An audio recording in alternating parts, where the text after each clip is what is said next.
start explaining her constellations and how our love ain't engineered to last.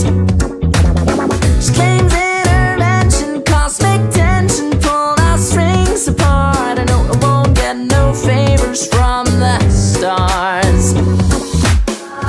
Sweeter than sound, wrapped in a cold embrace. She believed in the stars being a lonely place.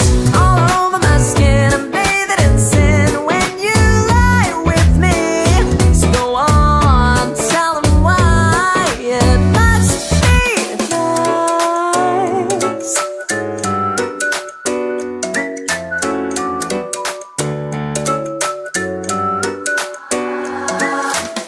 The air hissing rudely induces in me a fleeting fury as the meaning rattles in my head. She blamed it on Saturn, set the pattern on my palms. The reason she made her decision spelled the end. And I don't do telekinesis, won't you just tell me what's been up, love? I know you ain't letting me in. Give up on the stars, I gave you something more to believe in. Sweeter than sound, wrapped in a cold embrace. She believed in the stars being a lonely place. All over my skin, I'm bathing in sin when you lie with me.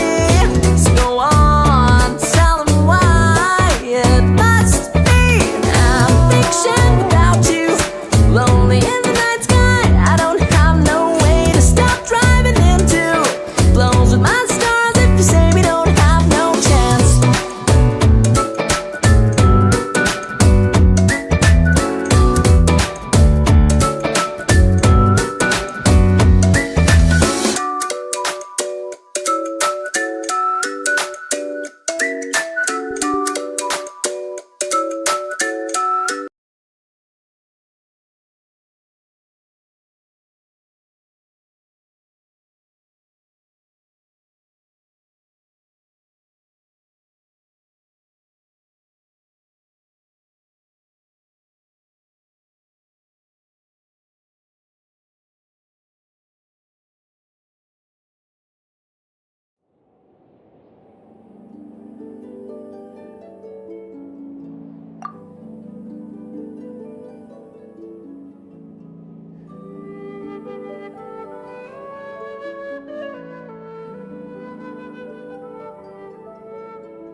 いつになったら隊長になれるの？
宴会を沈め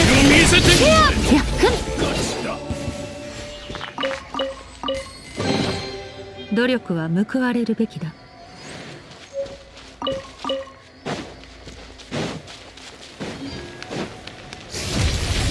おい、お前の勇気を見せてみろ。裁きの雷、稲光、すなわち永遠なり。オッケー、響け、白のね。神戸を垂れろ。せやふんたはった切れてないの。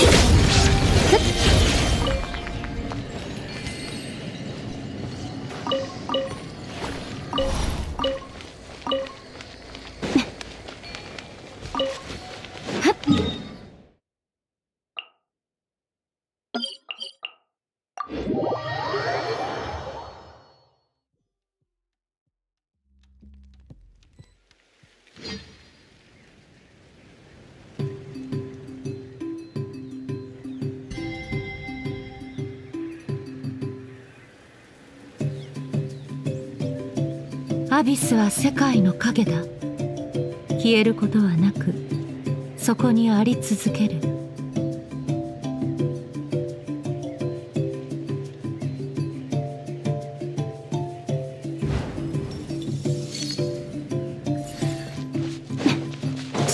人類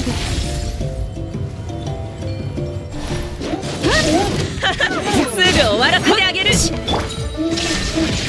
無我の境地。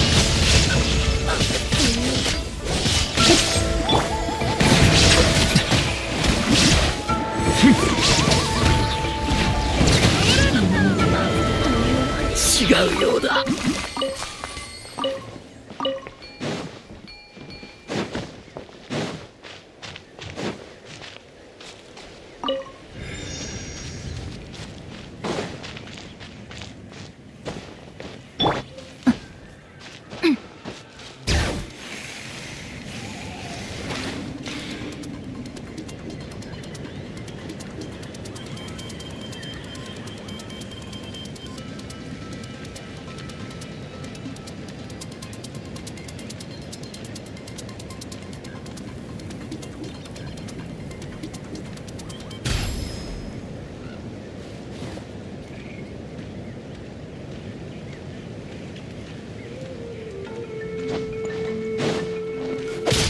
しょうがねえ。相手してやる。火炎を刻め。ミデック万象よ巡れというや道あふれよ。お前は立派な相手だ。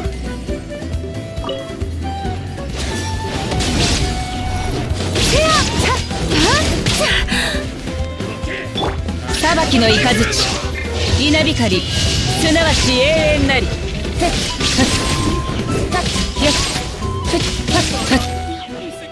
神戸を垂れろ。大松となるがいい。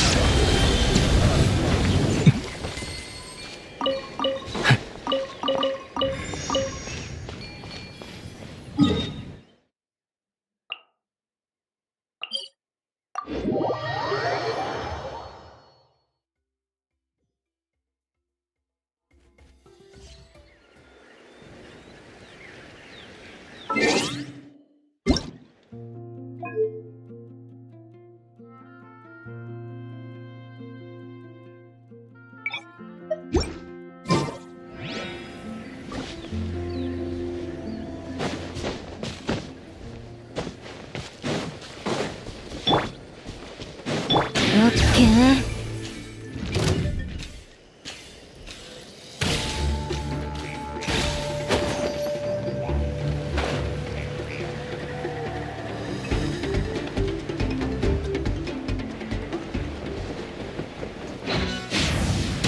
じゃあいい稽古相手になってくれよ。山立ちみっやっはっしっデック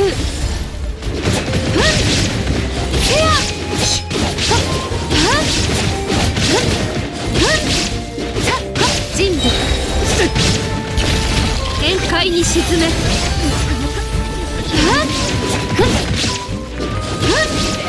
無に着せ。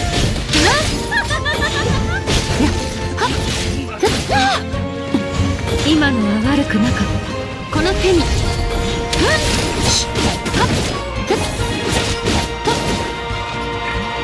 逃げ道はありません。無我の境地。全弾突撃。いや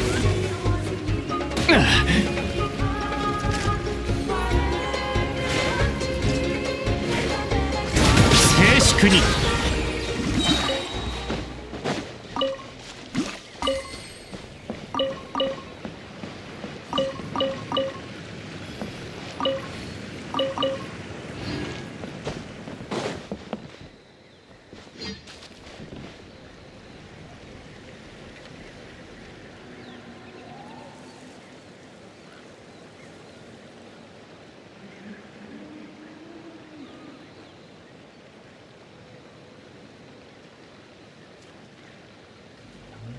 私は自身の仕事の価値と本店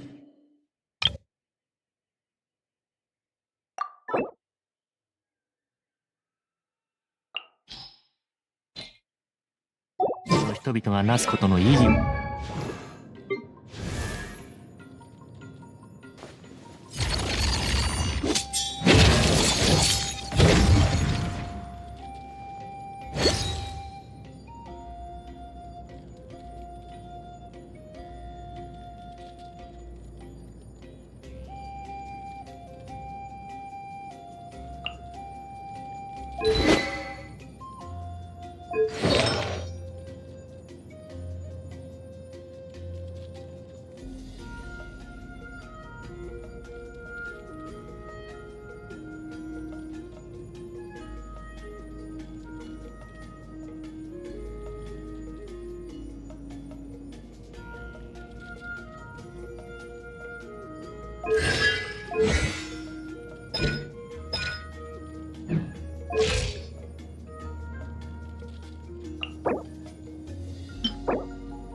認めている。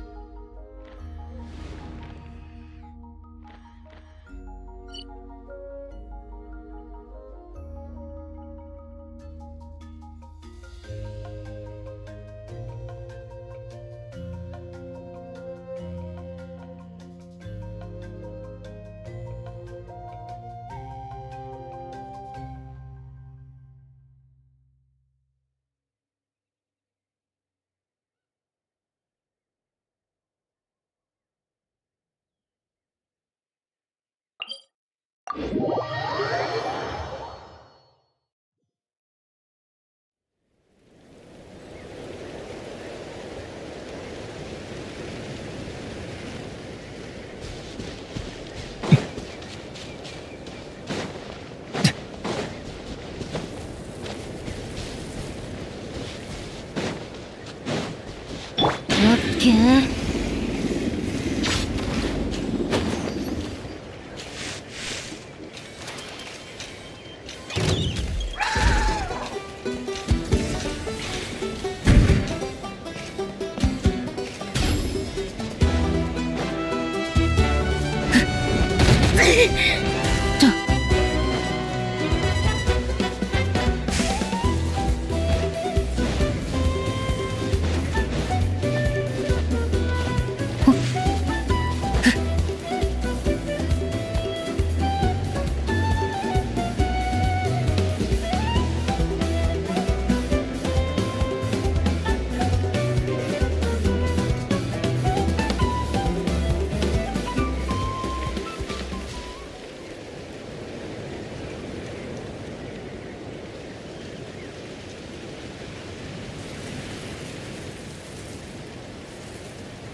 響け、悪のね。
悪くない芽が出たわ。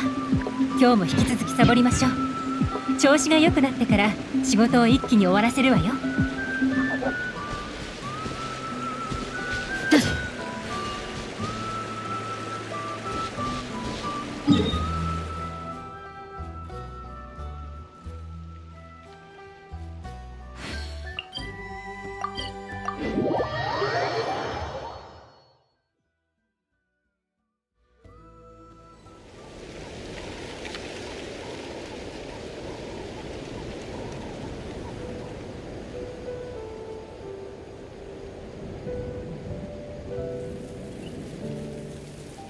あっちゃー、ベランダの花がまた枯れてる。毎日水やりしてるのに。もしかして逆にやりすぎ？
じゃあ行くよ。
ない鍛造以来あと何件あったっけ。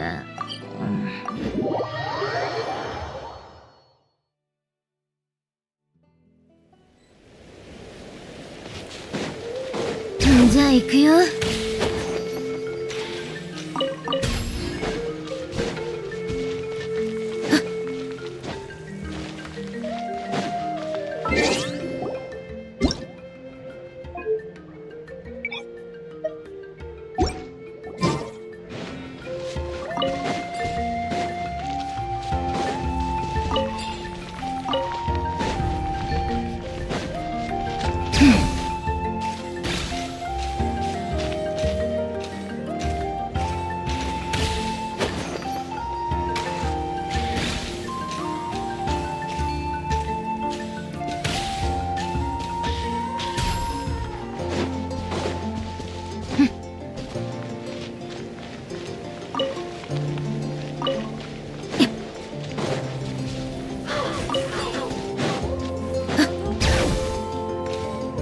いい稽古は手の実力を見せてやろう。当たれ。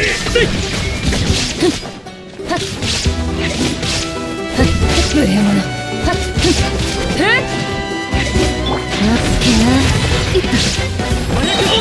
どよめく神力、火炎を刻め。裁きの雷、ここより弱滅の時。またそこ。俺のまだ見せきれてない。やってと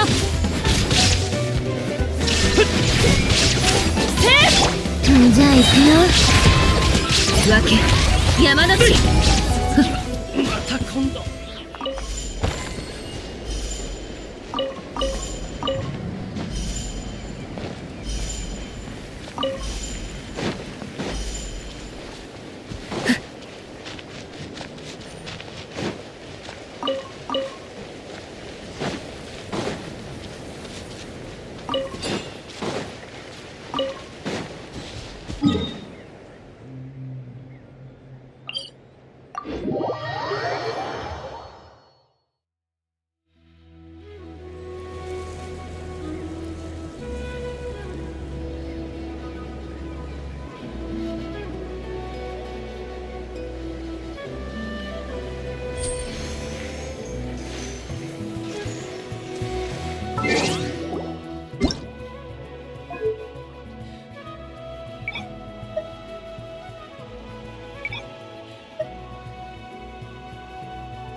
あっち。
す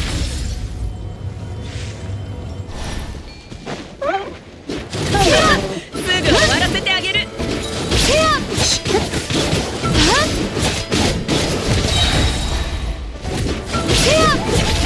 星々よ静かに眠れ。レック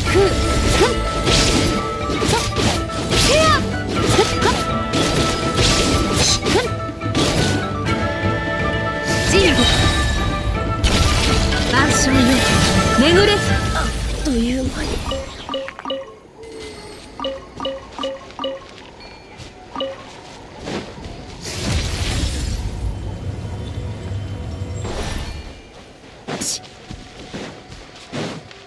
オッケー。いい稽古相手になってくれよ。どよめく進学。海第一怒涛。私は帰ってきた。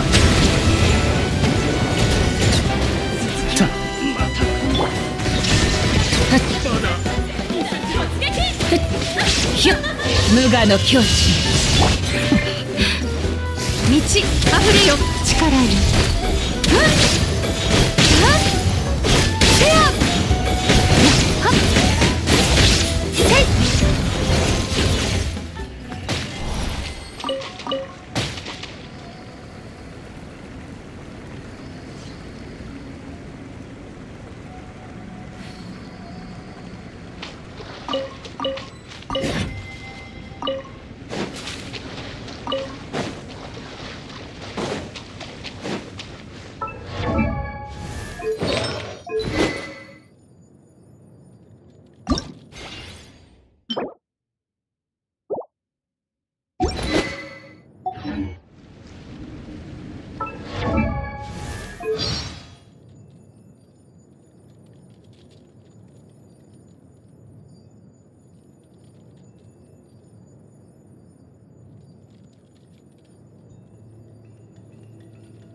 いい稽古相手になってくれよ。見切りました。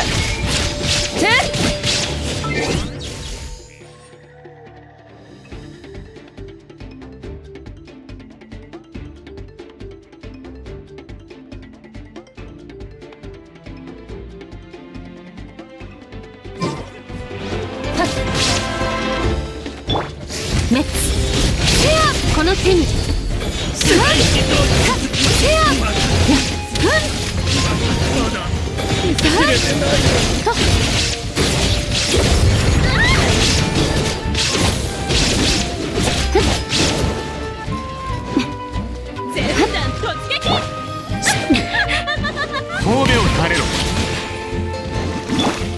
裁きの雷稲光すなわち永遠なり。はってっ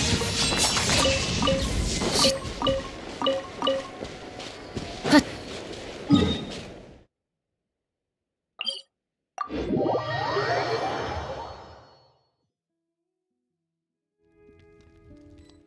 ひゅっ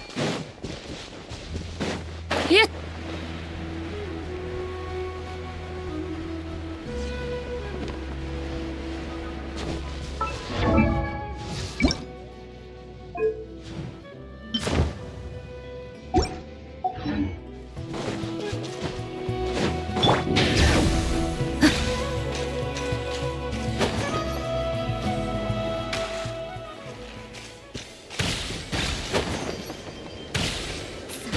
響け楽のね。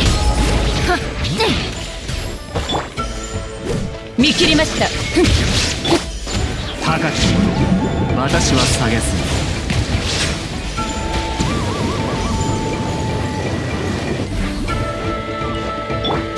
む。無に着せ力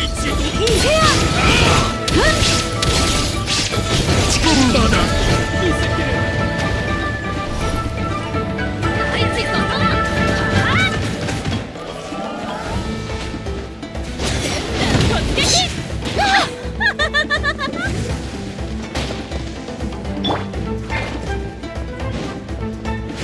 じゃあ行くよ。分け山の地裁きの雷はっここより弱滅の時ふっはっせいふっふっはっ滅せよ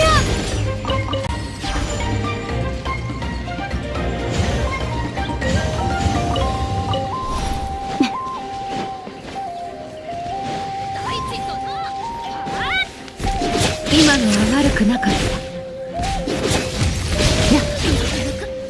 やるね。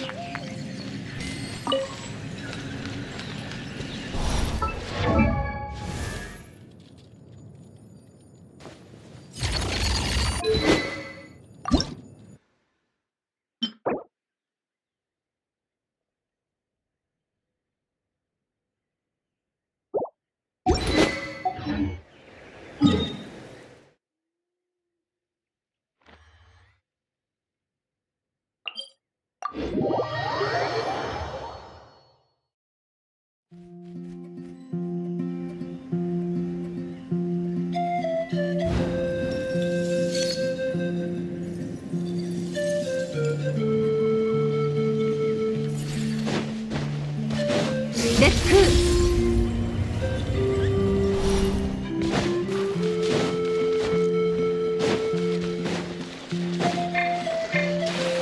あらどちら様かしら。レッツじゃあどうぞこちらへ。俺の実力を見せてやる。静かに眠る。見せきれてないのに。レッツ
人物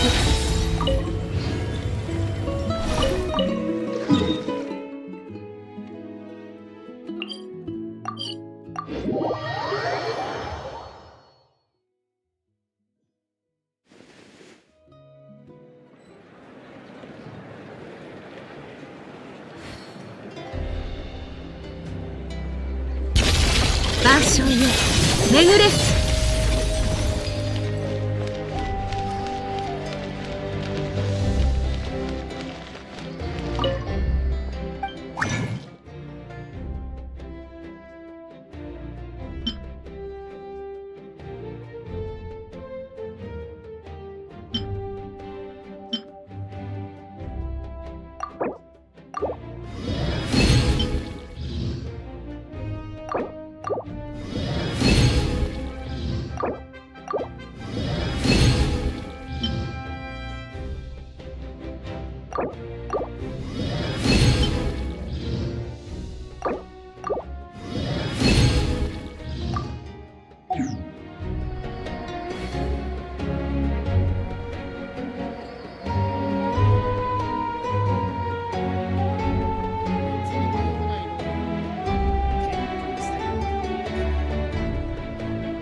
強してしまう。ついてくるなよ。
さっさと片付けるわよ。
レック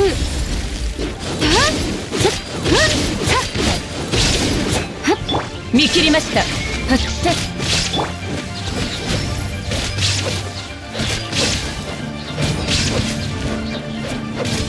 こ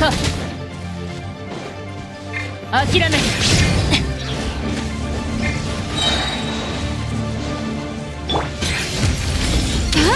この手に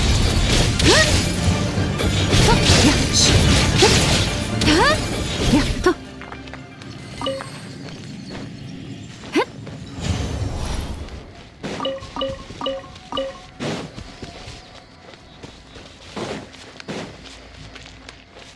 レック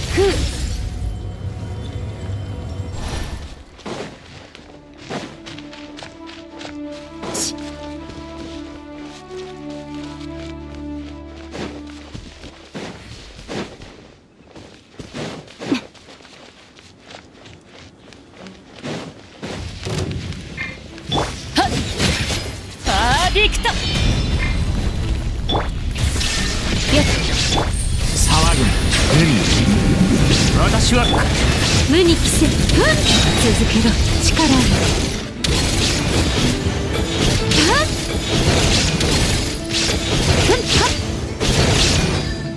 やっと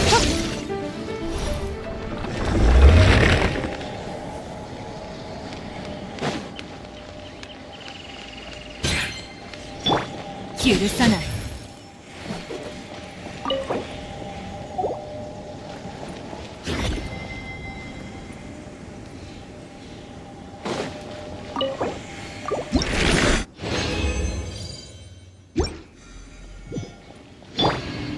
天地はありません。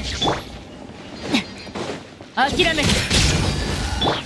満ち溢れよ。ああ、この手に静粛にすっやふんすっはふんふんと人部せやあはっ許さない。ヒュッは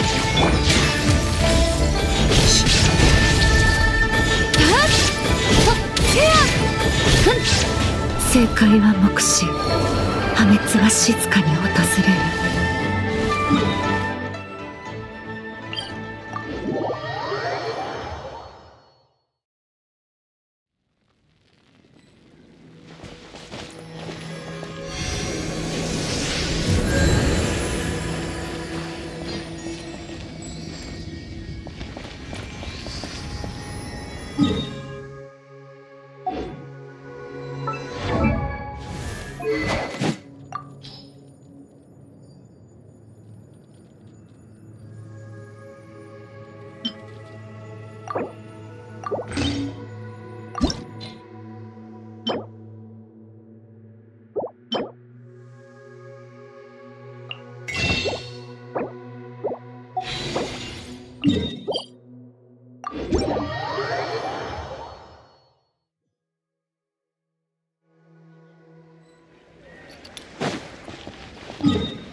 デック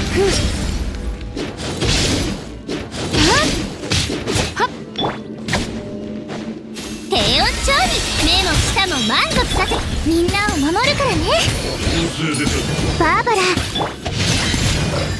大ウルコ無に着せ力をせや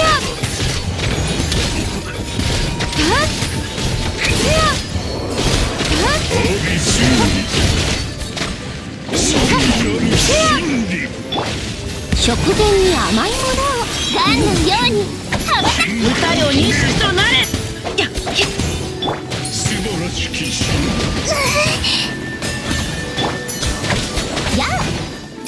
さあ冷凍の時間道あふれよ。この剣お前のためにある。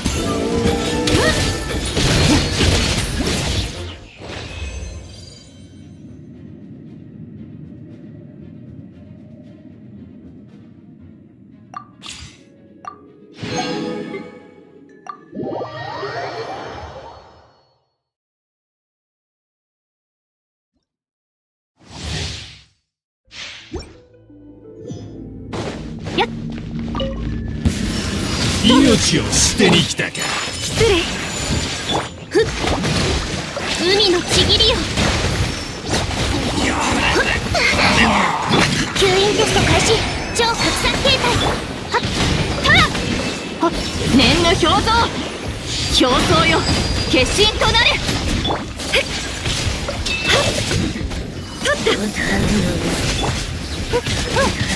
63089ご安心を。深海のカゴ雪よ前魂よ律令に従え。7号式モジュール。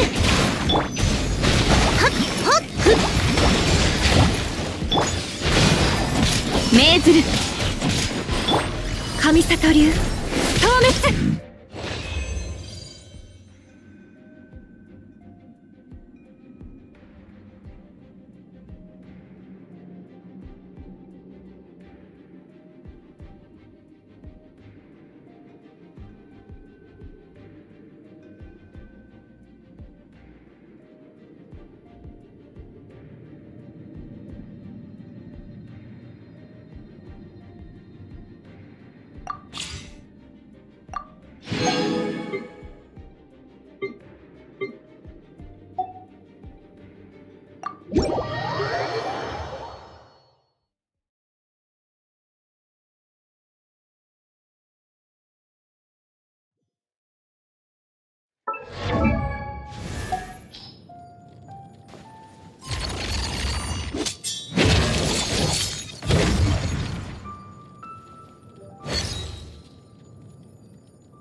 はどっちにしようかな。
諦めた。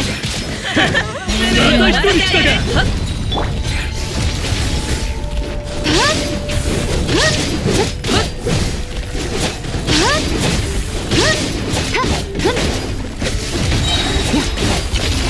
星々よ。違うよ。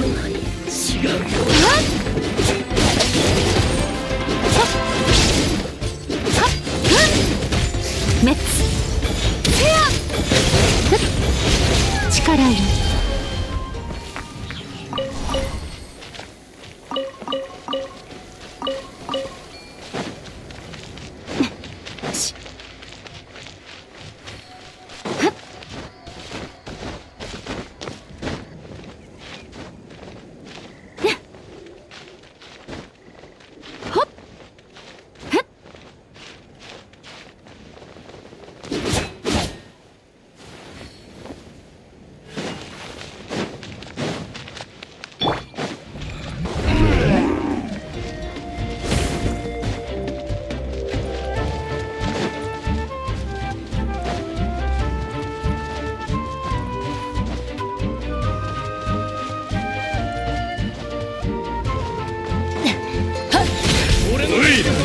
お前の勇気を見せてみろ。諦めた。パーディクト。人物。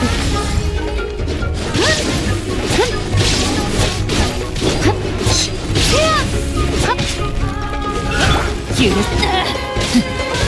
諦めた。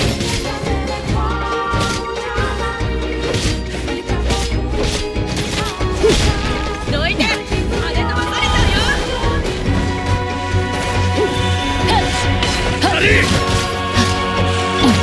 無に着せ力いる。まだ切れて鳴らされちまうぞ。お前の力が足りないのか。震えなさい。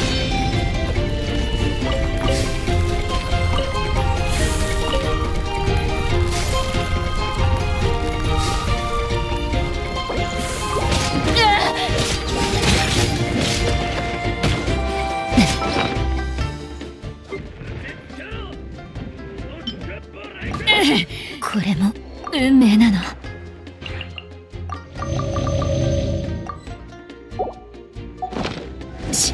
満ち溢れよこの手に。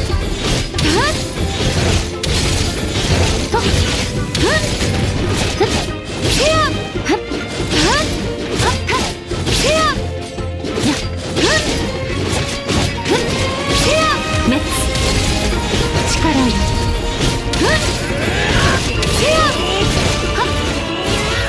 せい。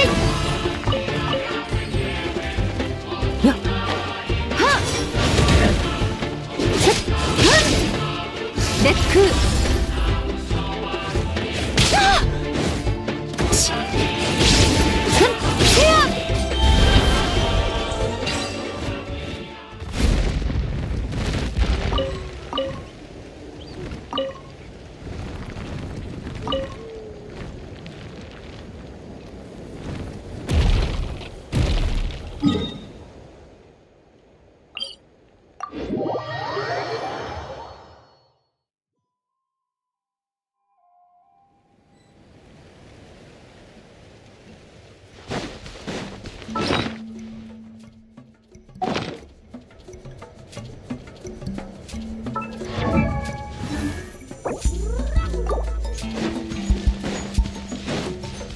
デック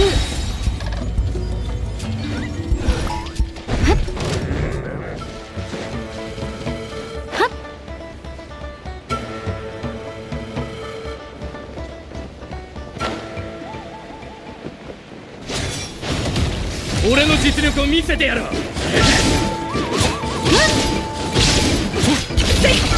会に沈め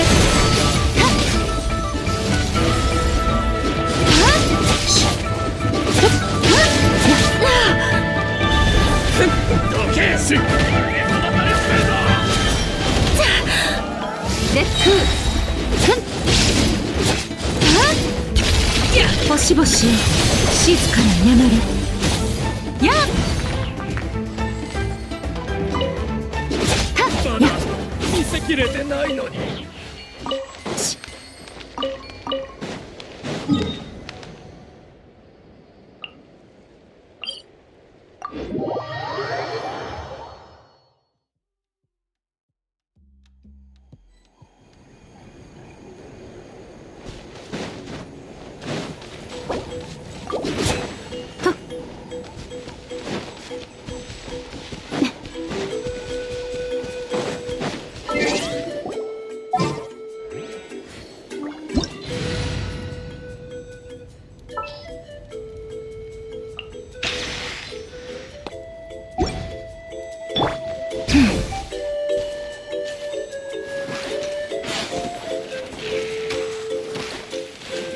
俺の実力を見せてやろう。こちらへ響け楽のね大ヒットとこの手にシェアシェア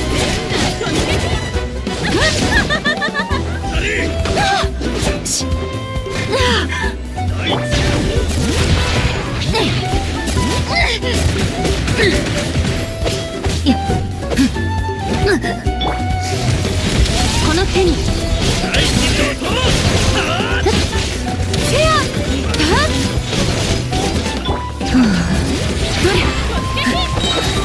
どよめく進学シェア万象よ巡れシェアや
人部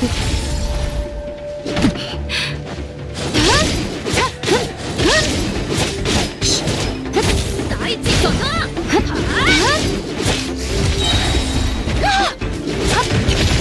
星々よ静かに眠れ。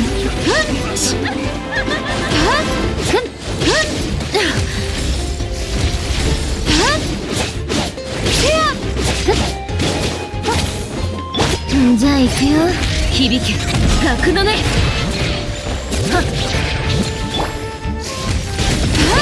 この手に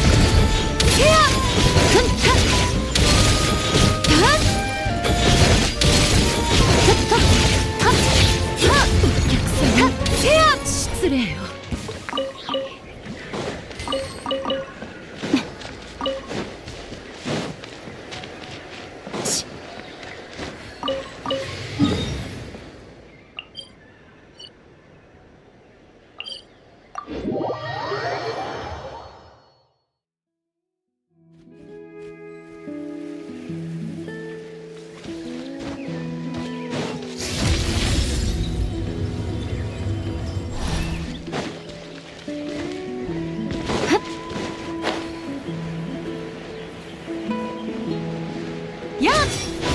じゃあどうぞこちらへ。人部場所俺の実力を見巡れ。せきれてないのに。烈空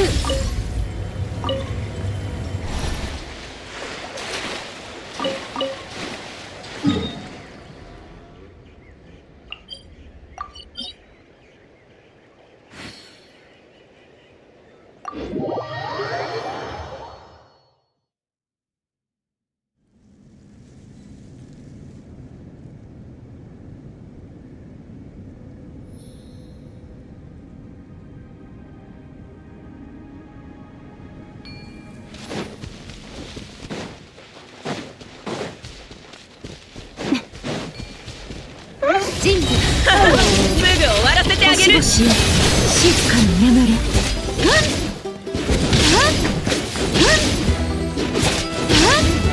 烈空どよめく神力火炎を刻め。満ち溢れよ力よ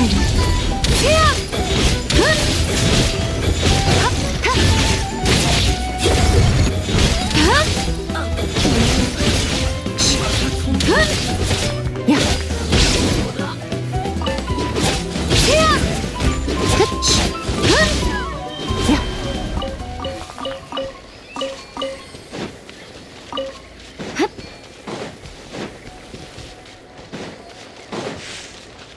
人部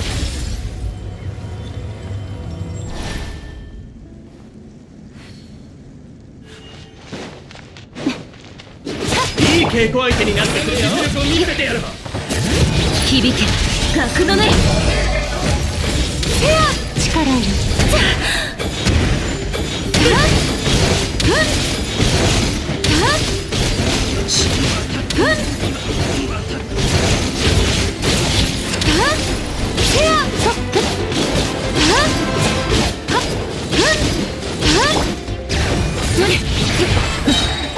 どよめく神力滅。波が来た。だよ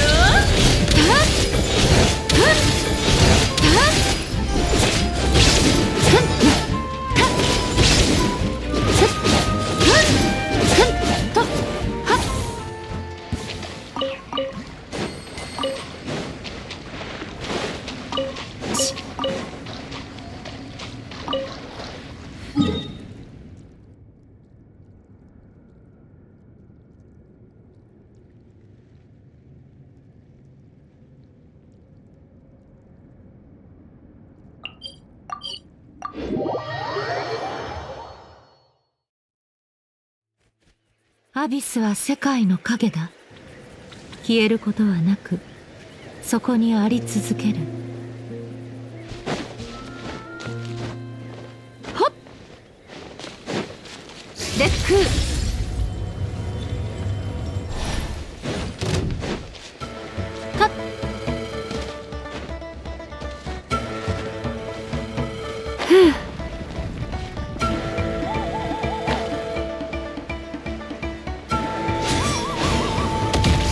しあふれよこの手にせやふんはっせいはっせやふんはっオッケー響け格の目メッツはっふんはっふんせやはっ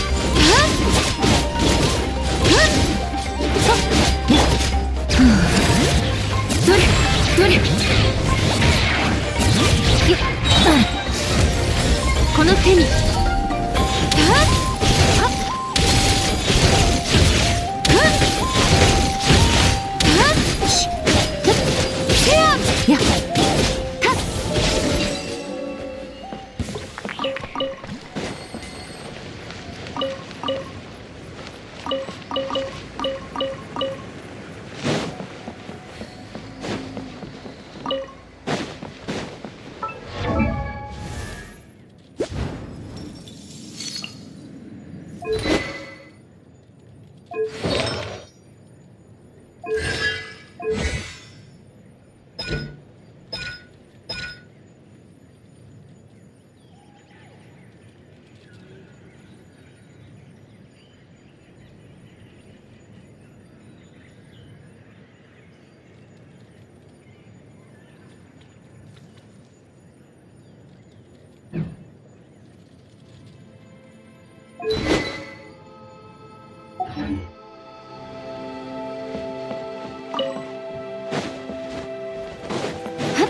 準備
どこから来てどこへ行くのか。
さっさと片付けちゃおう。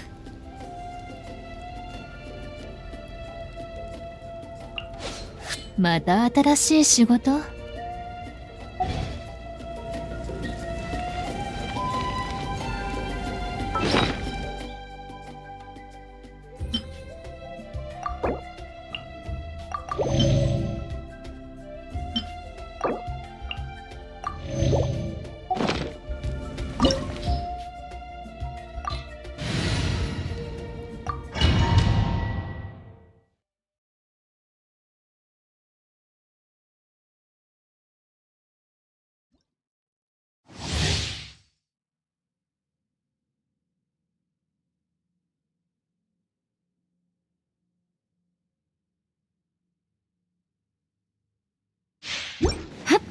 いつか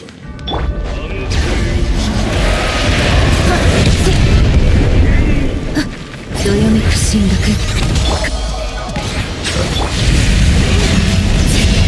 面倒ね。この手に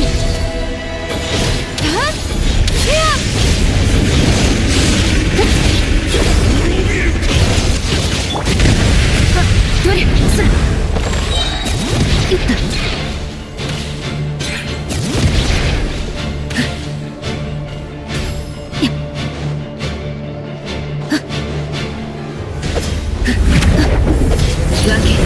山立ち諦めた。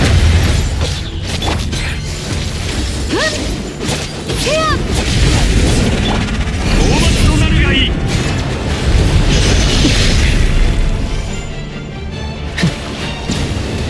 殲滅。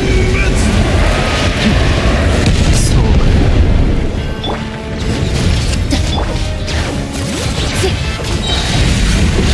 どよめく進学。眠るのよ。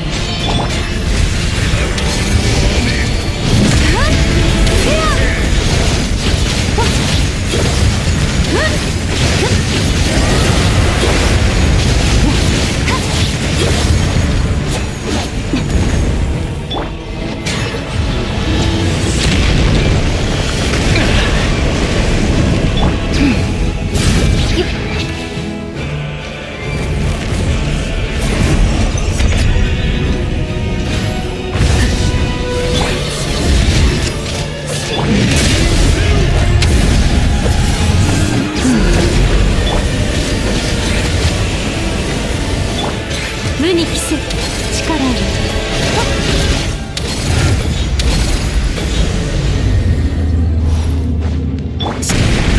じゃあ行くよ。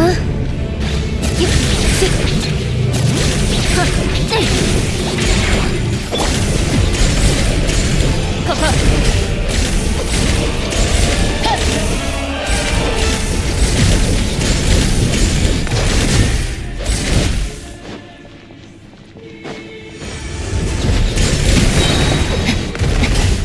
パーディクト。引き分け山の地。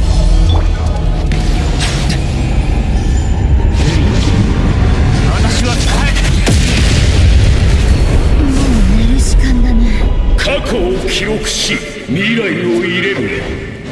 現在だけは掴み取れなかったか。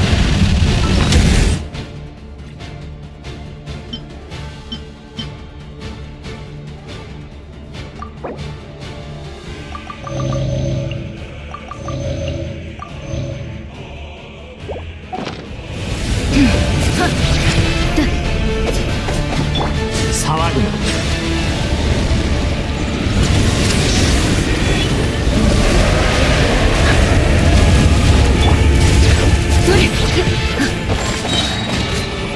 どよめく進学。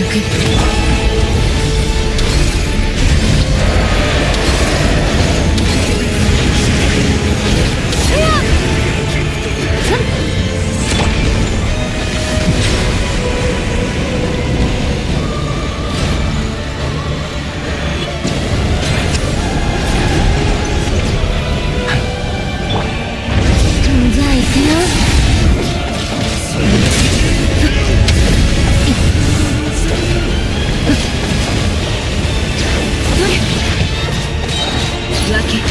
山の地。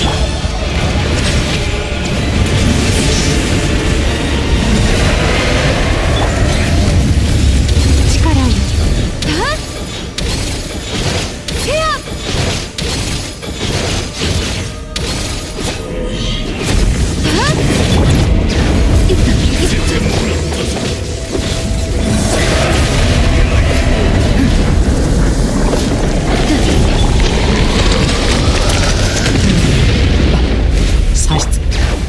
響け格のね。メッツ。力よ。せや。せや。大末となるがいい。神戸を垂れろ。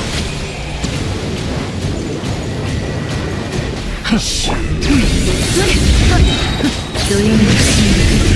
火炎。この手に。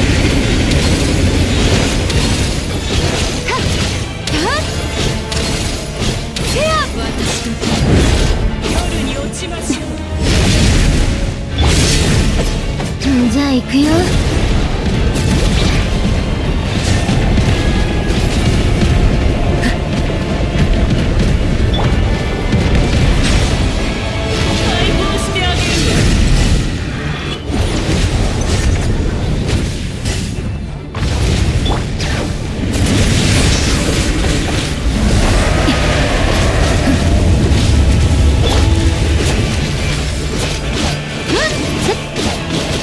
静粛に。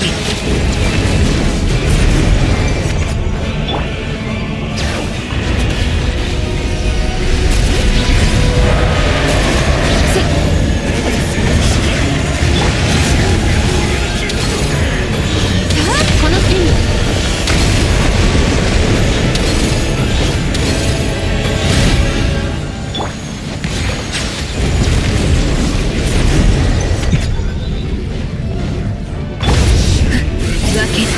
山の地。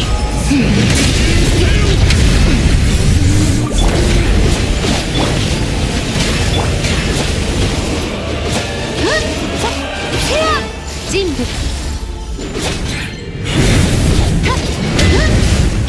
騒ぐ。高き者。私はサイ。どよめく進学。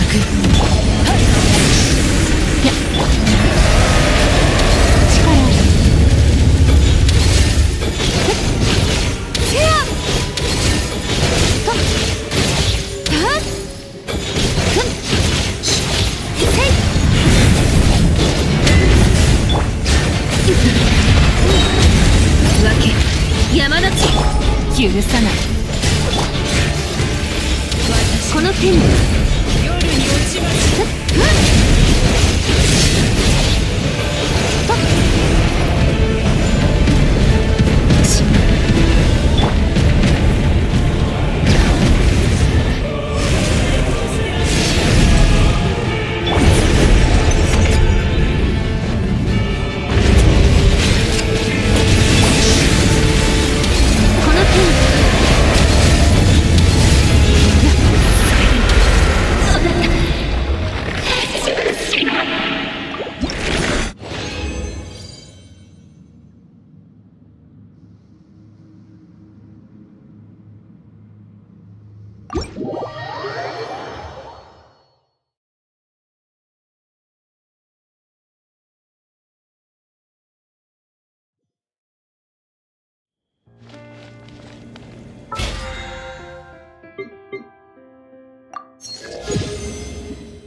アビスは世界の影だ。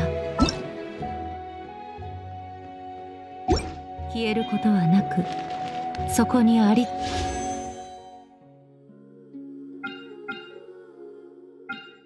続ける。道に迷わない能力って天賦の才って言えるかな。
人類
烈風ケア万象よ巡れ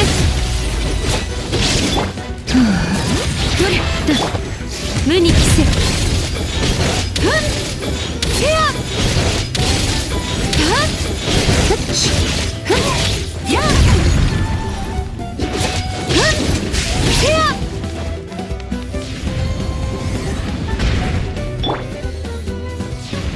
神戸を垂れろ。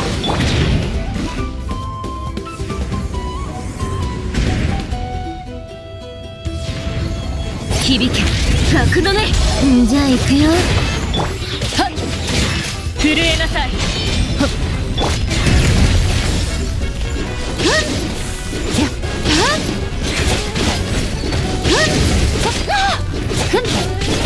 人部フェア。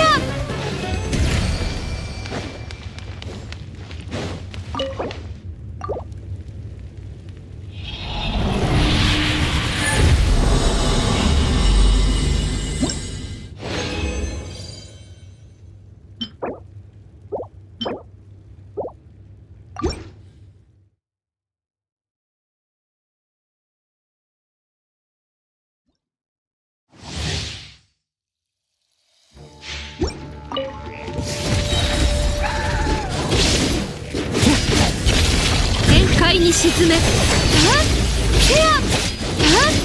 静粛に。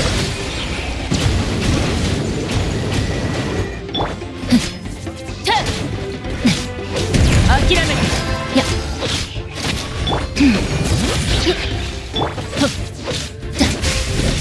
や許さない。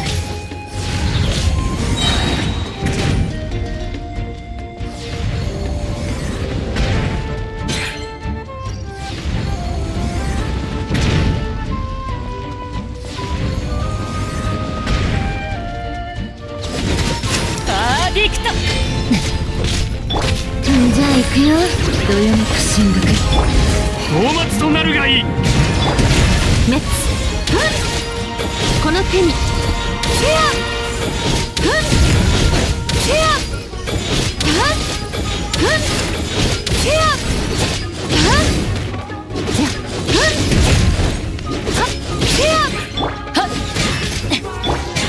人部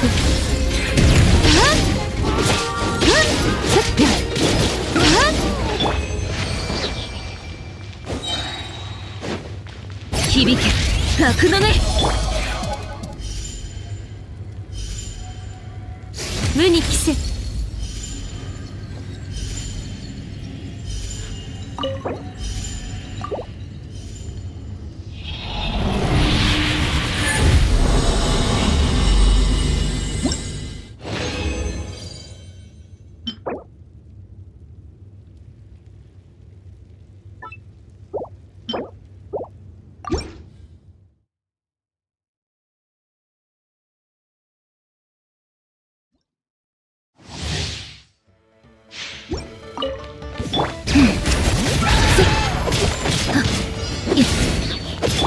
諦めて。震えなさい。騒ぐな。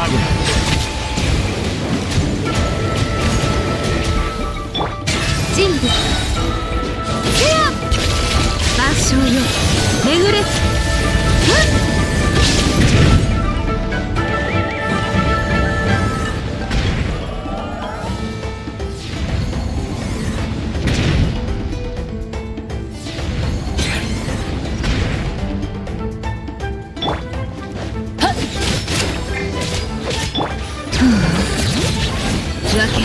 山の地道あふれよ。フェアフ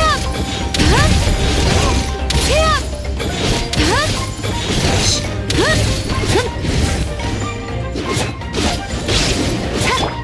静粛に。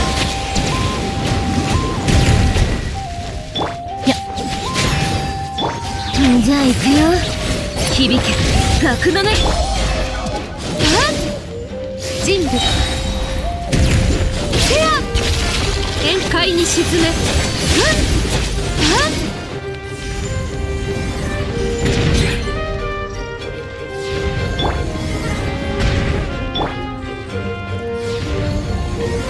諦め。眠るの。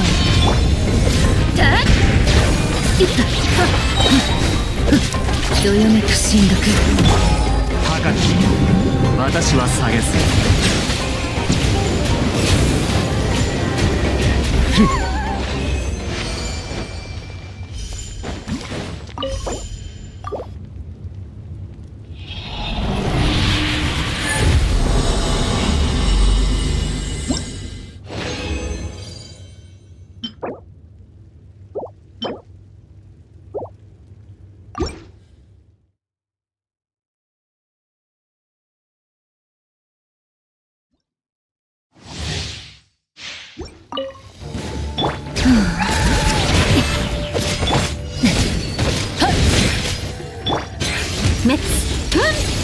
える。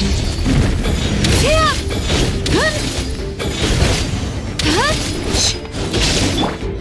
騒ぐな。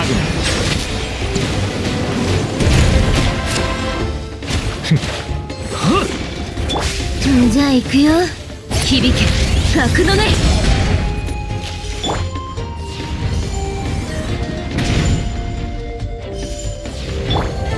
神戸を垂れろ。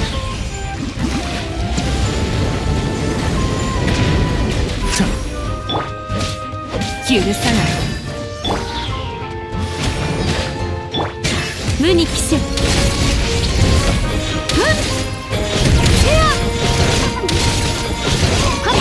震えなさい。静粛に。大末となるがいい。続けろ。誰かに託さなければ。神戸を垂れろ。いや許さない。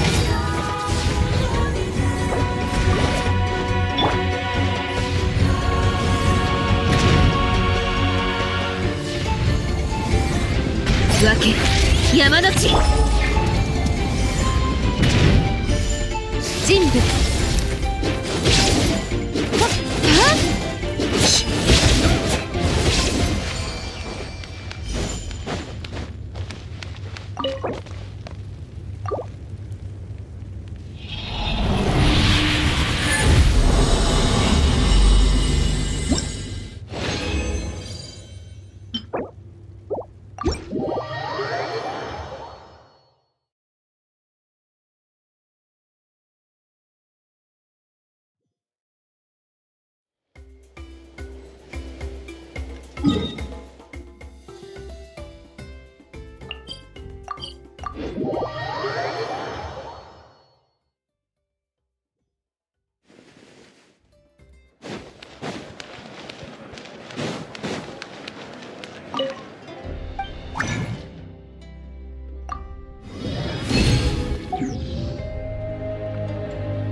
私についてきてください。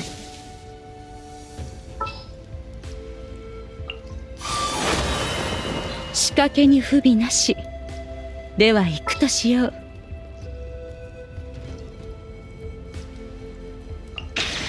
さっさと片付けちゃおう。無論構わない。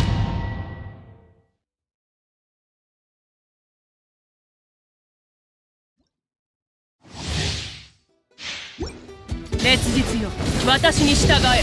止める勇気はあるか。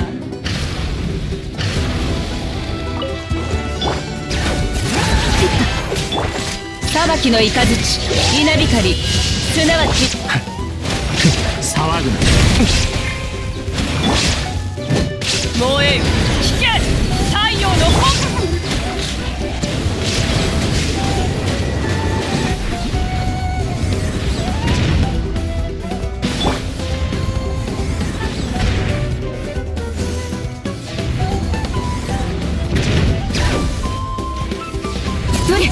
響け格のね。頭上を焼き尽くす石煙に葬られよ。神戸を垂れろ。高き私は下げず。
分け山立ち。見切りました。無我の境地。燃え引け太陽の炎を。静粛に。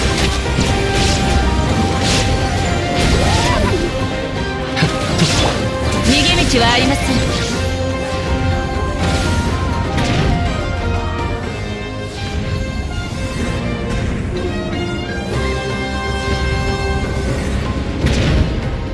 裁きの雷。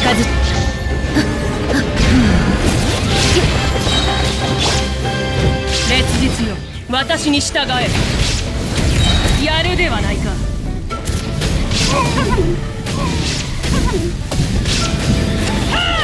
石煙に葬られよ。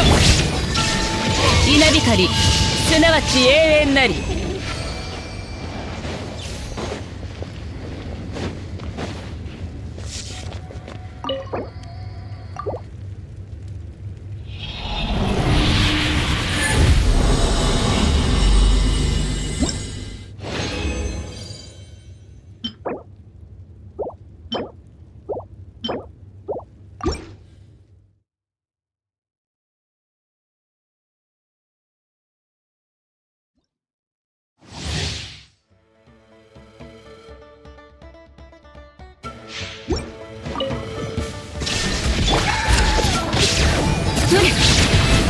響け格のね。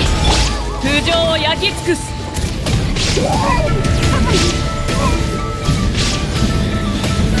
引け太陽の炎。神戸を垂れろ。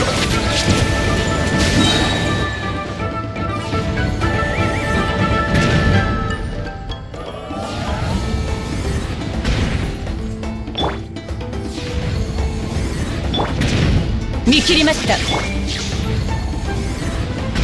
じゃあ行くよ。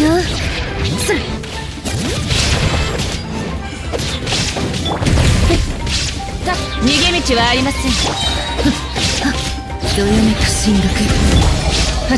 ここより弱滅の燃えアクセル全開。石煙に葬られよ。騒ぐな海。私は帰ってきた。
水の味は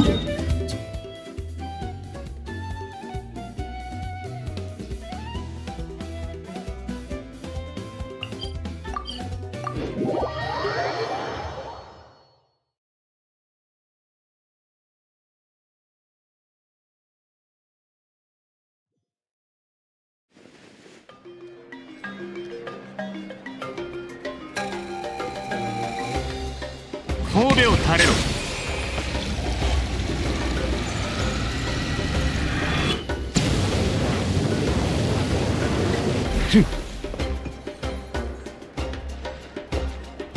騒ぐな。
メルジーヌはフォンテーヌが誇る美しき生命。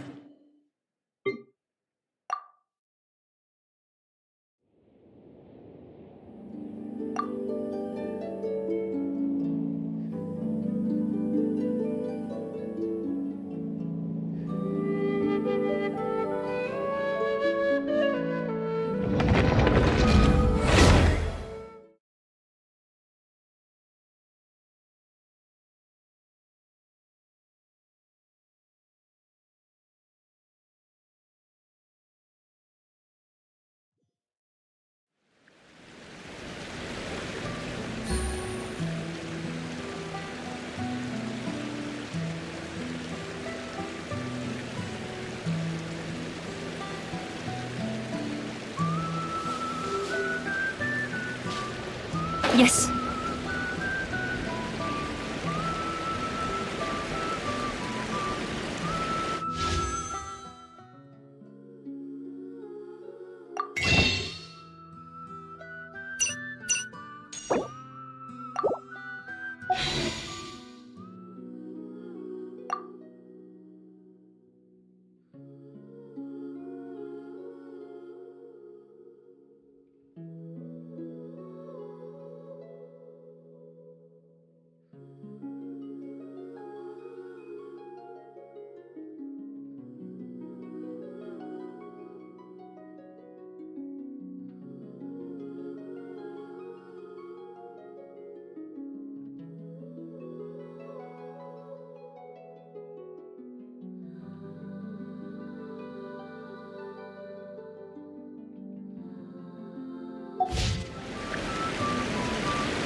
急がなくてもいいのよ。急がなくてもいいのよ。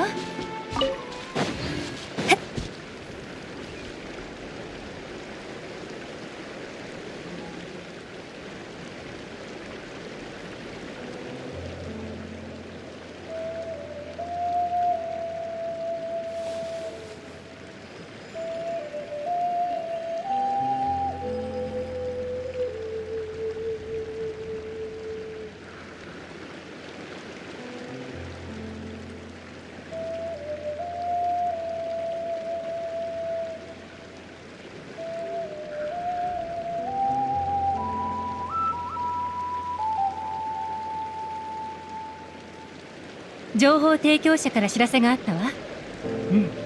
どうやらまた新たな変数が現れたようね。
この世を渡り歩くにはより多くの身分を持った方が便利なの。君にもいくつか作ってあげようか。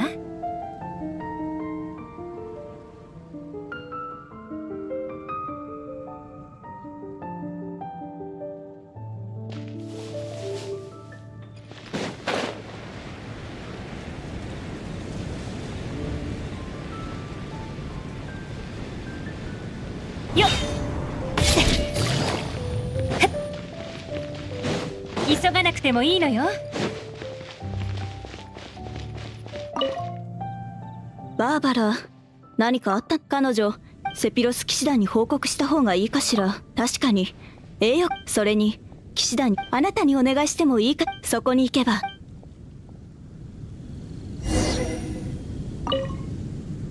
バーバラ。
急がなくてもいいのよ。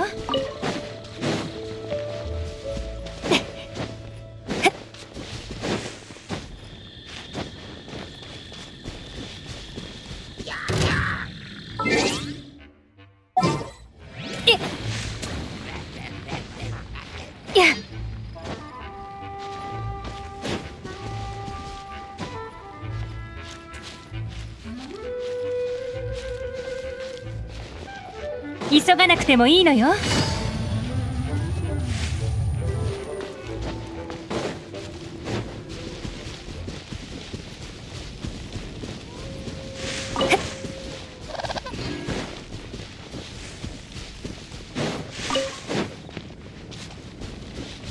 急がなくてもいいのよ。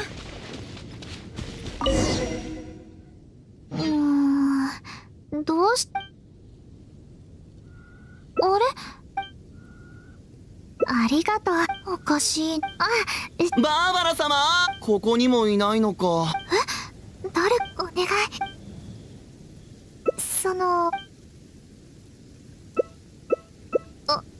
お願いだから。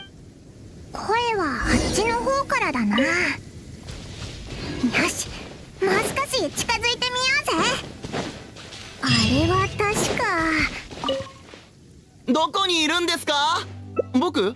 大聖堂前にバーバラ、その原料きっとその僕はだからこのもちろんそのはあ、でもバーバラもちろん知ってる。バーバラ様は本当にもうそうだそんなもういい。君もやることバーバラ様いますか？このままだとバーバラが見つかっちゃうぞ。オイラたちも大声で呼ぼう。バーバラがオイラたちの声を聞いたらきっと察してここを離れると思うぞ。おい、恥ずかしがるなよ。仕方ない、オイラがやるぞ。バーバラ、オイラたちだぞ。バーバラ、どこにいるんだ。あれなんだか僕よりもやる気があるね。いへへ、オイラたちもバーバラが好きだからな。お、なるほど。じゃあ一緒に頑張ろう。バーバラ、オイラたちだぞ。どこにいる？バーバラ様いますか？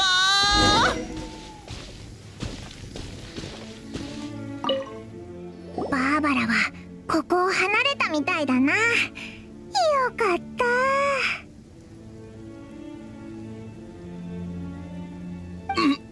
バーバラ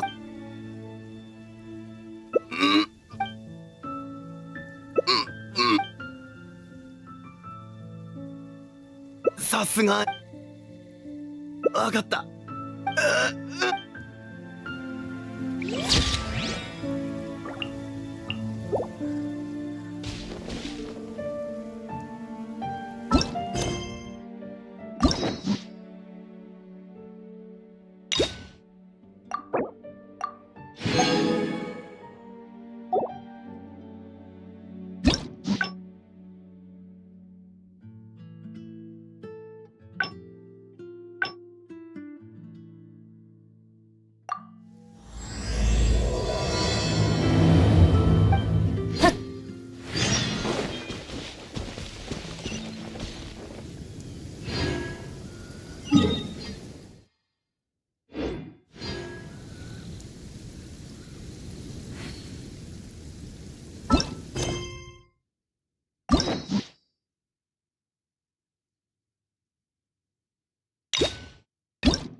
声はあっちの方からだな。よ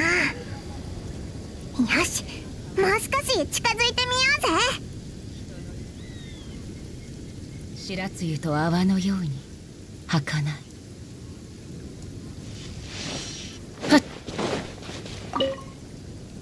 あの人あ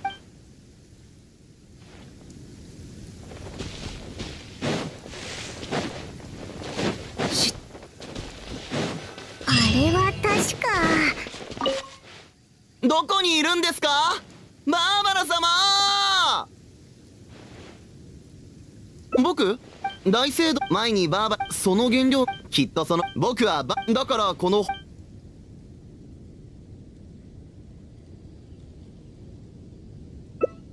本当に知ら嘘じゃないぞ。はあ、ここでバーバラファンクラブのことを話してもキリがない。またでも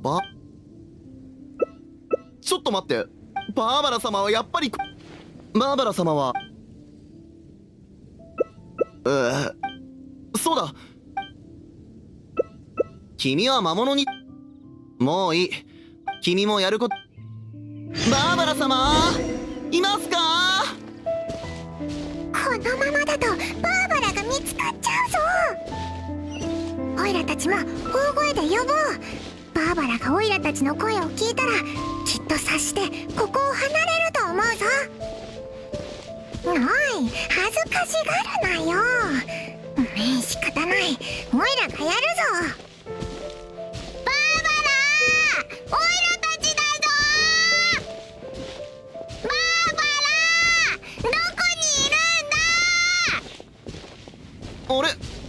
なんだか僕よりもやる気があるね。いへへ、おいらたちもバーバラが好きだからな。なお、なるほど。じゃあ一緒に頑張ろう。あ、バーバラ、おいらたちだぞ。どこにいるんだ。バーバラ様、いますか？どうしてこんなところに。バーバラはここを離れたみたいだな。よかった。バーバラ、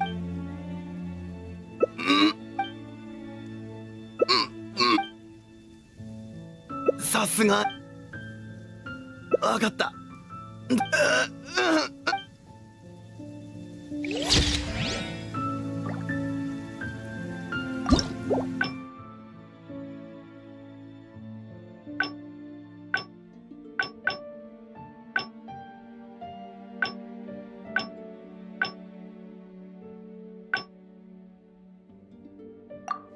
声はあっちの方からだな。よし、あれは確か。どこにいるんですか？僕、大聖堂へバーバラ。本当に知らないのか？モンド城。うん、それは一理ある。バーバラ様が放浪。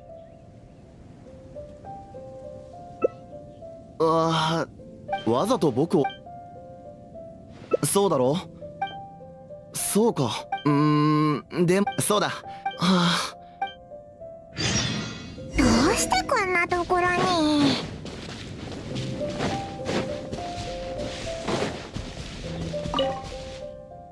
あの人、もう、ありがとう。自分で私、それは私の、それにみんなを時々大聖堂。今回あなたにもこの感じが心地よく、この辺りにたくさんあるはず。私アルバート。でもこれ、とりあえず帰ろう。私がそれには。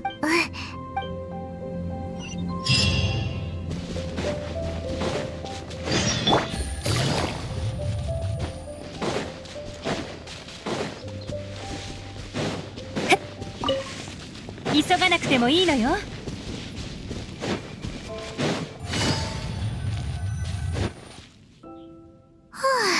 やっと出れた。放浪量はあそこに長居してるとどんどん気持ちが暗くなってく気がするよ。元気をそうだ、前にだからでね、こんなにそれに何かやることが。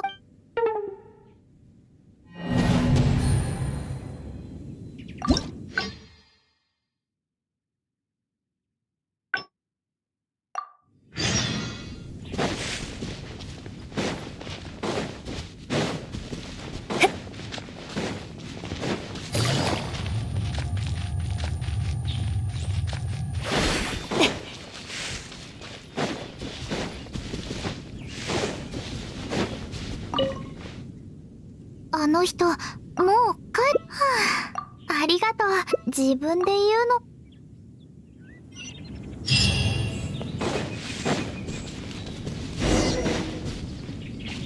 急がなくてもいいのよ。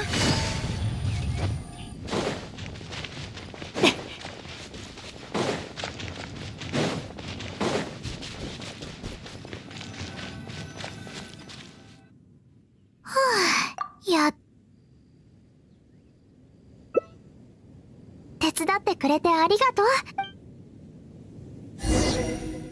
急がなくてもいい。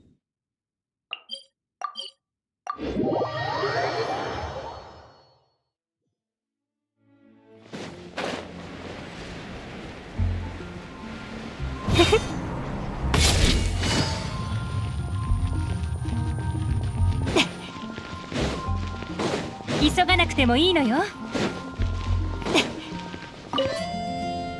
あら、バーバラならまだ帰ってきてないわよ。そうなの。ということはすぐには。あら、そうね。大聖堂のいつもバーバラに任せて。そう。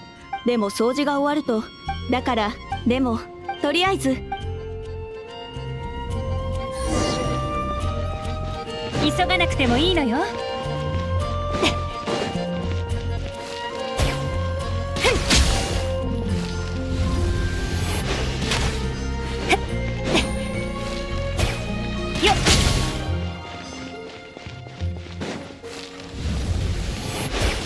あれで掃除は終わったな。バーバラは普段一人でこれをやってるのか。お疲れ様。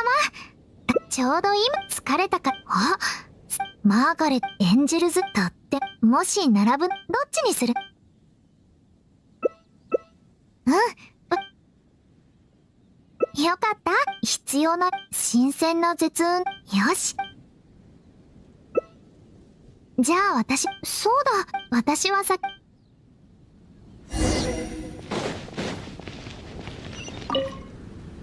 あら、何か用かしら。バーバラがささやき。あら、でもそれもきっと理由あってのこ。そう。じゃあ安心で。そのことね。その人たちに仕事中なら休暇中だ。それに彼女だからね。本音を言う。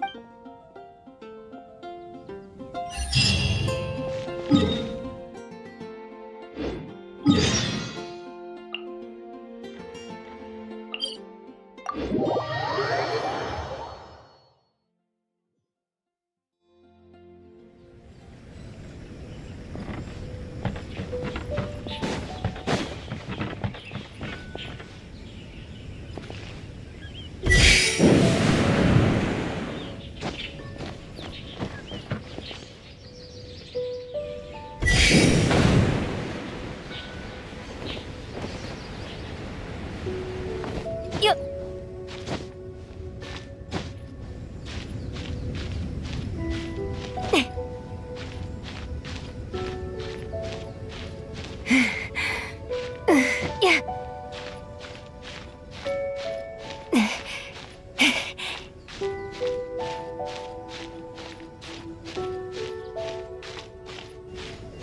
よっ。へっ。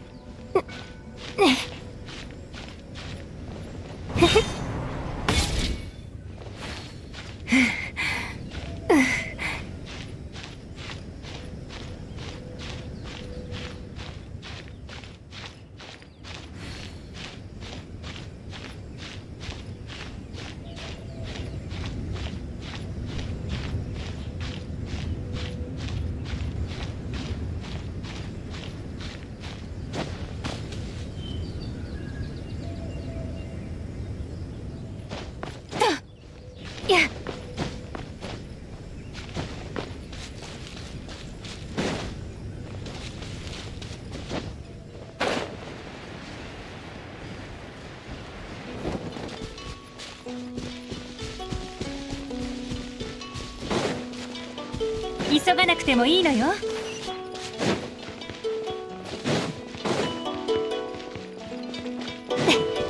急がなくてもいいのよ。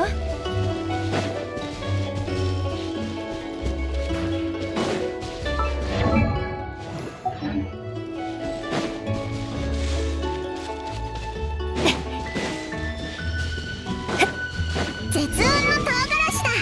早速取ろう。この絶運の唐辛子。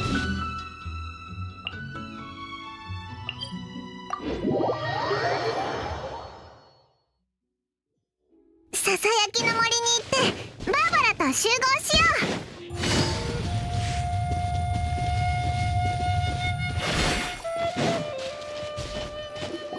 う。ここが約束した場所。少し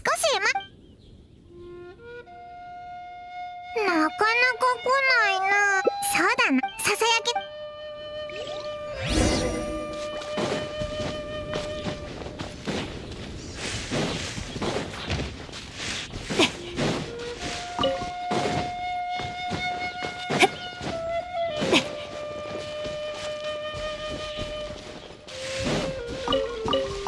急がなくてもいいのよ。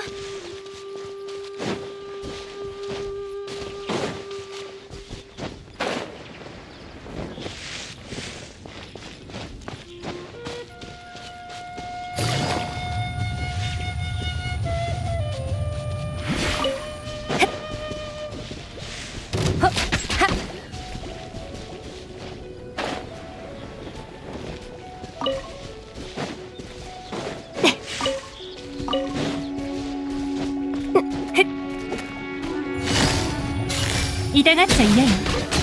たっはっはいほっふふっ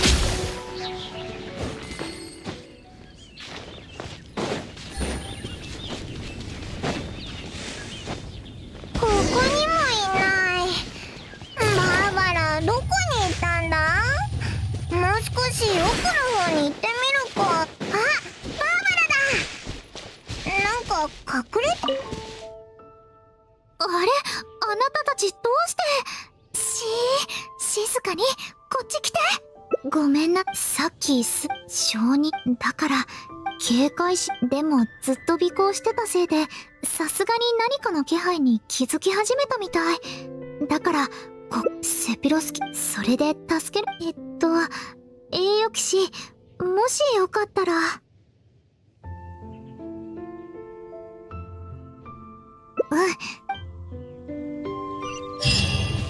急がなくてもいいのよ。誰だ？俺たちの邪魔をするのは。その人を離して。英雄気取りか。野郎ども、その女を捕まえろ。慌てふためく顔を楽しませてもらおうじゃねえか。むずいぞ、バーバラが狙われてる。心配しないで。これでも神の目を持つ者。この人たちの相手はできるよ。あなたはあの少年を先に助けてあげて。急ごう。本当に何とお礼を言ったらいいか。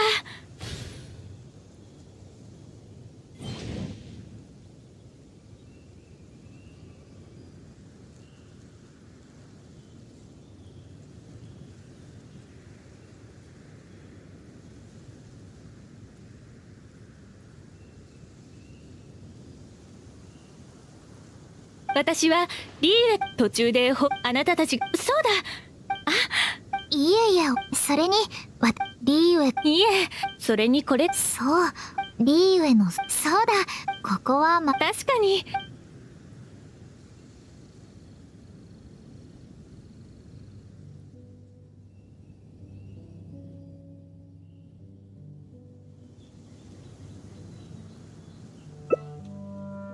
これにしますか？お二人いらっしゃ。はい。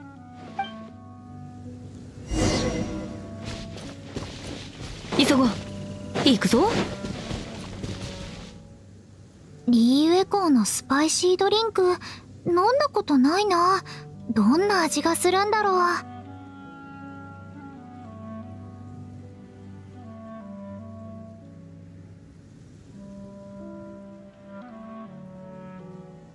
とりあえず飲んでみよ。私の。あなたはどう思う？今度もうモンド城に帰ろう。今日は今度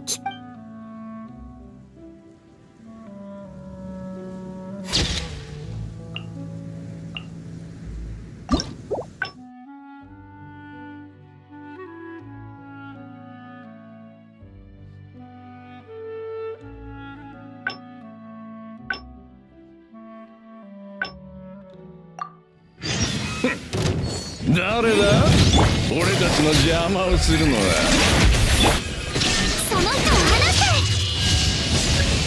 て。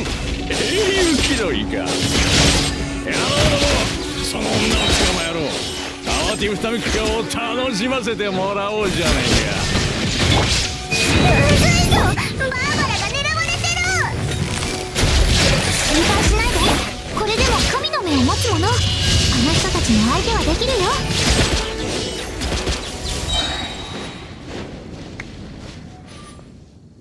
本当に何とお礼を言ったらいいか。私は途中で砲塔弾に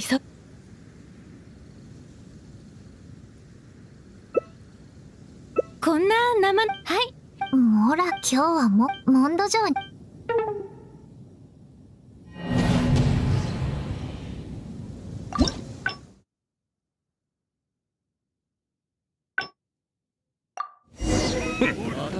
誰だ？俺たちの邪魔をするのは。その人を離して。拾いか。野郎ども、その女を捕まえろ。慌てふためく顔を楽しませてもらおうじゃないか。まずいぞ、バーバラが狙われてる。心配しないで、これでも神々を持つ者。あの人たちの相手はできるよ。あなたはあの商人を先に助けてあげて。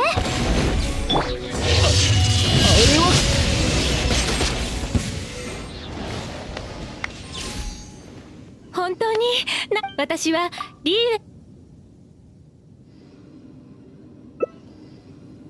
そうだったんですか？はい、本当に早く問題スパイシー。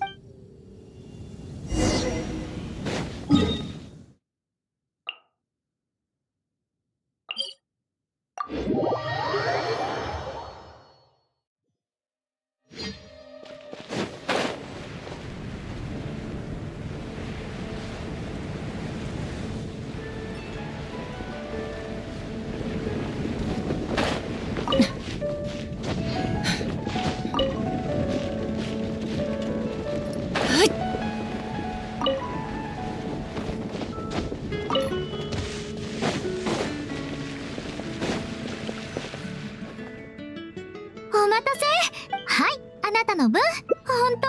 口に合うかどうか心配だったんだ。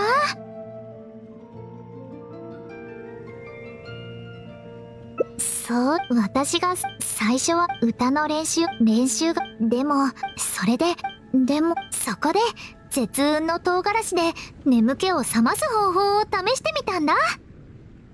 サラさんにそれか飲んだ時の辛い感覚も私にもっと努力しろって言ってくれてるような気がして。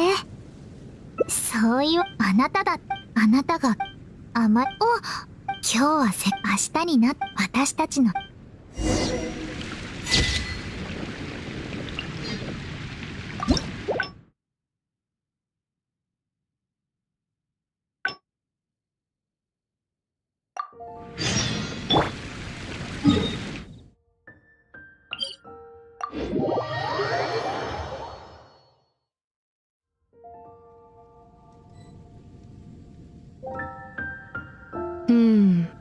こういった事例もあるのか。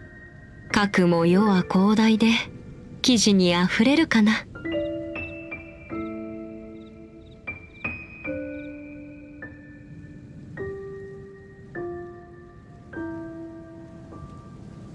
ほれ。じゃん。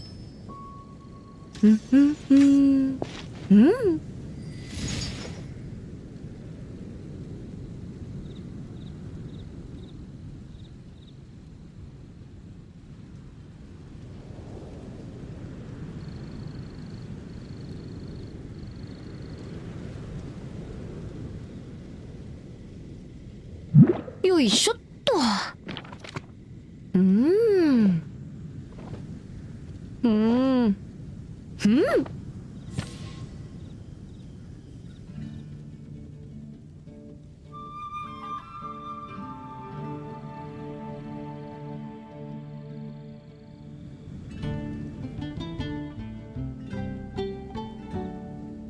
ほれ。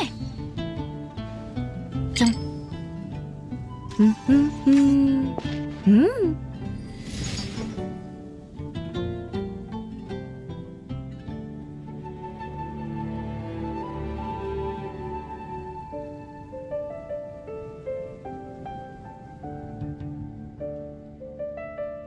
よいしょっと。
Surprises. Have I been here before?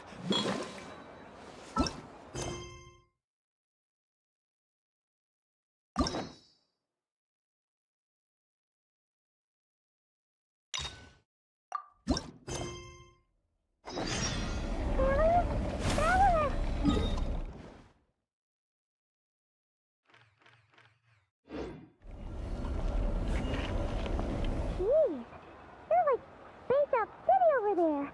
What's up with you today? You feeling okay?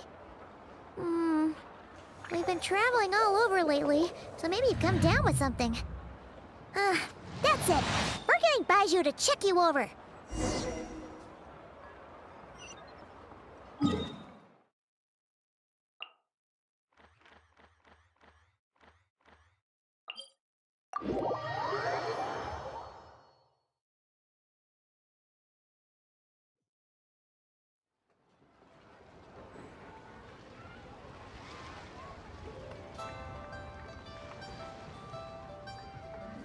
I see the value in my own work, but I also see the meaning in all the endeavors of the people of Fontaine.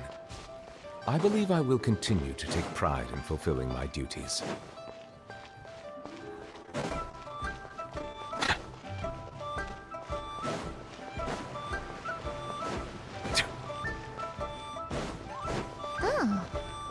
Baiju isn't in his shop.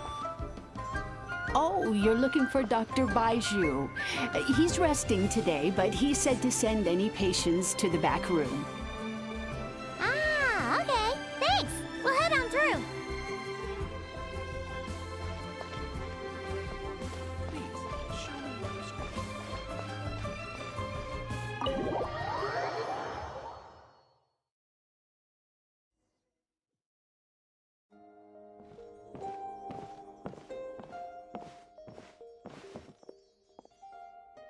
Traveler, Paimon, welcome. What can I do for you? It's the Traveler. He looks absolutely beat these days. He has these huge dark circles around his eyes, like he hasn't slept a wink. And he keeps spacing out. You have to call his name several times before he snaps out of it. What do you think it is? Is he sick?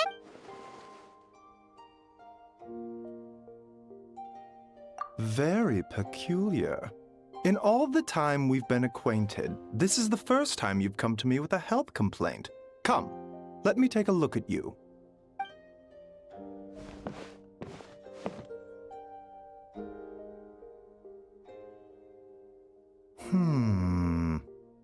Okay, Paimon does not like that expression, Baiju. It's not serious, is it? Complexion is good, eyes are clear, breathing is steady, pulse is strong. Physically, you appear to be in good condition, Traveler. In theory, your energy level should reflect that. You should be feeling right as rain. Hence my concern. A clean bill of health is usually a good thing, but in this case, it likely means your situation is more complicated. Physical illnesses come with detectable symptoms that can be used to diagnose, medicate, and cure the condition. But afflictions of a non-physical nature, they fall outside a doctor's realm of expertise. Huh? What do you mean, non-physical nature? Curses, dark magic, it's hard to say. It could just as easily be a simple case of mental fatigue. Why don't you rest here for a bit? Whatever it is we're dealing with, clues to your condition are sure to reveal themselves in time. Once we know the root cause, we can administer the right treatment.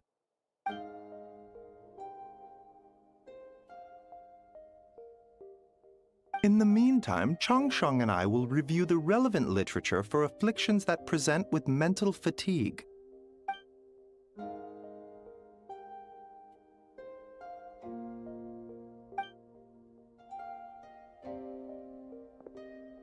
Oh, must be a rare condition if not even Baizhu and Changsheng have seen it before. Well, all we can do is take their advice. You look like you're about to collapse anyway. Just get some rest. Paimon will be right here by your side. Fingers crossed you'll be all better when you wake up.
Traveler! Traveler! Rise and shine! Time to wake up! For once, you're making Paimon look like an early riser. It's already afternoon. Hopefully all that sleep did you some good. Feeling any better? A cut? What? Did you scratch yourself in your sleep? All right, let Paimon take a look.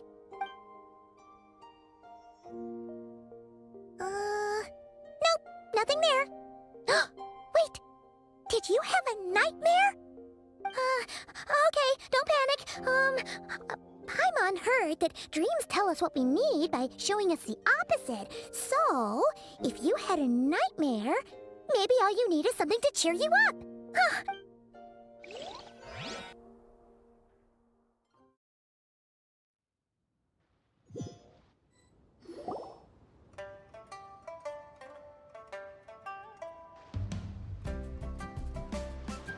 What?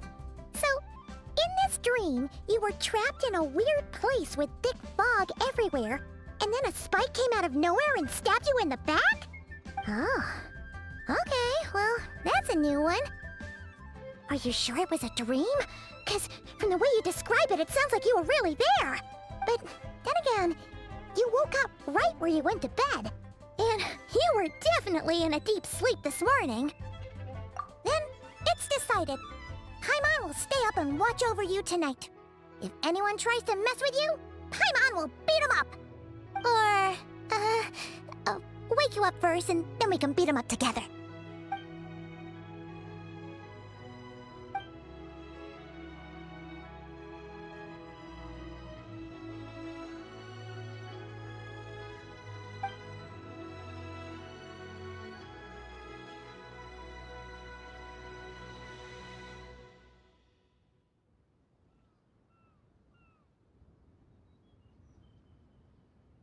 Something is missing?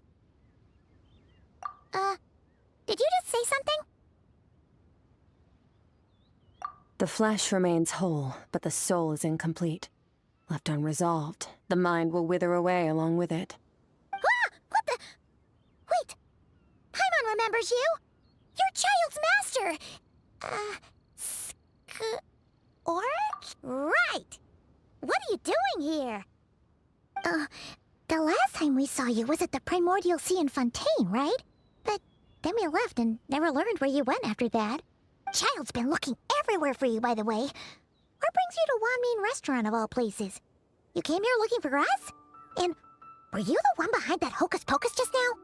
Tell me, what is it that you saw? Tight-lipped, huh? I suppose that's fair. You, I'll take a glass of wine. Hmm? Oh, of course! Coming right up. We make this one in-house. It's not too strong. Enjoy. Chef Mao, I'll take a grilled tiger fish over here. Coming right up. Ah, if I knew we'd be this busy, I wouldn't have approved Shenhe's vacation. At the end of the day, what happens to you is of little consequence to me. I'm not here to try and win you over. Trust me or not, the choice is yours. If you want my help, now's the time to speak up. You have until I finish my drink. I was investigating an abyssal disturbance in the area and happened to notice you. Part of your soul is damaged, and the wound bears traces of abyssal corrosion. Need I say more? Neither of those things sound good.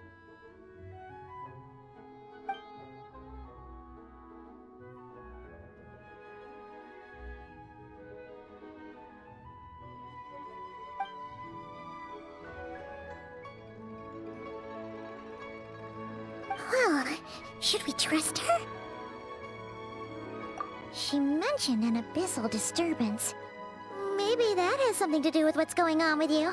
But we could always find a different expert on the abyss to help us out. Yeah, and that thing she said about your soul being damaged is scaring Paimon. Skirk's an interesting one, that's for sure. But from what Child's told us, she doesn't seem evil, at least. 1, 2, 7, 10. That'll do. Well, have you made up your mind?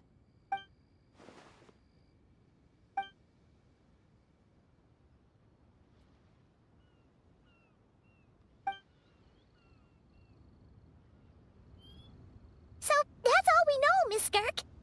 Ma'am, can you help us? So, you couldn't disperse the fog. I understand. Come find me in the Guili Plains when you're done here. Oh, and I left cash for the drink on the table. Settle the bill for me, will you?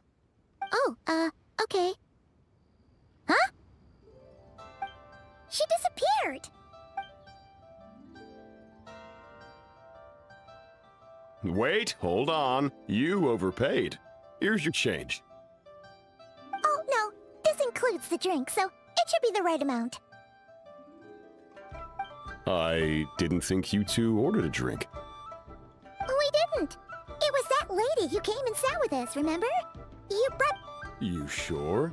I could have sworn there were only 2 of you at that table. What? What'd you put in their dish, Chef Mao? Some kind of hallucinogenic mushroom? You got them seeing things. Seeing things? Wait, so neither of you noticed her? Young lady? About this tall? Wearing a purple dress? She ordered a glass of wine! Oh, now you mention it, that vaguely rings a bell. And it looks like I did open the wine jar, so it must have just slipped my mind. In any case, that settles your bill. Come again soon. Coming! Okay, what was going on there? It's like they didn't remember Skirk being there at all. Even Paimon was half convinced we hallucinated the whole thing. But that Mora she left for us was definitely real. Oh, this whole situation is giving Paimon the creeps. But anyway, she told us to head to the Guili Plains, right? Let's not keep her waiting.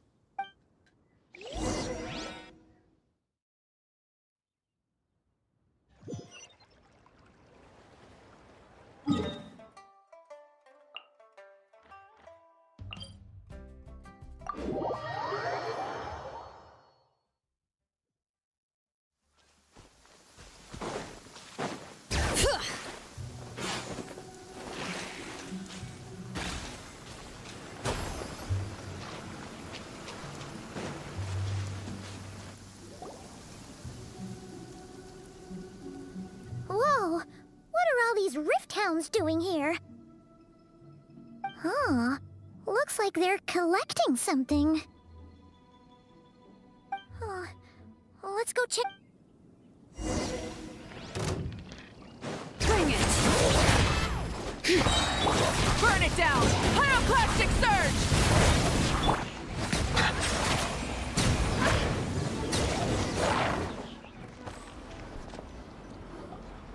So, this is what they were collecting. Yeah. What is going on here? From the moment they are born, all beings with great power have an impact on this world. Even if their body is sundered and their soul extinguished, their influence remains. Gods are the most common example of that. The remnants of gods who fell thousands of years ago remain buried deep within the earth, carrying within them a warped will and a dark curse. Together, these remnants form what you call god remains, and it appears that some of those sealed here were dug up and removed. There are traces left, but they're fading fast. What are you doing? Nothing! Just wanted to make sure you were, real? She's definitely not a ghost traveler. Paimon poked her, and she's solid. Your life hangs in the balance, and that's what you're fixated on? Strange set of priorities. It was just a trick to avoid being perceived. If someone notices me, those memories are erased. Simple as that. Unlike you, I have no desire to establish a connection with the world. The weak and the lowly have no right to remember me. They're lucky they only have a few missing memories to show for it. Now, can we please get back on track? Okay. Where were we? Right. The god remains. So, basically, there's now less of them here than there used to be, right? Isn't that a good thing? In our experience, god remains are 100% bad news.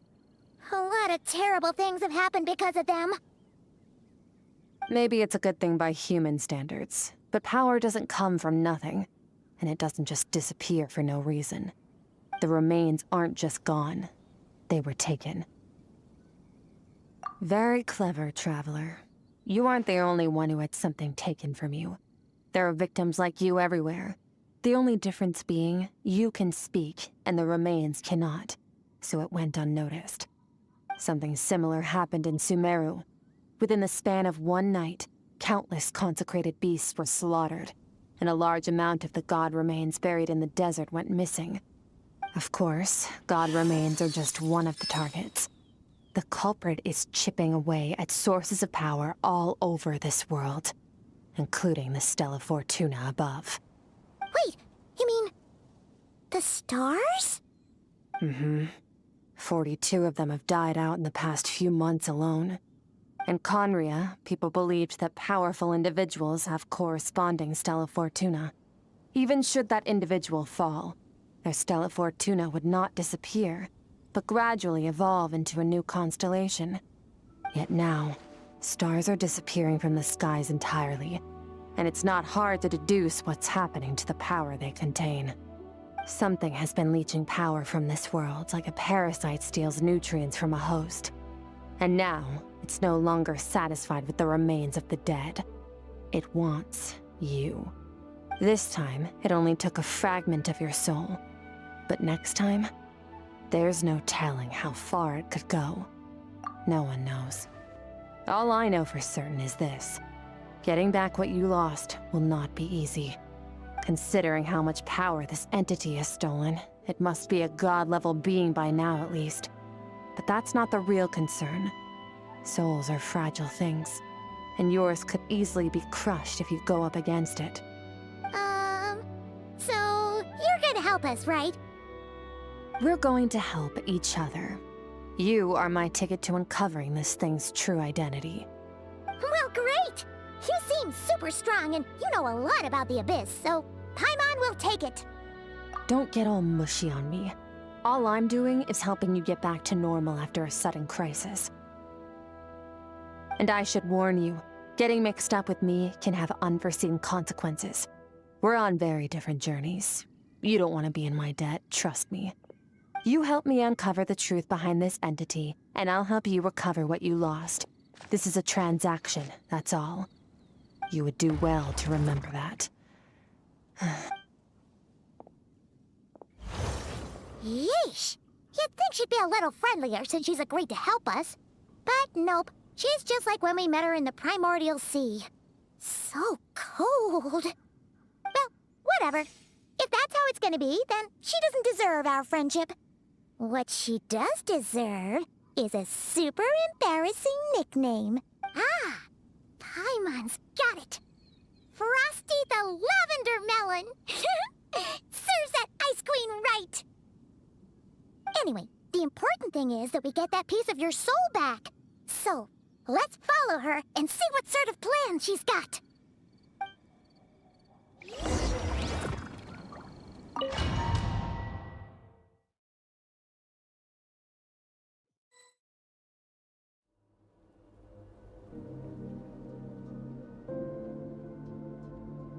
Whoa! This place is way bigger than Paimon expected. Where are we? This is where I live. I suppose it's the closest thing I have to a home here. It is. I brought you here because time flows differently in this place. I don't know how much Ajax has told you, but when he fell into this space, I mentored him for 3 months. In that time, only 3 days passed in the outside world. Ajax? Oh, right! That's Child's real name! Yeah, Paimon remembers him mentioning something like that. So, a month here is equivalent to 1 day in the outside world? That should mean we're safe from that power-hungry soul snatcher for now, right? Yes, well, I didn't bring you here just to show you around. In the outside world, the Traveler could be attacked at any moment. But coming here has bought us quite a bit of time. Now, we just need to figure out how to investigate that place you saw. The one full of fog. Both your description and the abyssal disturbance I felt point to that space having some connection to the abyss. It could even be a domain similar to this one. The thief who stole that fragment of your soul is hiding there. But the abyss is a chaotic and turbulent place. If we want to pinpoint their location, we need to see what that space looks like without the fog. Abyssal power can grant a special form of sight. Have you ever wielded abyssal power before? Okay. Do you plan to learn?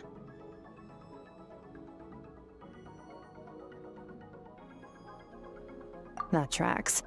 All the information you have suggests the Abyss is something sinister, and that abyssal power is a wild and dangerous force that always spells disaster. And you're saying that's not true? Depends on your perspective. Floods and hurricanes take countless lives too. But if one day you gain the power to control them, what was once a calamity is now just another tool in your arsenal. I'll respect your opinion, though. Just means we have to turn to the second best option. A little abyss crystal that contains my power. Wear it on your head, and we'll be able to perform dream mirroring when we fall asleep. Dream mirroring? It means experiencing whatever the other person is dreaming. Everything they see, think, and feel. Since you haven't studied the art of using abyssal power, and have no plans to jump in the deep end right now, I'll have to do the investigating for you. With dream mirroring, every time you slip into a deep sleep, I'll see with my own eyes whatever scene plays out in your mind. Then, I can guide you through the dream environment, and we'll take back what was stolen from you. Huh. You make it sound so simple. Tough to say.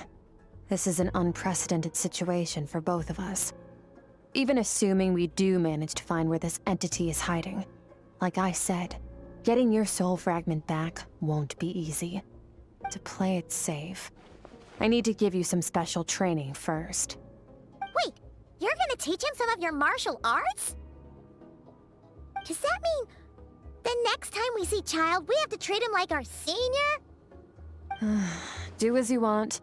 For my part, I don't see you as my disciples. You're already a pretty good fighter. All I'm planning to do is build on your current skills and train you for the specific scenarios that I think we might face. But that's enough talk. If you're ready to do this, then come with me. Time might be more lenient here, but that's no excuse to waste it. Oh, she moves fast. Paimon can hardly keep up with her. So, special training, huh? Kind of a rare opportunity. With your skills, there's not a lot of people qualified to train you. Last time something like this happened was probably anti-Raiden Shogun training, right?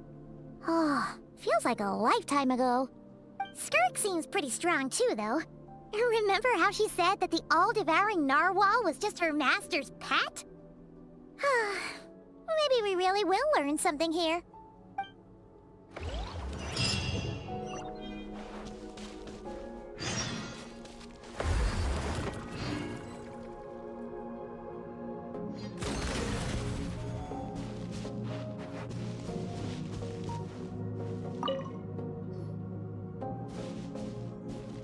Ready?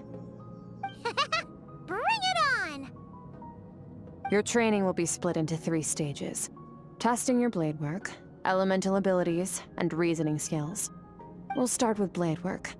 You're no rookie in this area, so I won't bore you with the basics. During your long journey, you've no doubt sparred with a lot of talented sword fighters. Consciously or not, you will have picked up all kinds of techniques from them. You bet! There's Kaya, Master Jean, Kuching... Oh, and Kazuha, Ayaka... Yeah, we've met sword masters like you in every nation we've been through. You sparred with a bunch of them too, right? Nice to know it's all gonna come in handy now. Don't get too smug.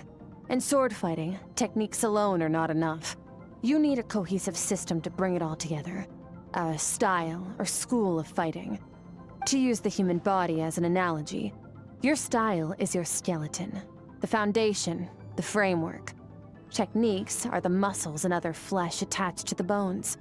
This is where your strength comes from. Improving your sword fighting is like growing that body.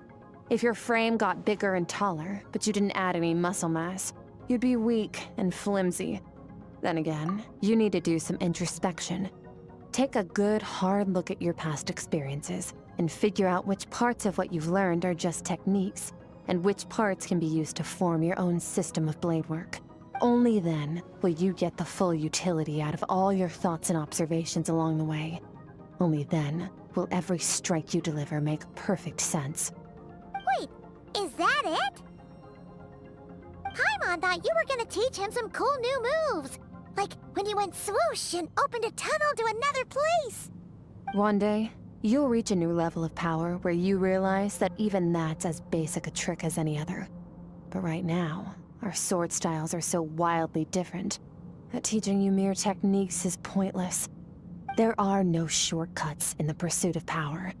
Failure is your best teacher, and rigor is your coursework. That's all I have to say. Time to make a start. Train until you're satisfied with yourself. Now focus. Destroy the crystal columns as swiftly as you can.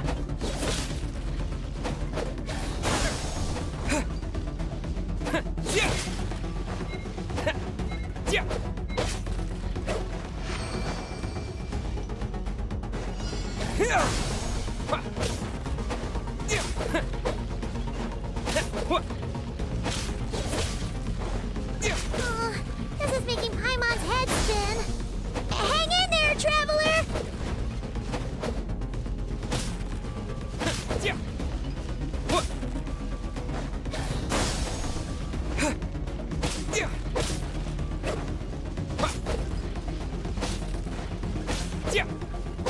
Propagate!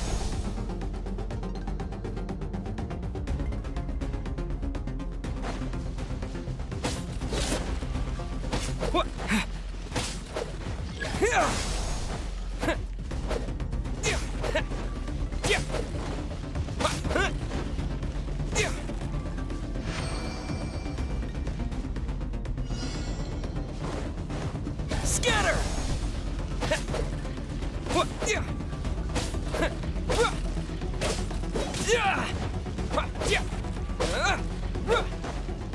Propagate! Stay calm. Use your head. You have to keep it together.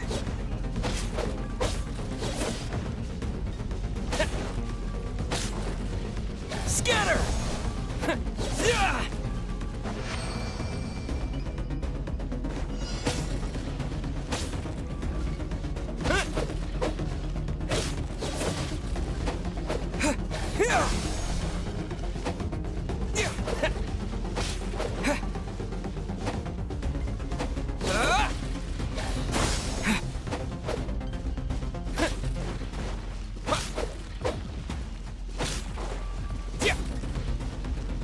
Scatter!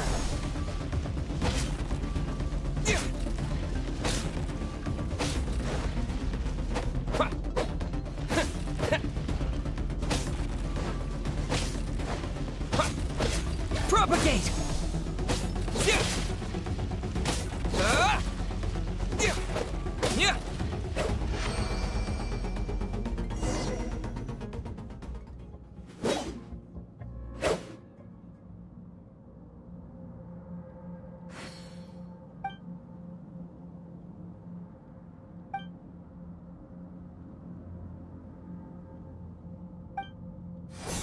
This moment will be frozen in time. Cut to the chase. Consider a moment of true mastery that you've witnessed in another person, and ask yourself, what lies beneath the surface? What's their guiding philosophy? What's their state of mind as they maneuver their weapon? Now take that and practice it right away with speed, skill, and strength, over and over, until your hand is one with your mind. This is the only path to true growth. Step on up. Dance with the waves.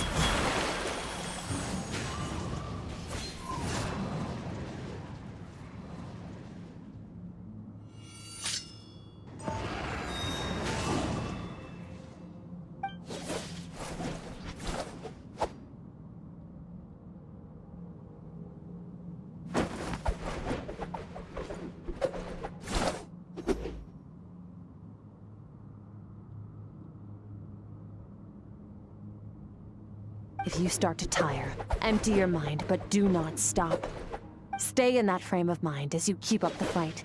Get rid of all redundant movements. Imagine your sword is an extension of your own body. Wield it just as you wield your arms, hands, and fingers.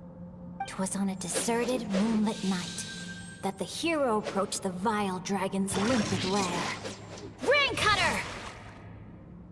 Feathers fleeting wet, the white heron treads water, a sight without flaw.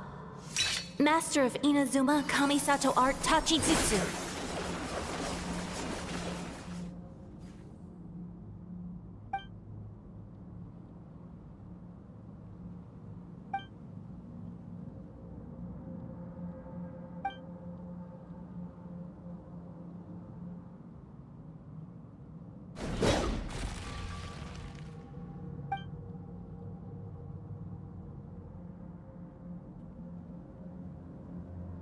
Huh.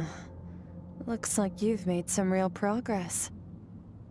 That concludes your training session. Awesome! Paimon knew you could do it! How do you feel?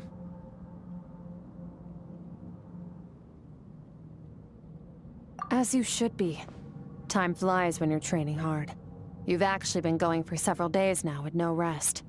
Yeah, meanwhile Paimon's had a whole bunch of naps. But Go get some sleep. I'll be doing the same very soon. Let's hope you see that foggy place in your dream, so I can get this investigation over and done with.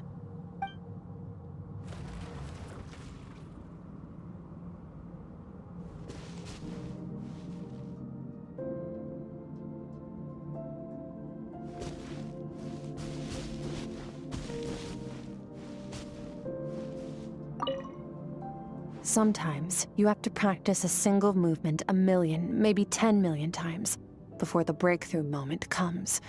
Nothing in the outside world can help you in this process. The most important thing is to remain patient.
Skirk, why are you skipping classes again? We've talked about this. 'Cause he's a crabby old man, and he's a boring old man. I don't like going to his classes. Excuse me? You shouldn't talk about your teacher like that. It's very disrespectful. All right, let's not get into a big fight about this. Skirk's learned what she needs. There's no point forcing her to sit through more classes if she doesn't want to be there. But I'd still love to hear about what you got up to yesterday. I went diving, and I saw this huge fish. I never knew they could get that big. It looked kinda dumb though, with that stupid big fat head.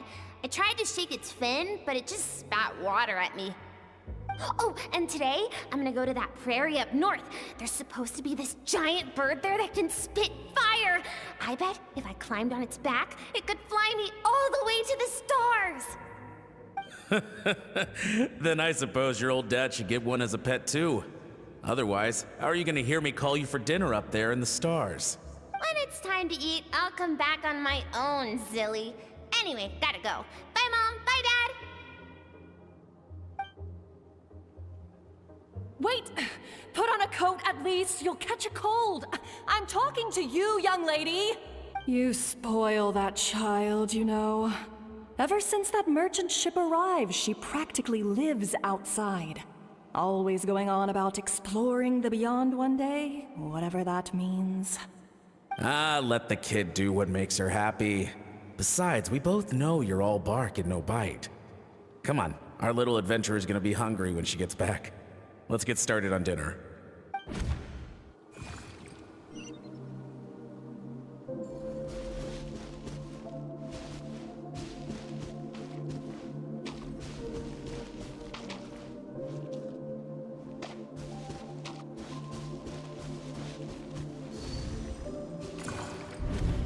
The stars shimmer high above. But what lies beyond the stars? Mountains as far as the eye can see? An endless snowy plain? Or maybe buildings taller than the sky, like the people from the merchant ship said?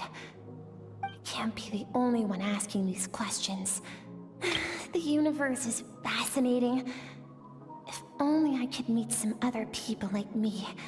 We could set sail together and explore every corner of the world.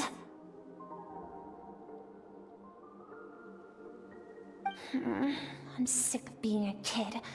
There's so many amazing things out there, and I'm ready to see them all. But for now, I'm starving. Better get back.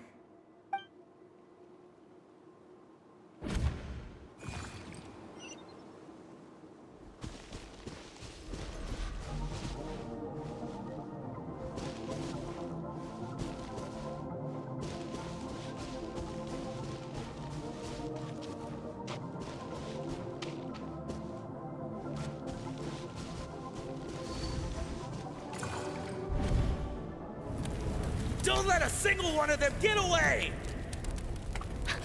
No, please, spare Why? the children! Stay back! They're coming! Run! Help! Eliminate the threat.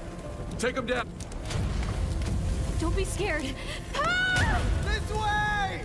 We'll never make it! Fire. There's fire everywhere. What happened? I told you we shouldn't have trusted these outsiders!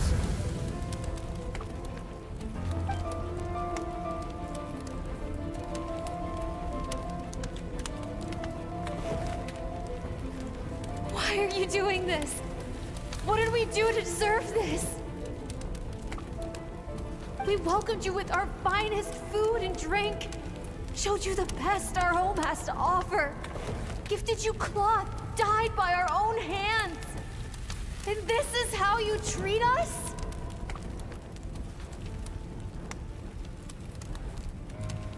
Run! Save yourselves!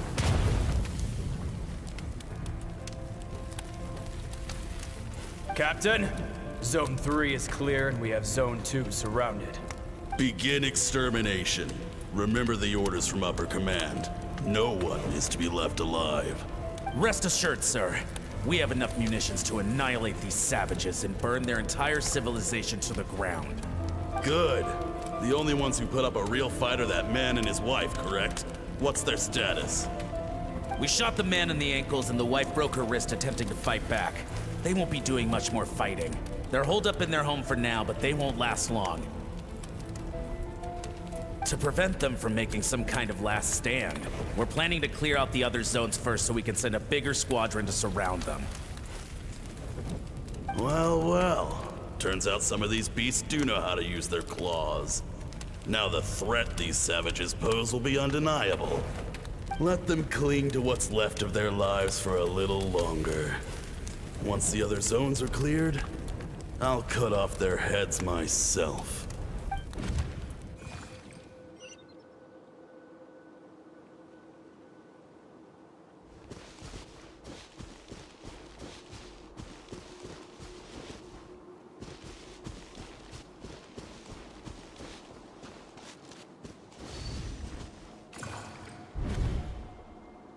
Dad? Mom? Skirk, you're all right? Thank heavens. I'm so happy to see you, sweet girl. But you need to go. It isn't safe here. They'll be back any second. What happened? You're bleeding a lot. Dad? Mom? This is the place. Alert all units. Prepare to surround. Run, Skirk! Run as far away as you can. Don't trust anyone. Your dad and I, we're not afraid to stare death in the face, but we need you to survive. My clever girl, so curious. You're already so brave. I know you're going to grow up to be such a positive light in this world. Whenever you miss us, just play this song. Remember, life is a gift. Don't let darkness claim it. Break down the door! Look what we have here. A savage that can pluck a tune. Well, the show's over.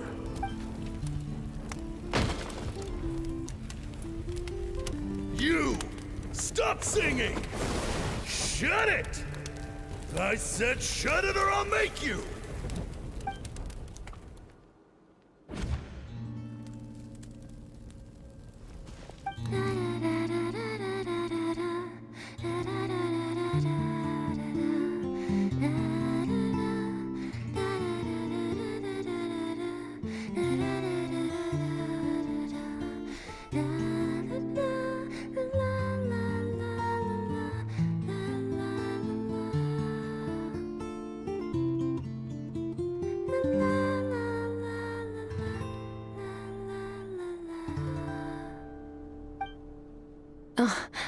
You're awake? I found a few clues while you were asleep, but it's only a start. Now, time for the second stage of your training. This time, the focus is elemental energy. Come find me when you're ready to begin.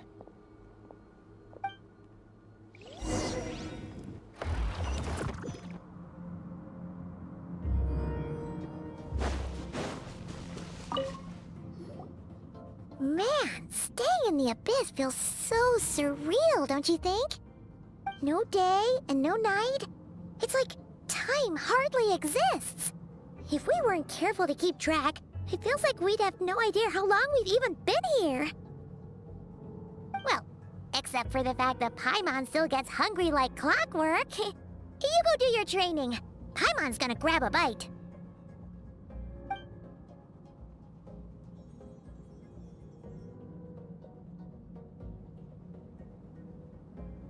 The way I see it, the pursuit of power is divided into 3 stages. The first is mastering the use of standard weapons. Next is learning how to harness natural energy. And after that, you're free to challenge even higher dimensions. The natural energy of Teyvat is, of course, elemental energy. But that's not my area of expertise. I draw from a different source of power. Abyssal power, yes. Also known as the power of the Void Realm. My master, Sirologi, is a true expert in that area.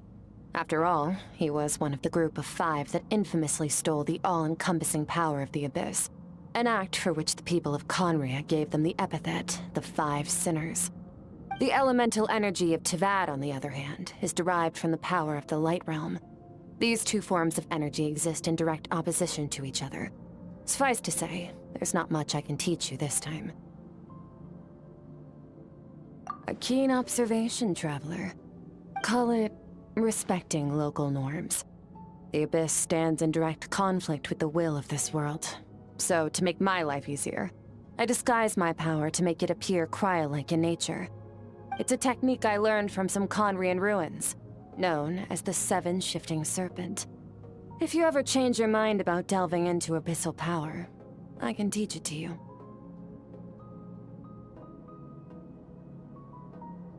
So I've heard. You seem to have a knack for removing abyssal power. But is purification really what's going on there? Like I said, power does not simply disappear. Just thinking out loud. Let's focus on your elemental training. That's what's gonna help us if the situation gets tricky. True growth comes from adversity, but only if you make the choice to pick yourself up again every time you fall. So, it's time to push yourself to the limit, and then keep pushing. This is the only way to advance at pace. Use the power of Animo to clear the field as fast as you can.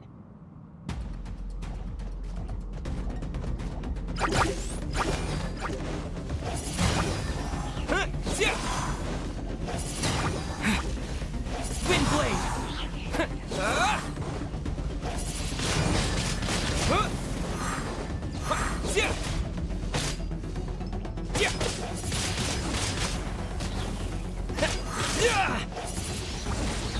Windblade!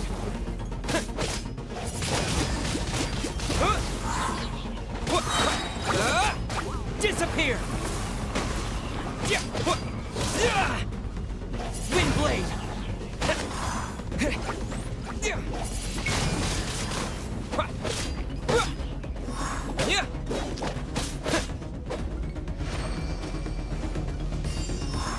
Observe your surroundings. Look for things you can use to tilt the scales of success in your favor.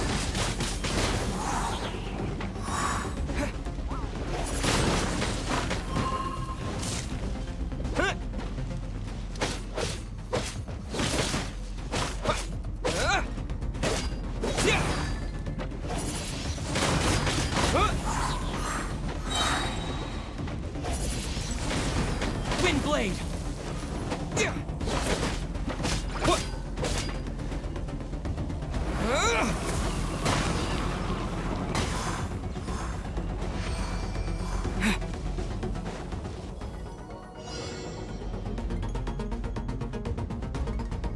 Use the power of Hydro to destroy the spikes.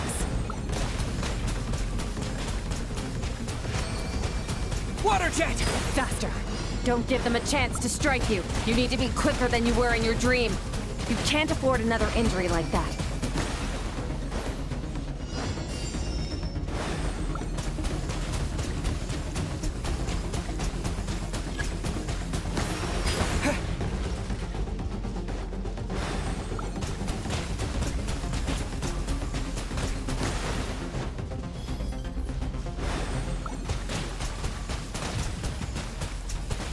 Water jet!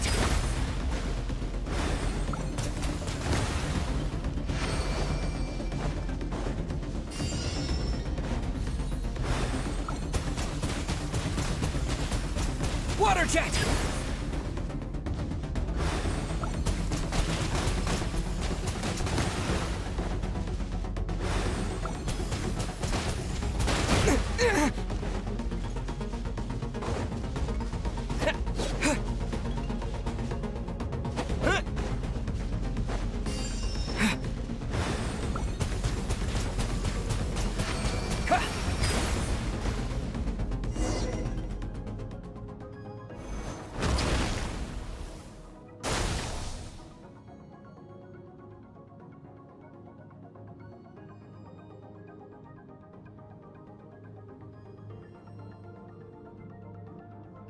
You need to understand what makes you special.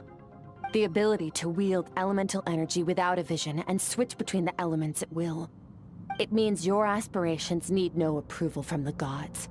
Your power is not bound by the rules of this world, so be bold. Do not be afraid to chart your own path.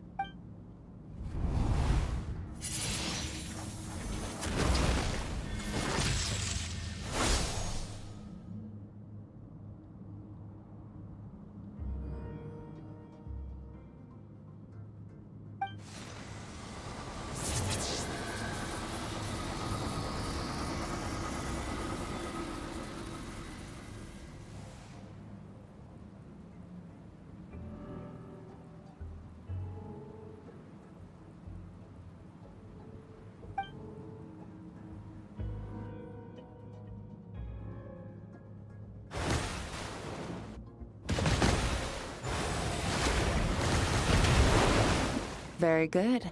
It seems you've reached a deeper level of connection with the elements.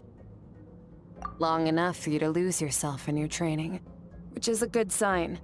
Relentless practice with the elements has drained all your strength, but it's also what allowed you to make progress. Get some rest. When you wake up, we'll proceed to the final stage of your training.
What is the secret to power?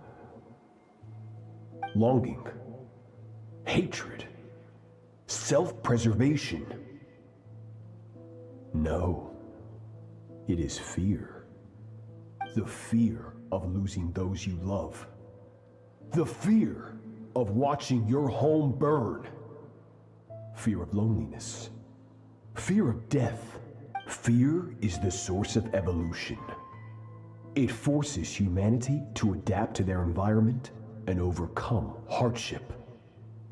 It is in the process of prevailing over our fears that we surpassed first ourselves and then the rest of the world. That fear is now part of you. It calls on you to evolve. And it is time to answer.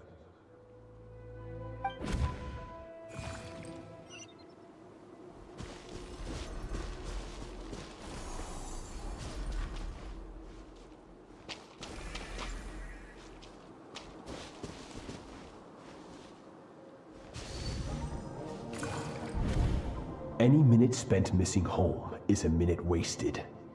Practice your sword work instead. Do not make me tell you twice. But, Master, I can barely lift the sword anymore. If I keep going, I feel like my wrist is going to break. So it has not broken yet. Then pick up your sword and keep practicing until it breaks. After all, bones can always be reset.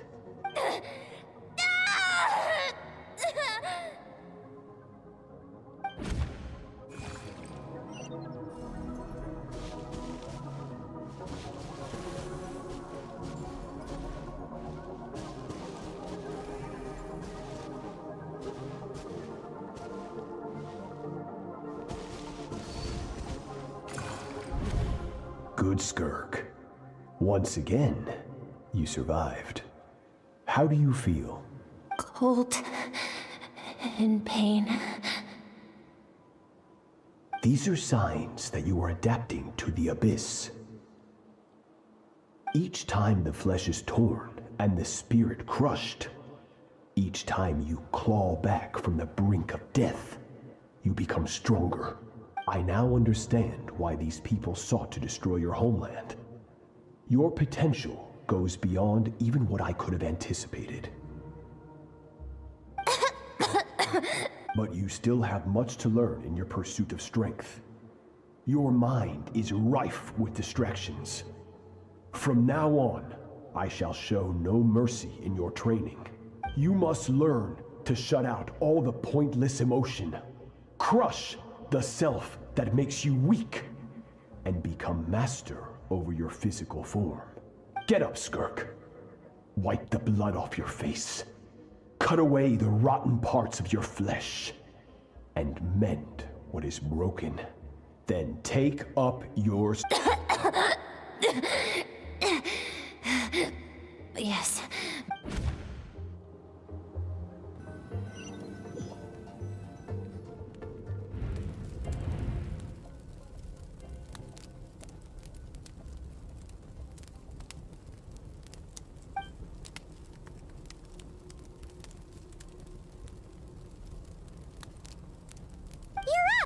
Hopefully you got some good rest.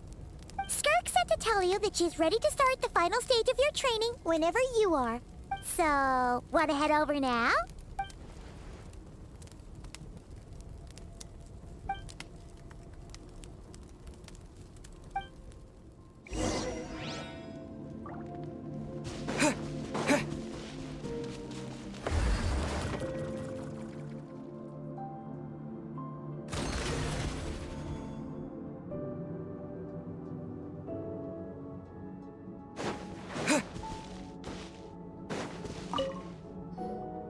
From your training so far, you have gained better command of the sword, and more control over your elemental abilities.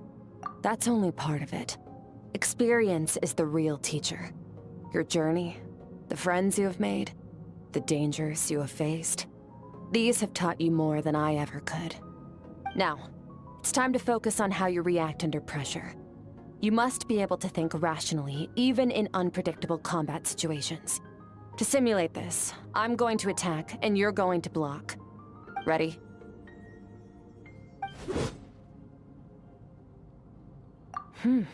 Not bad. That defensive stance looks near unbreakable. Just like your sister. That reminds me. You still don't know what happened to her, do you?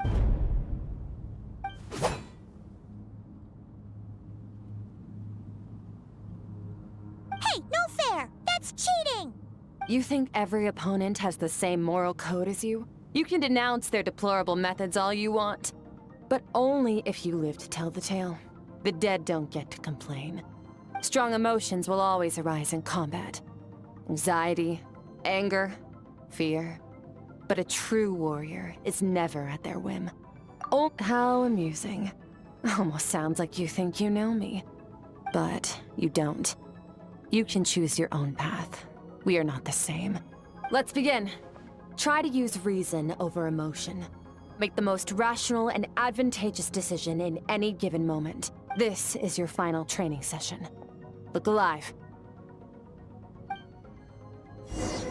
Same drill as before, but this time I'm going to interfere. Hold your focus. Go!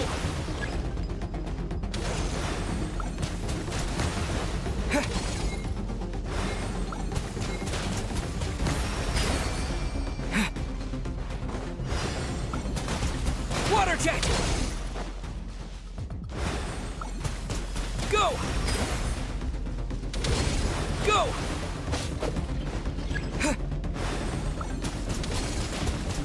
Go!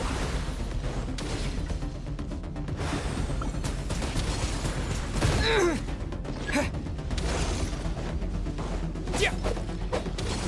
What?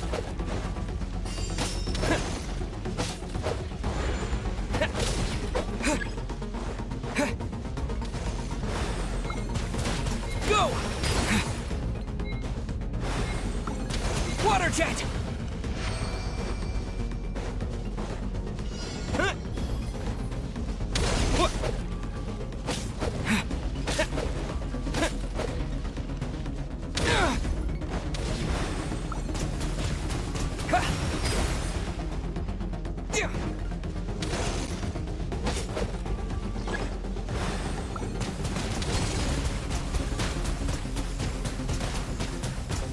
Go!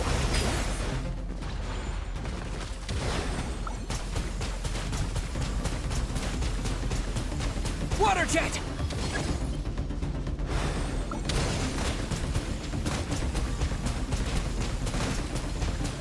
Go!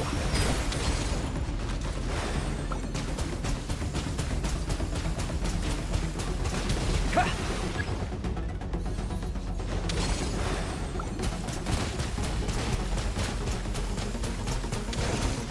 Ha! Go! Yeah! What?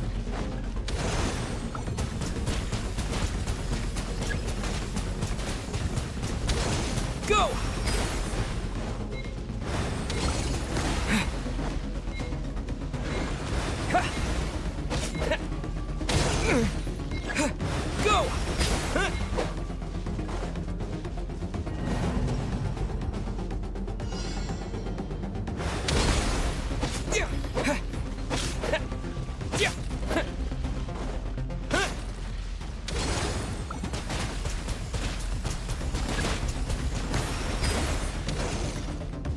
Go! Yeah!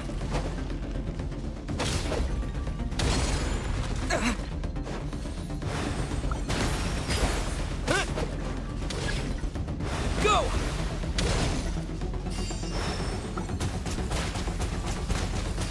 Water jet!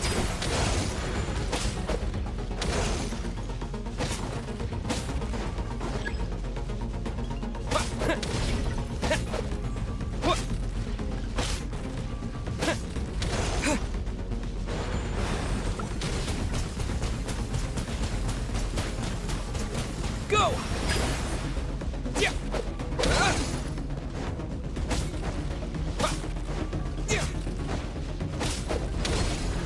Yeah! Yeah!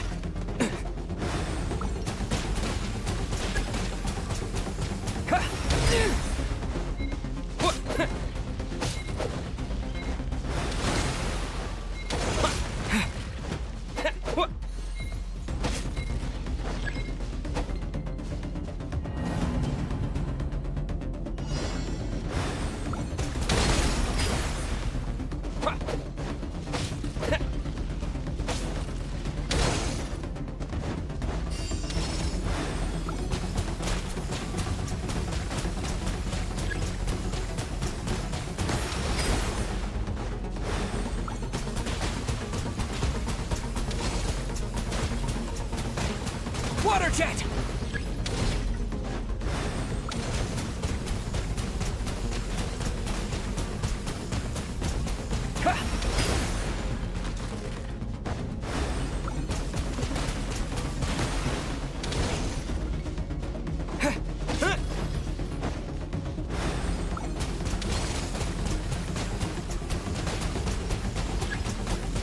Water jet!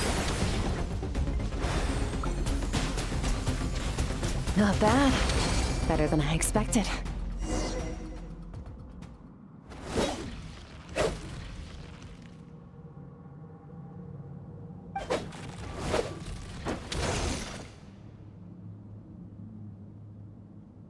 You're getting the hang of it. The first step to controlling your emotions is controlling your mind. You want a unified train of thought. It all comes down to focus.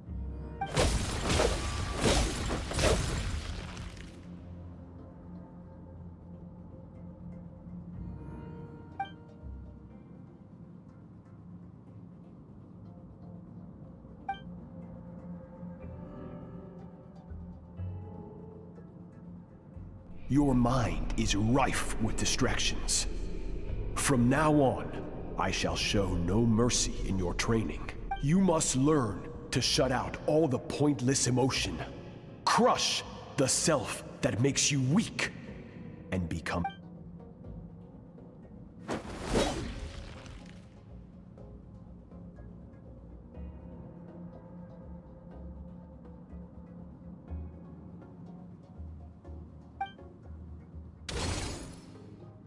Stop.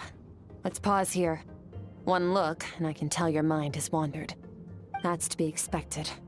There's a limit to how long a human being can concentrate on one thing. Staying calm and focused sounds simple in theory, But in practice, it's more demanding than sword work or elemental ability.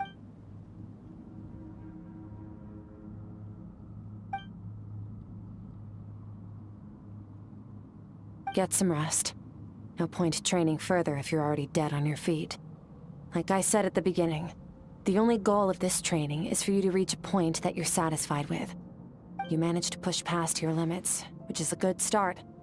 You can be proud of that and sleep well knowing that you've earned it.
Skirk is amazing. She faced down that terrifying giant and cut its head clean off. Oh, she got hurt though, didn't she?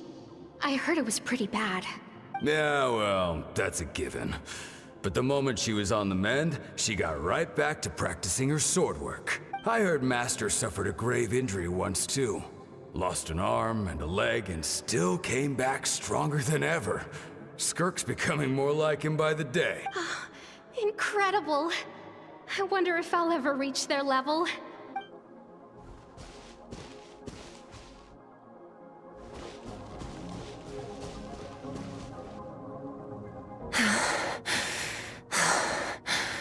Pathetic. You're not even trying. You're so much weaker than you think. Skirk, have you become a positive light in this world? Do you even remember how many of us perished in that fire? Keep your gaze fixed on your blade. You don't deserve to rest. I have so many questions. I just want to jump in a spaceship, explore the whole universe, and get answers from the stars. I just need to wait till I'm grown up. Then, I can do anything. Now, you must bid farewell to who you were in the past, and become someone stronger. Run! Skirk, run! Only death awaits us here. Keep running, and don't ever look back.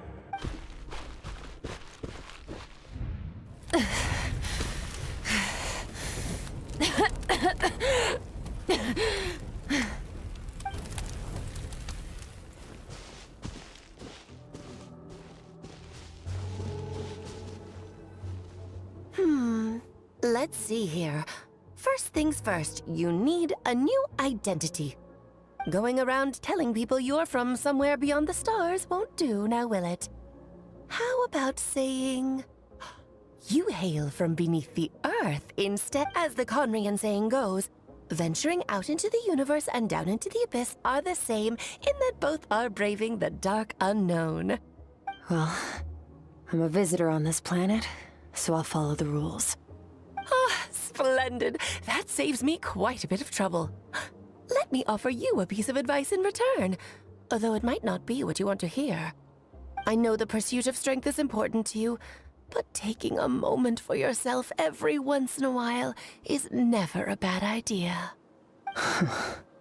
Ignore her existence for too long, and there will come a day when you can no longer hear her voice.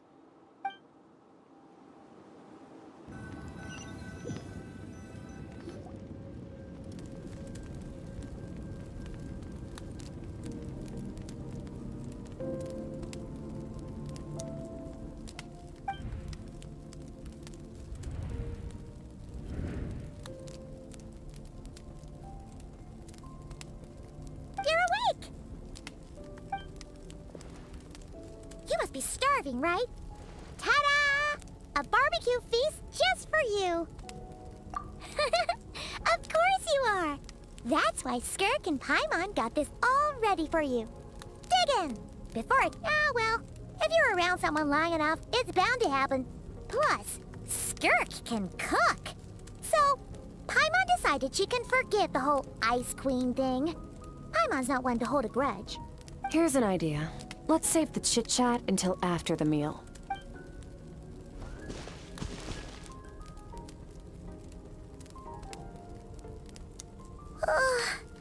So full. Okay, it's Paimon's turn to sleep now. Wake her up when it's time to go.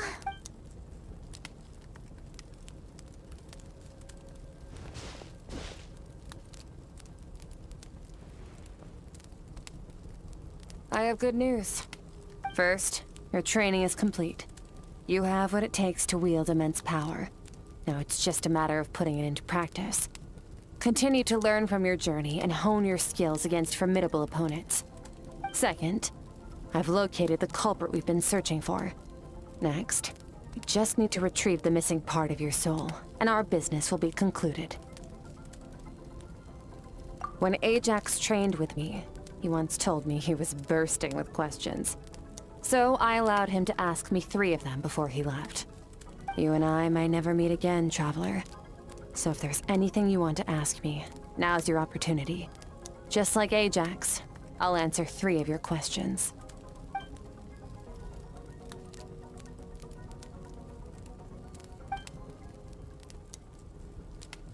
Okay, not the angle I was expecting. What makes you ask that?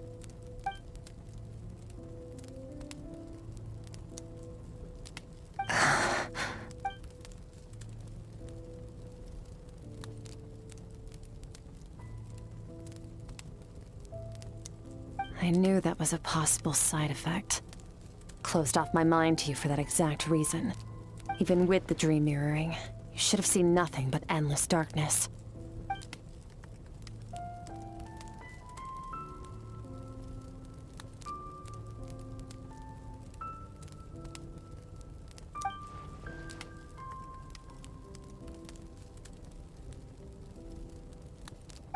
Whatever. Must have been a flaw in my execution.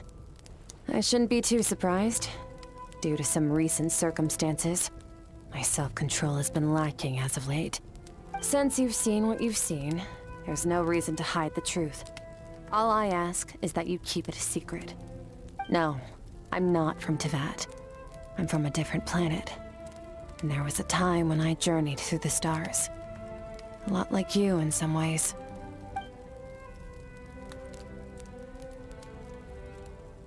No, we're different in that respect. You're influencing the fate of this world. But me, I'm just passing through. Several hundred years ago, my master, Sertologi, opened the border between worlds and sent me here. But this is not my home. And one day, I'll return to the vast unknown of space.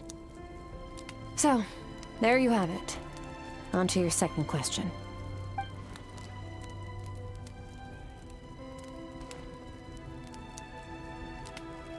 To become stronger. For certain reasons, I need to bridge the power gap between me and my master as quickly as possible. But first, I need to understand the source of his strength. To do that, I need to follow in his footsteps, walk the path he once walked. And somewhere along the way, I'll find out how to defeat him. Okay. You have one question remaining.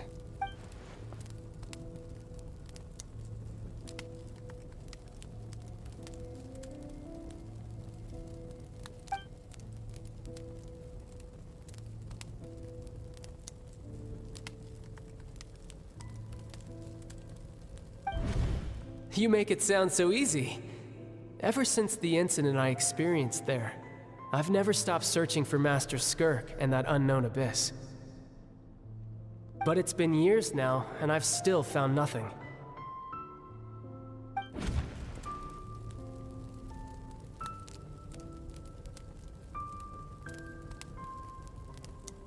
Well, your last question?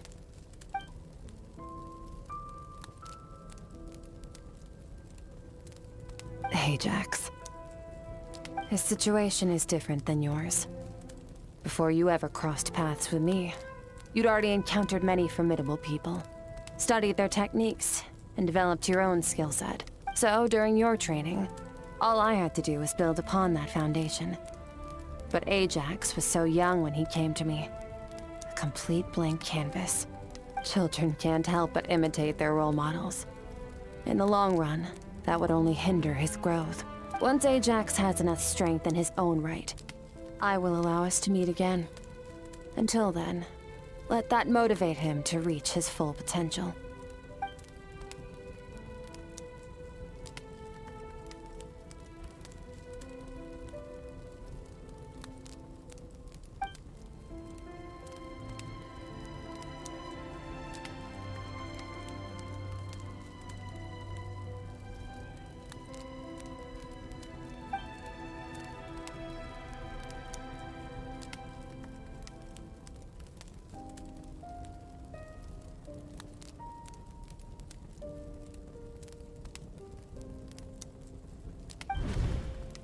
Unlike you, I have no desire to establish a connection with the world. The weak and the lowly have no right to remember me. They're lucky they only have a few missing memories to show for it.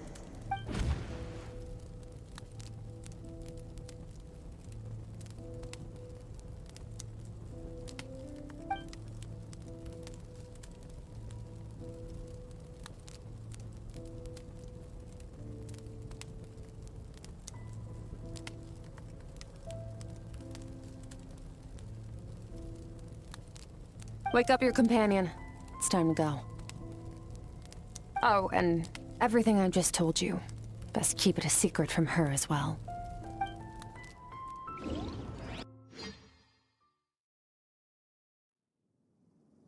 Time to go. Oh, finally.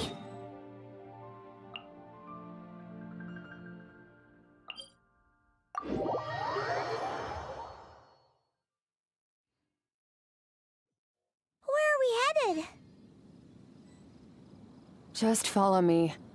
I'll open an abyssal rift close to the culprit's location. It will take us to where he's hiding.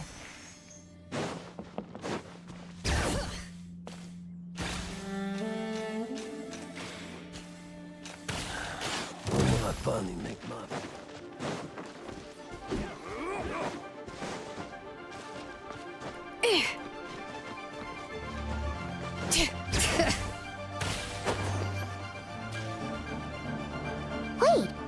Yes. If we enter from here, we'll be able to reach that place from your You have some experience with abyssal domains by now, but still, this is someone else's territory. Best to proceed with caution. Don't worry. Paimon's an expert at hiding behind other people for safety. Oh, but, that means you need to stay safe, traveler. All right. Remember your training. Time to put it to use.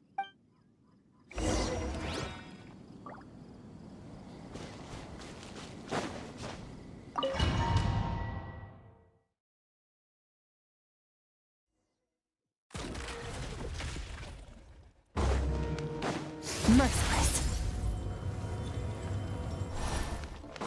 Yeah!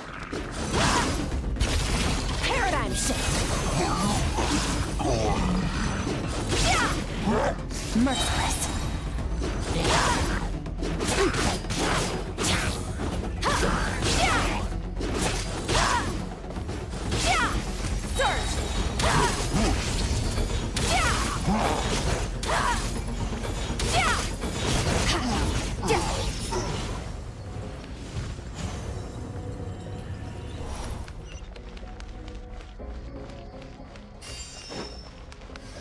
Whoa!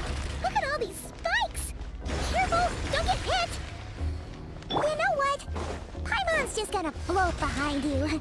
Come on, you got this.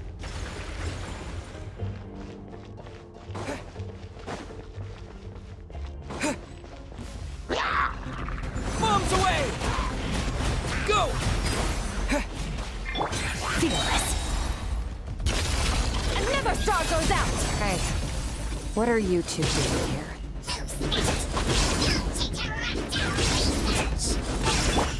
Are you trying?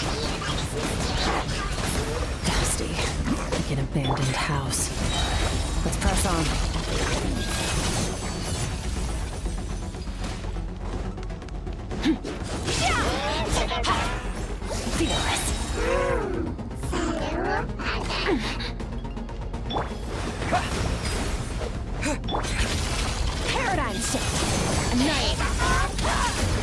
Yeah!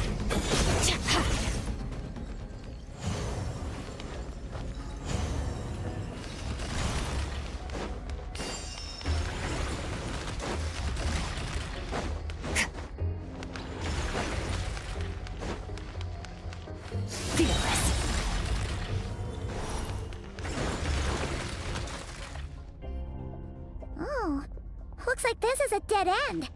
Did we make it to his hiding place? Ugh, this fog is making it impossible to see anything! This should be the place where you were attacked, Traveler. The missing part of your soul should be nearby.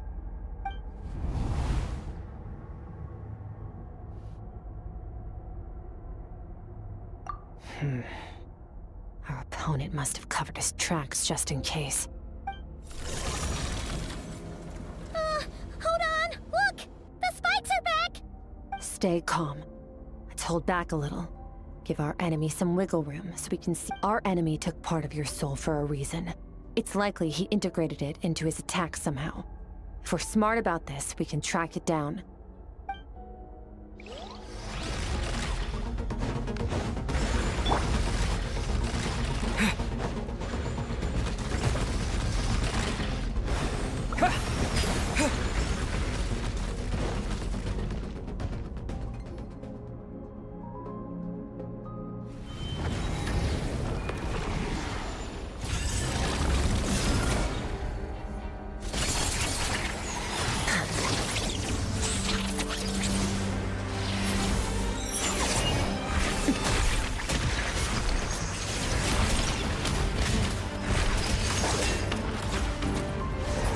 From the start, the attacks have been focused on me.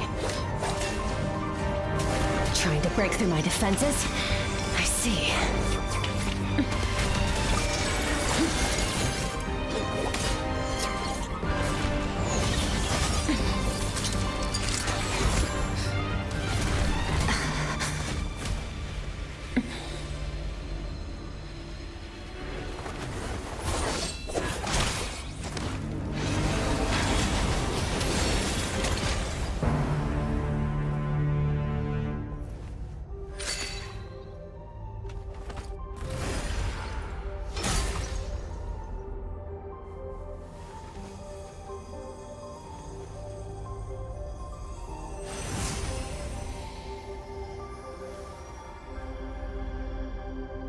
There.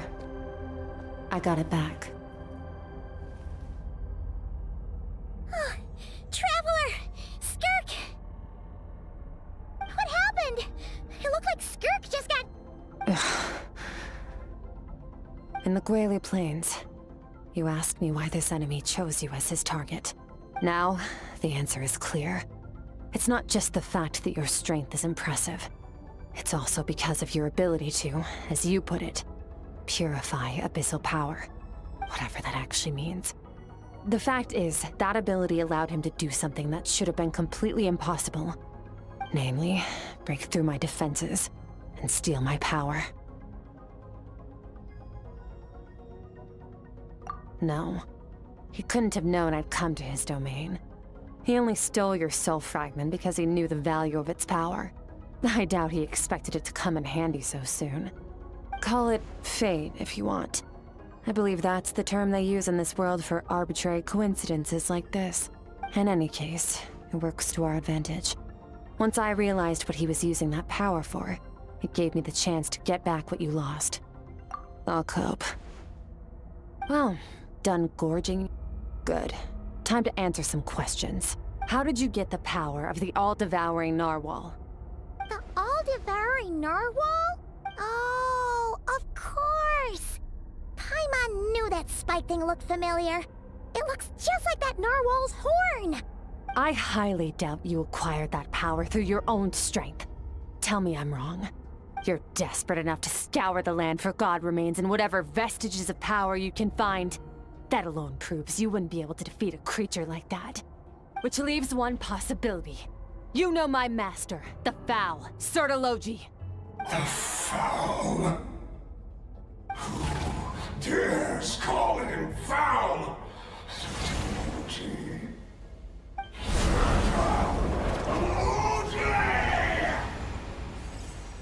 What's wrong? Bit off more power than you can chew? You're struggling to hold a basic conversation. Just a little longer. I'm still... Look! It's back! Those obsessed with power will let it devour them before abandoning their pursuit. Keep calm and use reason to decide the best course of action.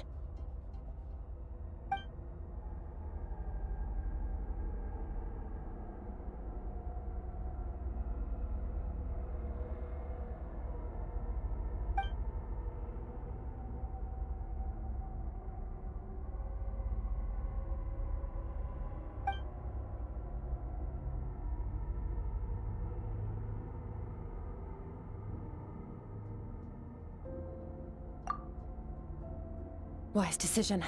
Final victory doesn't always come after a single battle.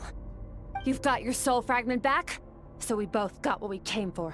Let the enemy draw breath while he can. It won't be for long. Get us out of here, Traveler. You'll need to lead the way this time.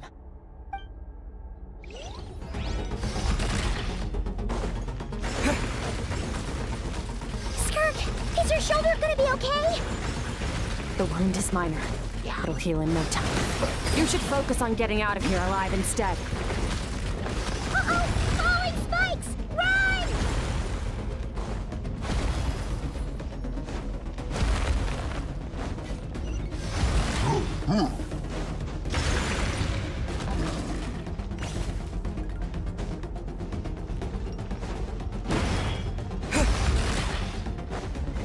Watch out! Looks like this place is about to collapse!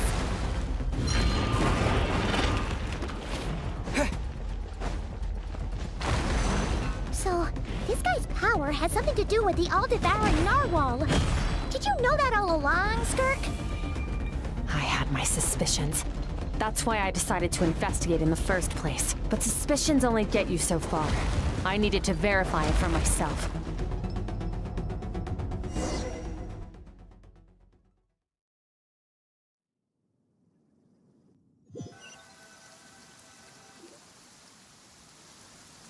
Phew. Oh, we should be safe here, right? I no longer sense his presence. Can't have followed us out of that abyssal domain. Weaklings like him will find that my power is not so easily controlled. He won't be leaving that place until he's managed to digest it. You seem surprised. I suppose that's fair. You've seen but a fraction of what that whale is capable of. That gaping maw could swallow a planet whole. It's called the all-devouring narwhal for a reason. Devouring is what it does best. It can extract power from anything, dead or alive, as long as it manages to make physical contact. Yeah. When we had our run-in with that thing, the roulette mentioned that it has an instinct to devour. Your dragon friend recognized the nature of its abilities and used the power of Hydro to protect you. That worked because it was in a satiated state, so it was somewhat less aggressive than usual. It's a different story when it has no more power to feed off of. That's when its true voracious nature kicks in. It could devour everything on the planet in that state, which is why I cast it into that void space. But I hadn't counted on there being anyone left on this planet capable of wielding its power. To me, that says he must have encountered the whale a long time ago. Meaning, he must have known my master.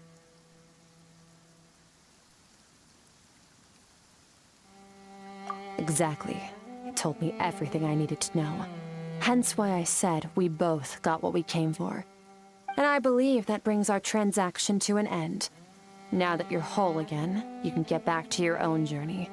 I'll handle the rest of this situation myself. No way! We can't leave now!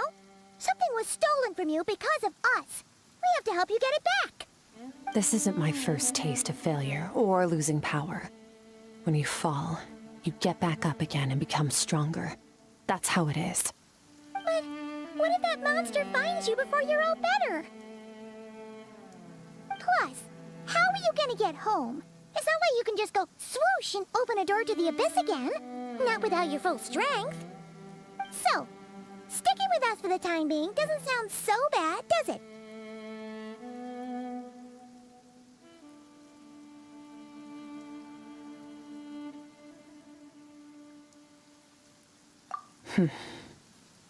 Fair enough. Then take this. What is it? The bag of Mora. Nothing in this world is free. I know that much. I'll leave the planning to you. Hurry up and decide where to go. We should take Skirk somewhere she can rest. But where?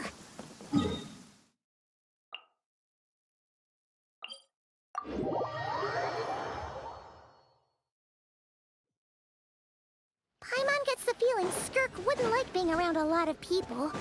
Oh wait! Baishu said we could rest in the back room of the pharmacy, didn't he? Let's head there!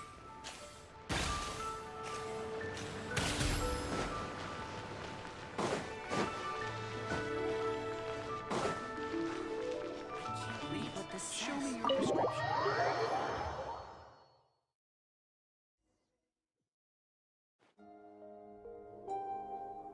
Huh.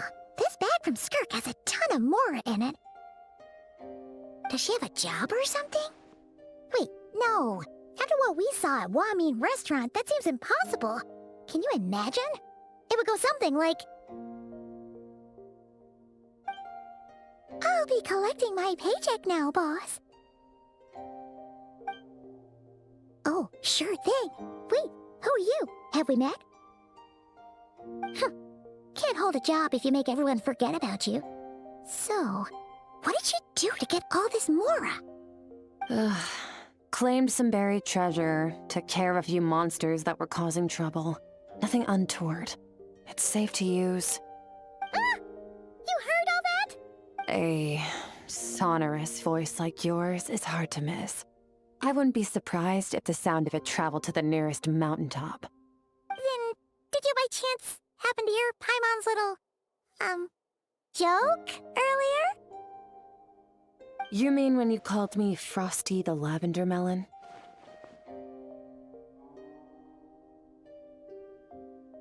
No, sorry. Paimon totally misspoke just now. She didn't say that at all. It was, a Paimon lookalike. Yeah, she's a piece of work, that one. Always impersonating Paimon and giving people weird nicknames. Okay, fine. The truth is, Paimon didn't like you all that much at the start, but things are different now. You helped the Traveler in a big way, so what do you say? Frat? I noticed there was only one bed. Go ahead and get some rest. Wait, what about you? I don't get tired, and I don't need rest. I'm going to practice my sword work. That should help me regain some strength. But your shoulder... Hey, don't just leave! Whatever. Let her tire herself out. She'll come back eventually.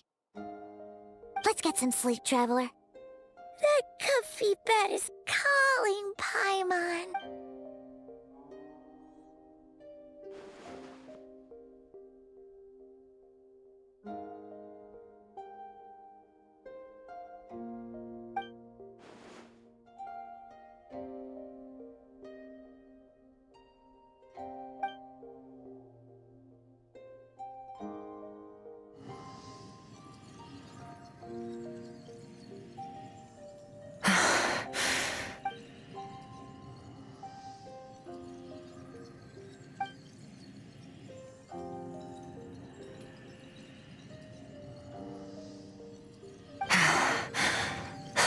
Quiet.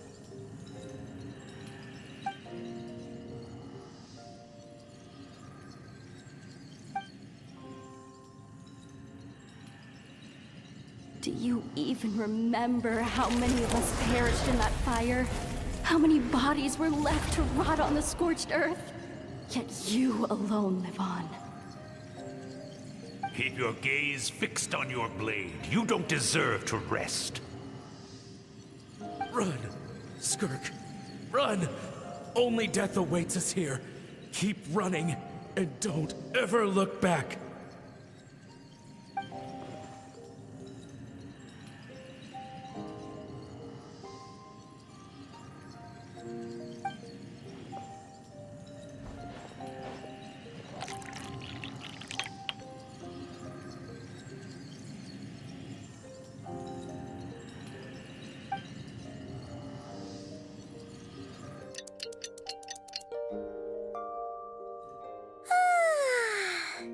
Getting an early night's sleep is the best. That bed was so comfy. Wait, Skirk? Have you been sitting out here the whole night? The bed's all yours if you want it.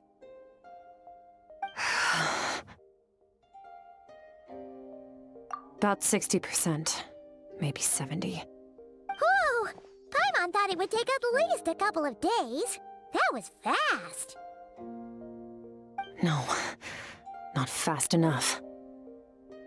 That's 20% less than last time. Same training regimen, same intensity. Nothing felt different, but somehow the outcome fell short.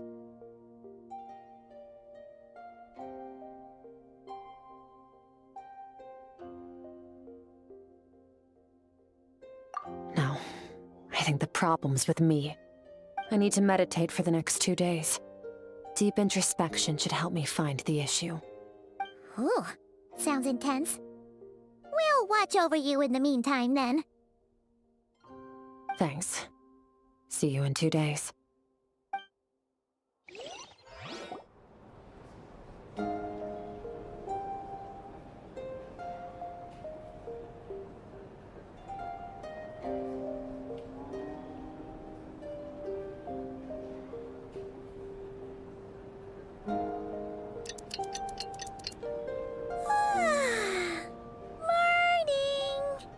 Skirk is still meditating, huh? It's been 2 days already. Shouldn't she be awake by now? Paimon can't think of anything we can do to help. Oh, wait! Breakfast! That's it! Paimon will go get breakfast! Skirk is gonna be starving when she wakes up. Be right back.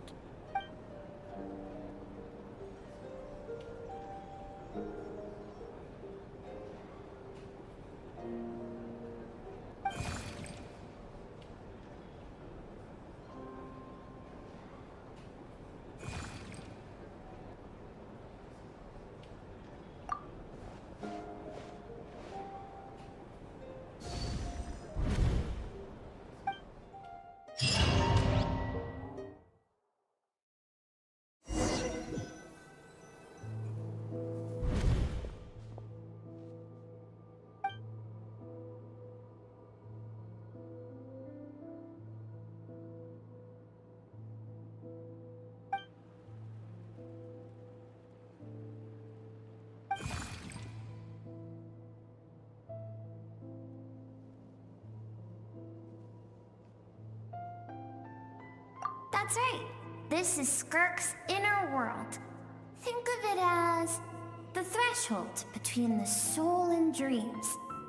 This isn't your first time here, but what you remember is probably a space covered in darkness.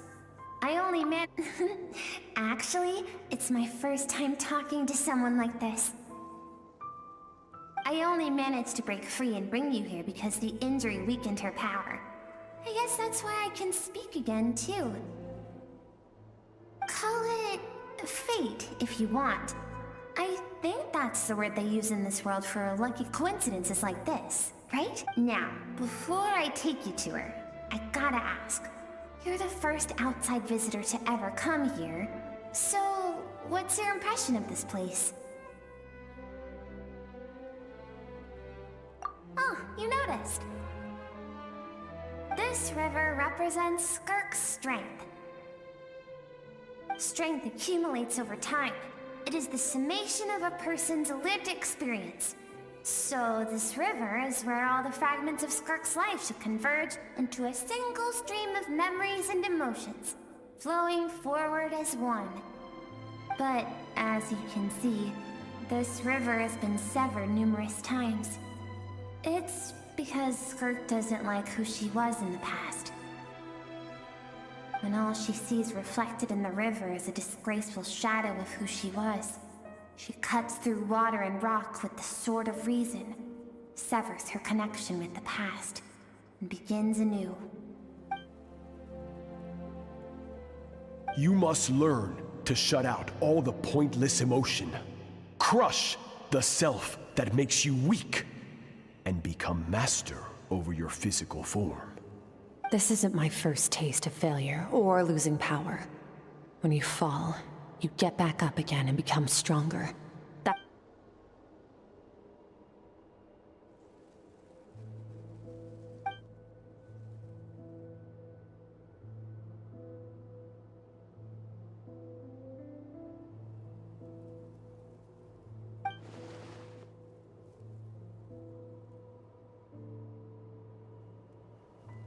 The answer to one mystery invites another question, I see. Let's follow the river upstream. There among the cliffs, among the memories etched into her heart, lies the truth of it all. Soon, you'll understand everything.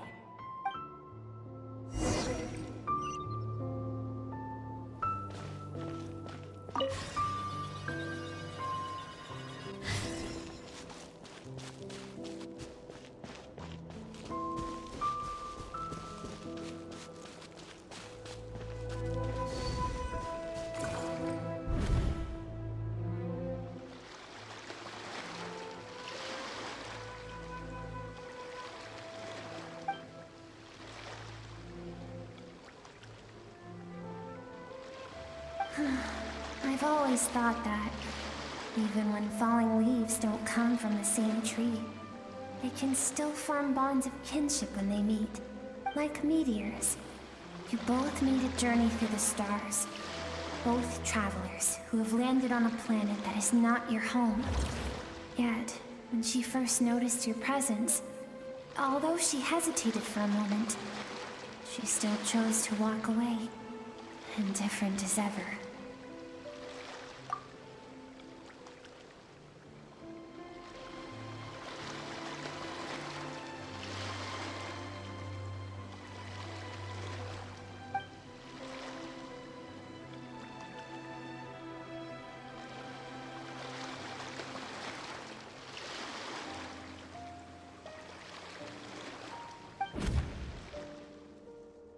Seems like you've answered your own question. Skirk sees herself as a trespasser in this world. She's made a conscious choice to avoid altering its path. But the reason for that decision stems from events much earlier on in her life. Let's keep going. It's still a long way to the source of the river.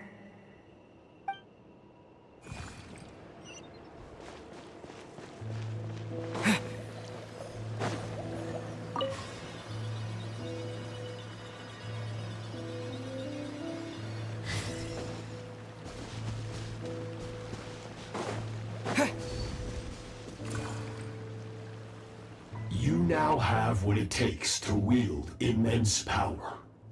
From this day forth, I shall teach you no more. No one can become a worthy warrior through imitation alone.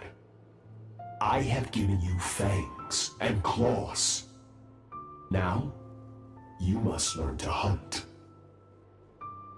You wish me to travel the world beyond on my own, Master? Indeed. Make new friends. Embark on your own journey. And piece together a new future from the shattered remnants of your past. We will still have contact through the Abyss. But know this.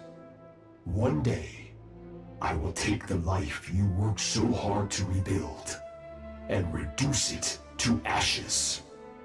Just like the fire that haunts your mind. Why would you do that? I have told you before, fear is the catalyst for human evolution. You have tasted loss. You have known fear, so deep it can be felt in the bones. But as living beings, we all have an instinct to detach from that which harms us. And thus pain dampens over time, and the acrid taste of fear becomes but a distant memory. Yet now, I have bestowed upon you the gift of fear eternal.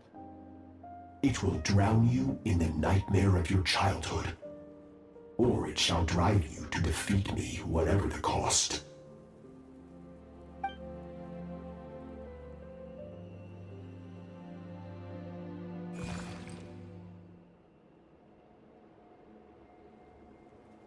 That is what Skirk's master, the foul, Sertologi looked like at one point in time. Of course, as a higher being, physical form is a triviality to him. He could appear as a beast, a human, or even a monster that defies description. The form you see him in here, clad in abyssal armor, is the one he usually wears when traveling through the stars.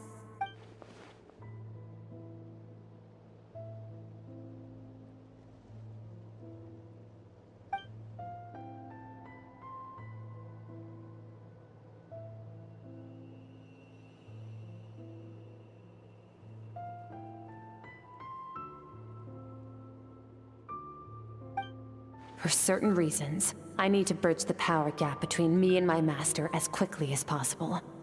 But first, I need to understand the source of his strength. To do that, I need to follow in his footsteps, walk the path he once walked, and somewhere along the way, I'll find out how to defeat him. That is my sole focus and purpose.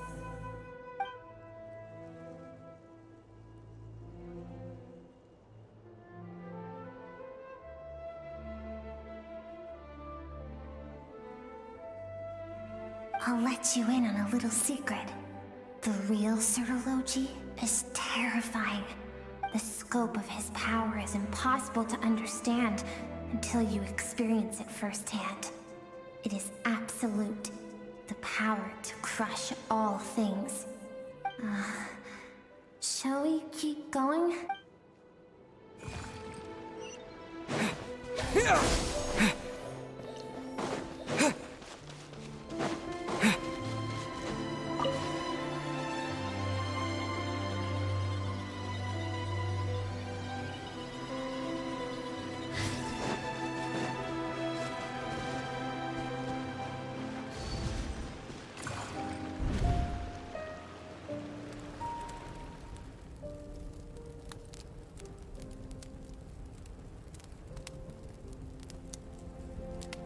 We've made it quite a ways already.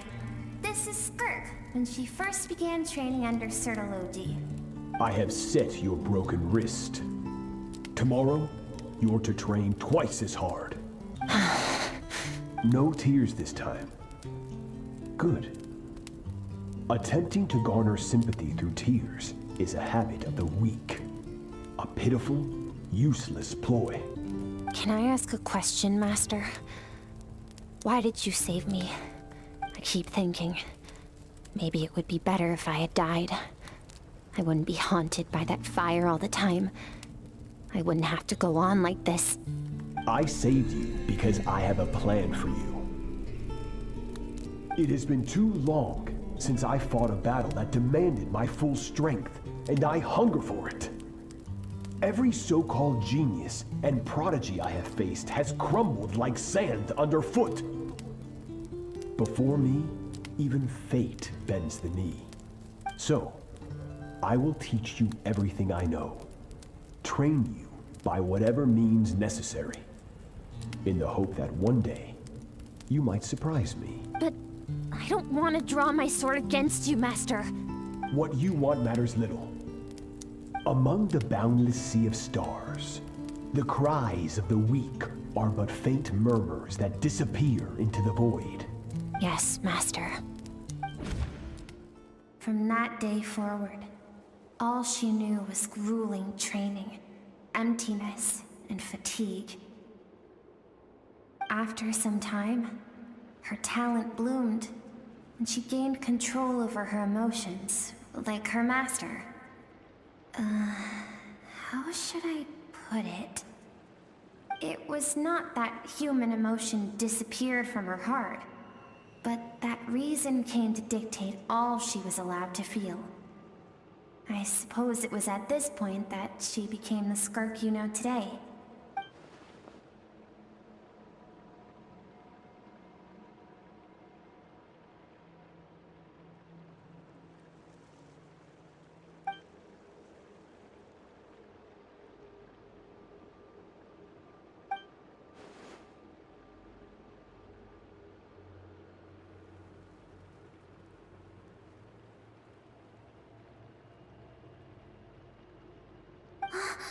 We're nearly there. I almost don't want to reach the end. Well, shall we?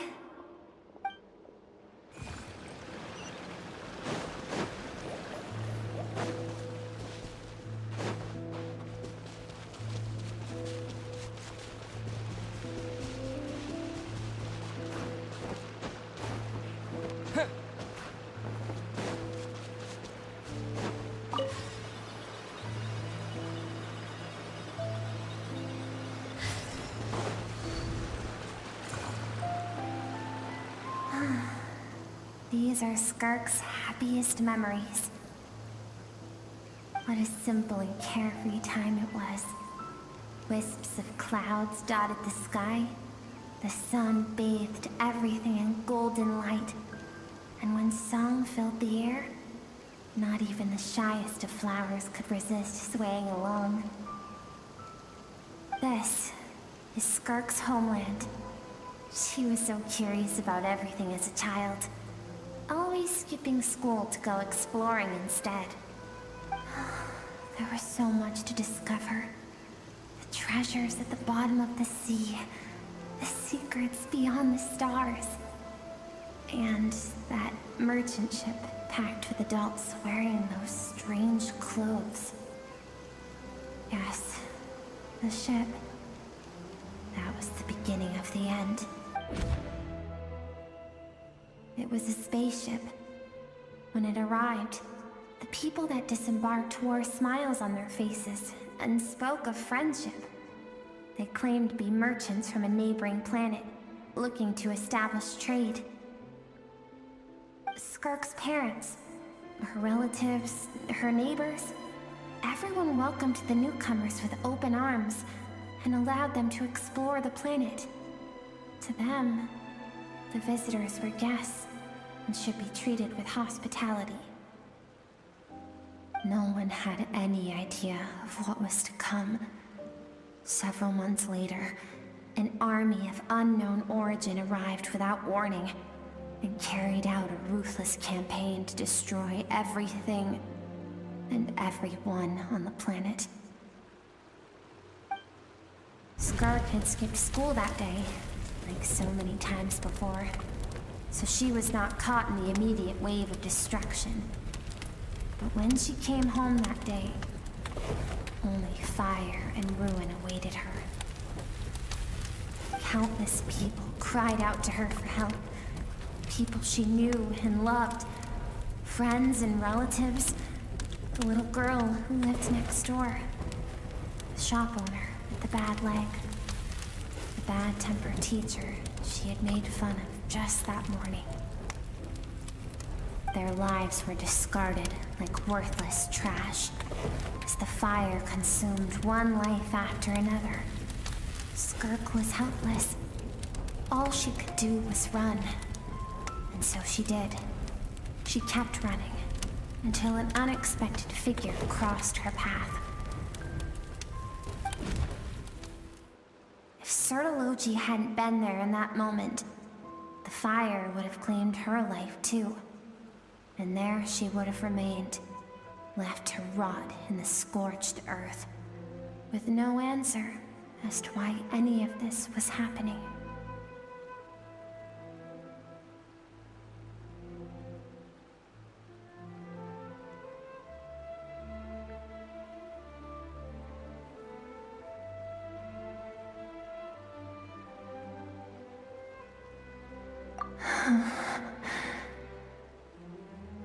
Because she and her people were seen as a threat.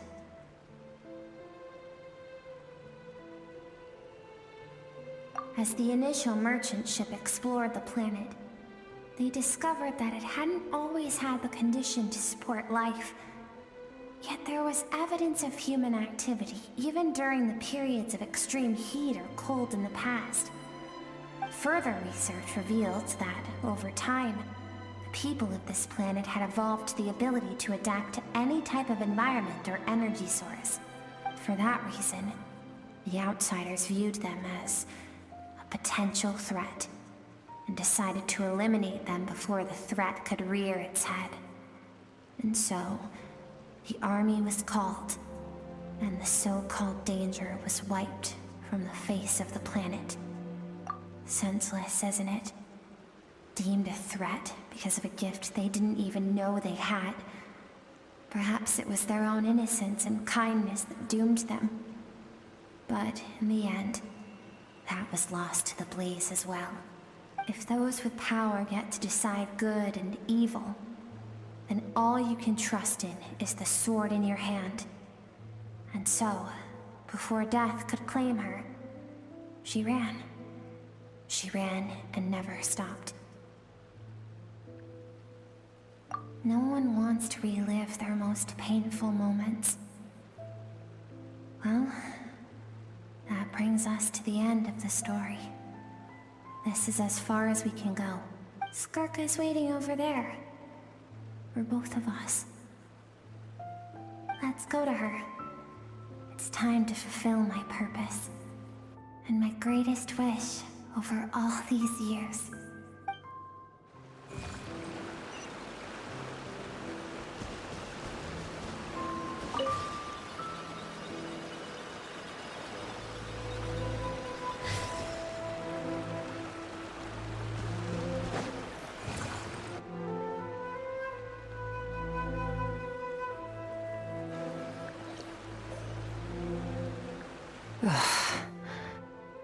So all this, just so you could bring him here. I have things to say to you. Well, to me. I want someone to witness our reconciliation, even if it takes an argument to get there. And he is the best choice in this moment. Her suppressed emotional self. The version of herself she keeps locked in the recesses of her mind, stifled by reason.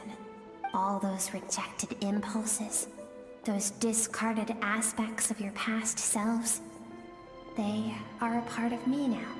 I am who you used to be. Someone you have refused to face for too long. So, I came to face you instead. You're wrong. I've faced you all along. And that's exactly why I keep you locked here. Your existence makes me weak.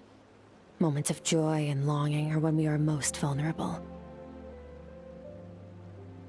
Don't forget, it was a penchant for goodness over reason that doomed our homeland in the first place.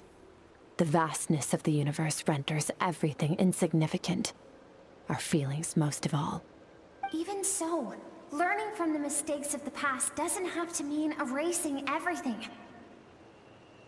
Strip yourself of your so-called weaknesses, emotions like kindness and empathy, and what makes you any different from the ruthless soldiers who slaughtered our people? The difference is that I'm doing what is right, what is necessary. I allow you to exist, but with limited freedom. That is the greatest kindness I can offer. I have shouldered everything you couldn't carry. I rose above the numbness and emptiness. And it was cold, unfeeling reason that brought me this far. It made me who I am. It made me strong. That is the problem. I want to shoulder those things together. On the grand scale of the entire universe, maybe our feelings are vanishingly small, but why should that mean they don't matter? Emotion gives warmth to the cold expanse of space. It gives meaning to the world around us. Think back to those nights of gazing at the stars, those afternoons of exploring the unknown. Think back and let them grant you peace. A brief respite from the pressure you put on yourself. That isn't what we need. It's exactly what we need. Aren't you curious about why recovering your strength has taken longer than normal this time? Finally, you get to the important part. That is the only answer I came here to find. Then look around. Look at your inner world. You cast aside your dreams and curiosity, and in doing so, you lost your original motivation. You severed all connection to who you used to be, so you can no longer draw strength from your past. Now, the only things driving you forward are fear and survivor's guilt. But these cannot take you far enough. And so, this river, the source of your strength, grows more polluted by the day. And you think that means I should seek help from a weak little thing like you?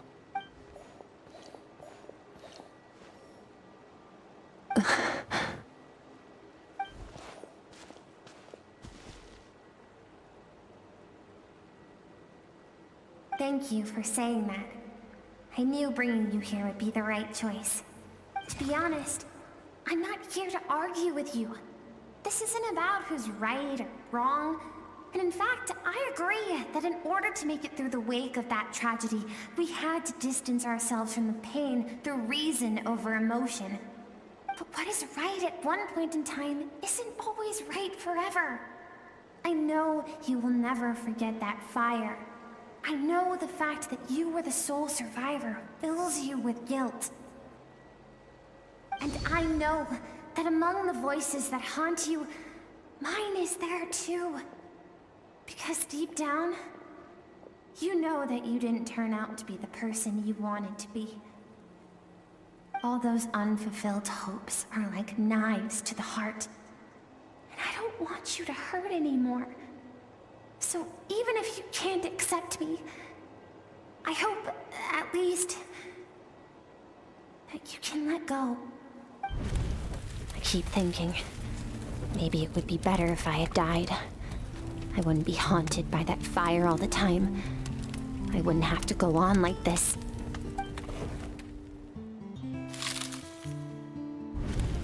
Your dad and I, we're not afraid to stare death in the face, but we need you to survive.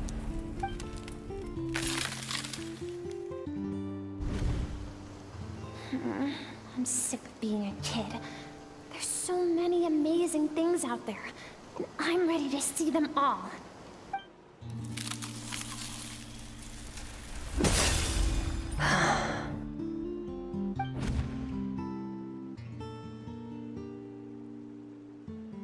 I remember. There was a song Mom and Dad always sang when we went out to fetch water. Dancing water. The sand along your path is begging for your song and movement. Will you carry this burden with you on your journey? I am not the dancing water, and you are not the burdensome sand. But if this is your wish, then I will carry you with me until the end. Thank you. I should be thanking you.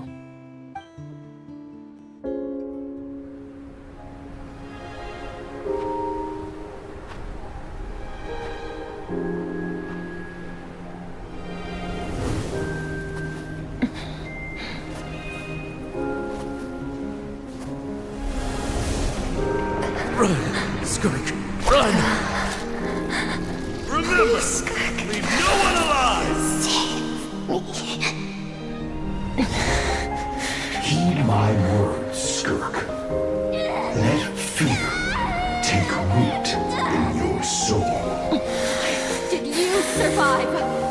Why was it only you? Skirk, did you become a positive light in this world?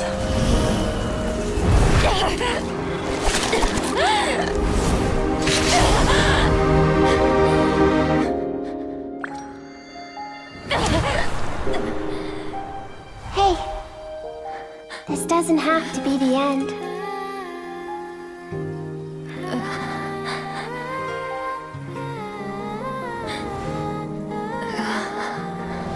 Life is a gift. Don't let darkness claim it.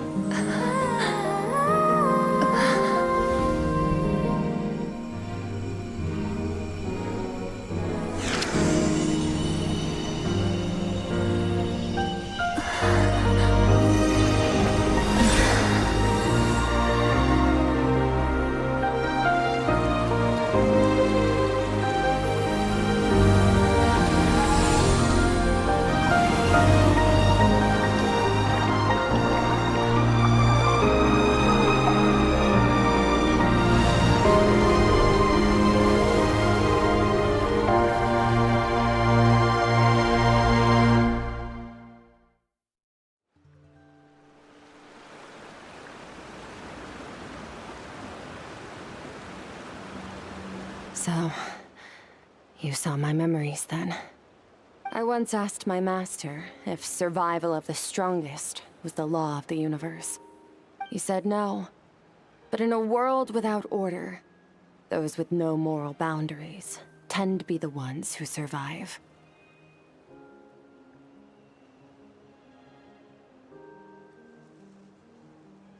That's why, after hearing his answer, an idea came to mind. An idea that, one day, I would create a new world order. One in which there would never be another tragedy like that fire. One in which power was not the law of the land. But that means I must defeat him. Because my master, Sertalovji, is, at the core, a defier of all rules and order. Yes, and not just because of the gap in our abilities, but also because I have no reason to see him as an enemy. Although his decision to train me was not made out of kindness, he did everything a master should. He saved my life, taught me the sword and the principles of strength. And for that, I respect him.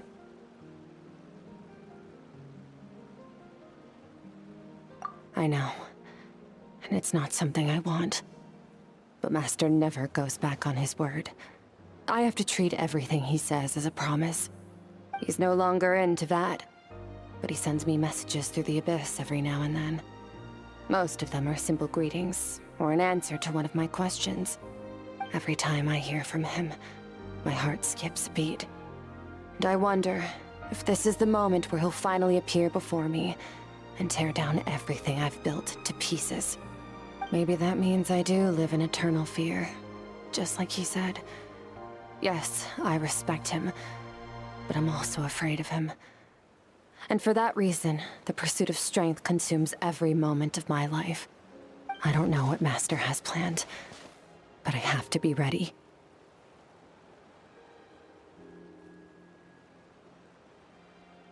Help me?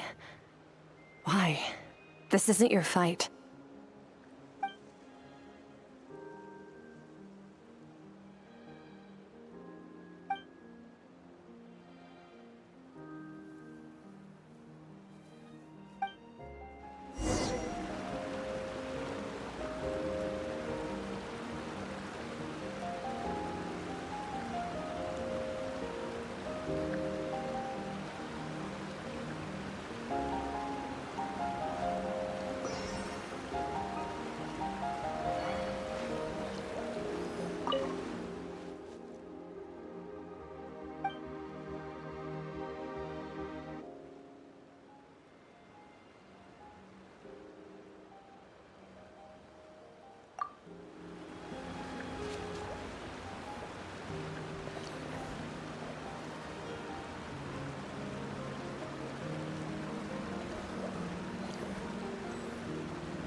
Oh, you're finally awake!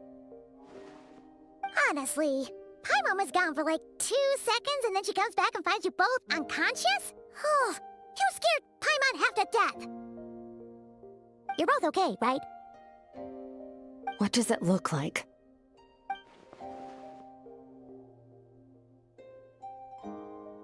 Only water from the source can cleanse the rot and filth that flows from the past into the future.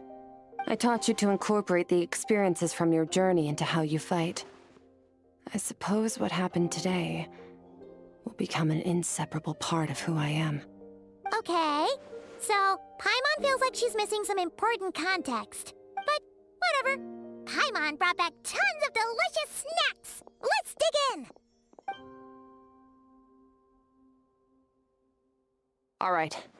It's about time we finished what we started. We're gonna deal with this thief for good, right? This time, I'm not going to tell you to hold back. But having digested even more power in the meantime, he's going to be tougher than before. The good news is, we have no reason to pull our punches this time. So, let's go.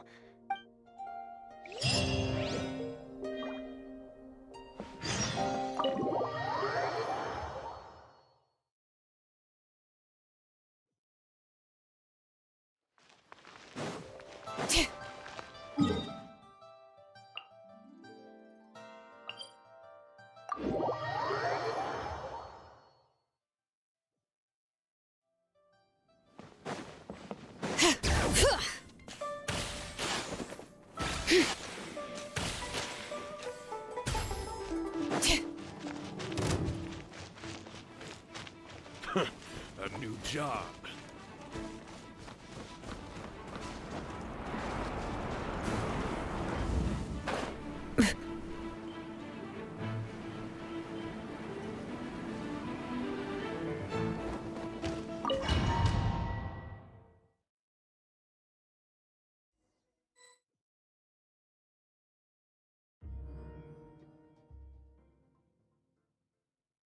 The fog is gone! Wait, isn't that the form the all-devouring narwhal changed into?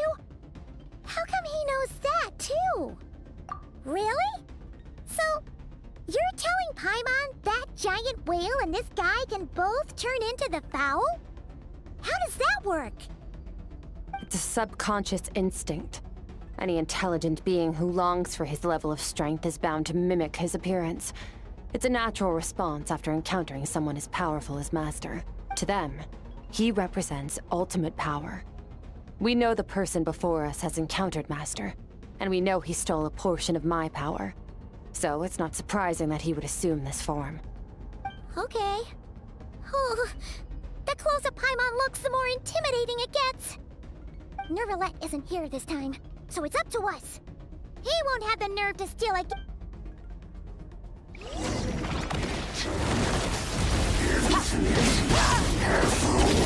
Into the void! Yeah! Surge!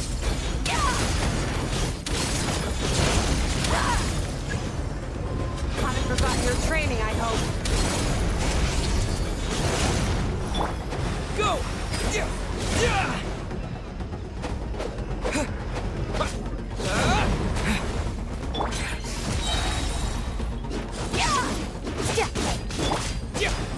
Go! Paradigm shift!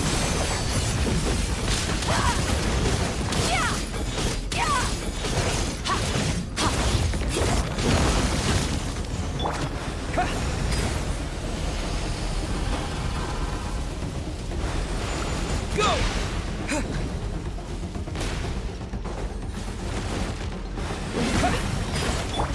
Extinguished! Mine to wield. Yeah.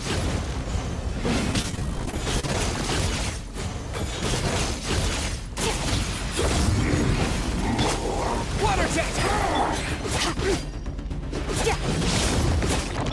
Water jet! Bombs away!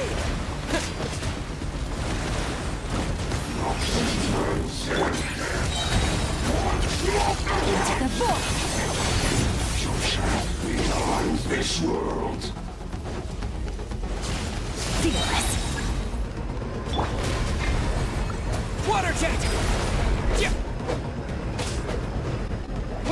Water jet! Yeah.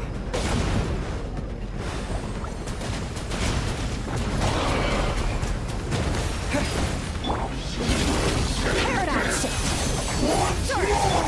Water jet!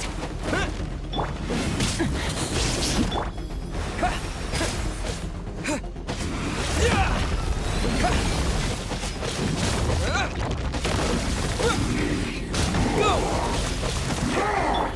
Extinguished!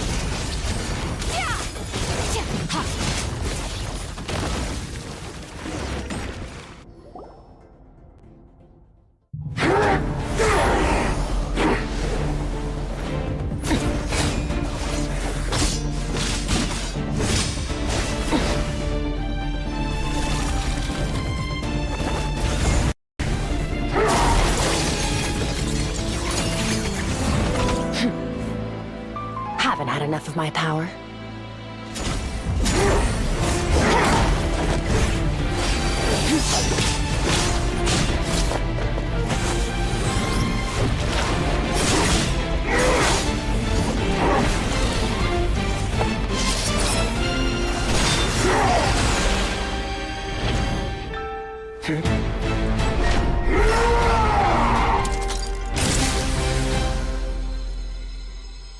Well then, let's see how much more of this power you can handle.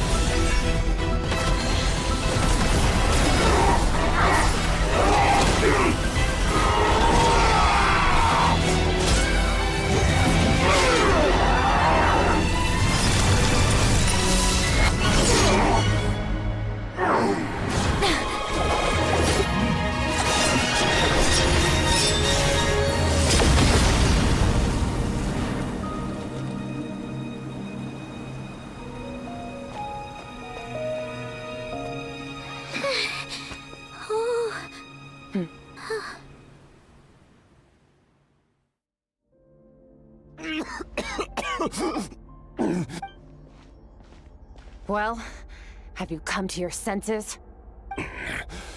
You saw that my body was at its limit.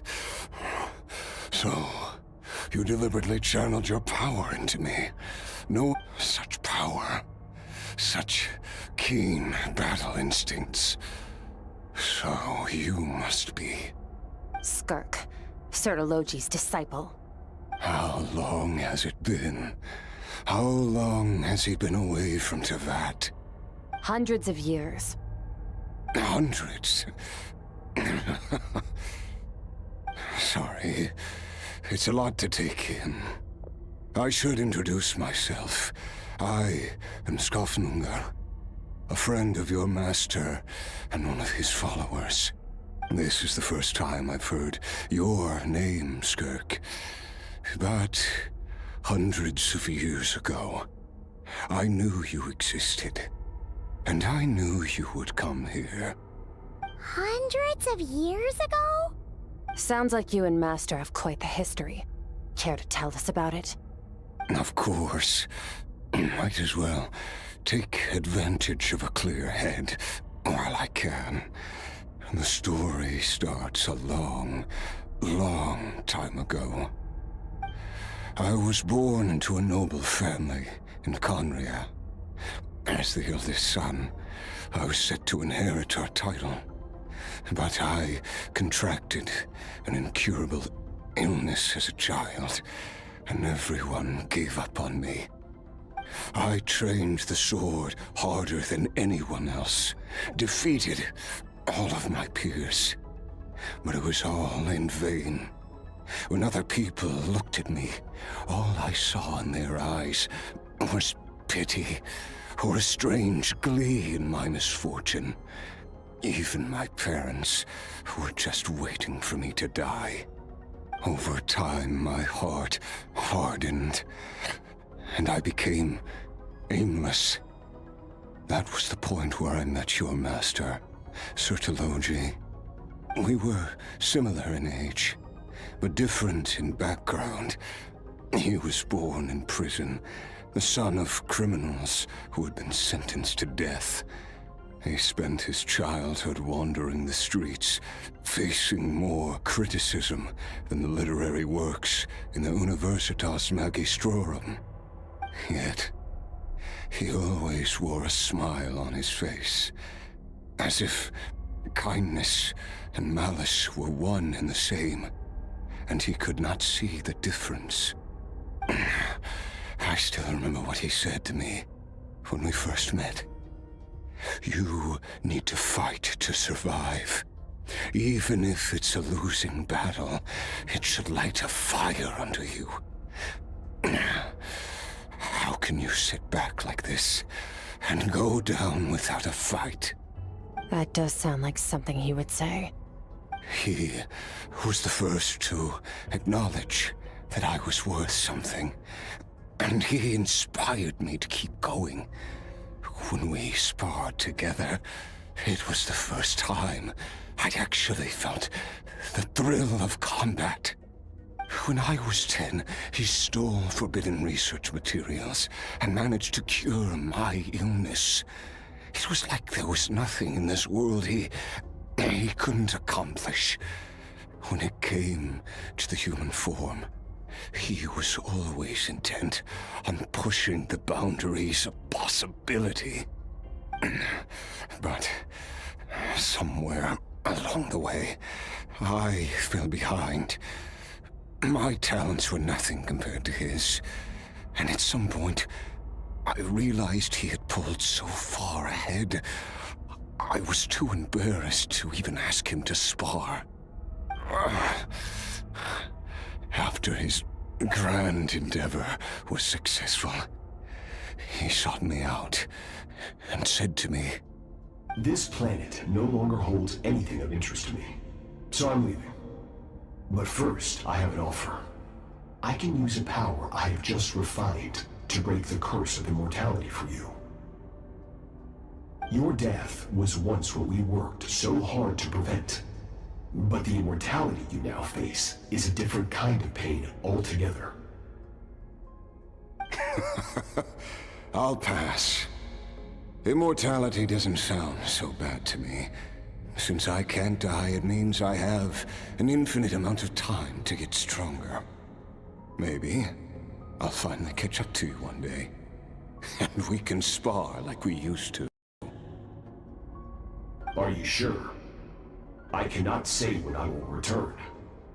Your body, or rather, your soul, might not be able to withstand this curse. All I can do is try. After all, a wise man once told me, people need to fight for their own survival. Wise indeed. Nevertheless, if you grow weary of the pain of immortality, and wish to experience a good sparring match before you wither away, seek out my disciple. Disciple? Never thought I'd hear that word coming from you. Nor I, but Vedifenir said I was destined to find a disciple out there in the universe, and bring her to Tibet. You know as well as I, Vedifenir's prophecies are never wrong. Well, now I'm curious about who this disciple of yours will be. All Vedifenir said was that one day, the stars shall bow in her honor. Sounds pretty impressive. Of course. Only the most outstanding people would have the right to become my disciple. Still self-assured as ever, I see. But you're not wrong. I'll be leaving then. Oh, and if you are serious about getting stronger, I left you a little gift in the primordial sea. As I've said before, walk whatever path you want. Freedom means even the wicked get to make their own choices. Waiting for me in the primordial sea was the all-devouring narwhal, already beaten into submission by Sertologi. In its weakened state, I was able to cut off part of its flesh and sew it into my own heart. Your heart? That sounds like torture! How did you even survive that?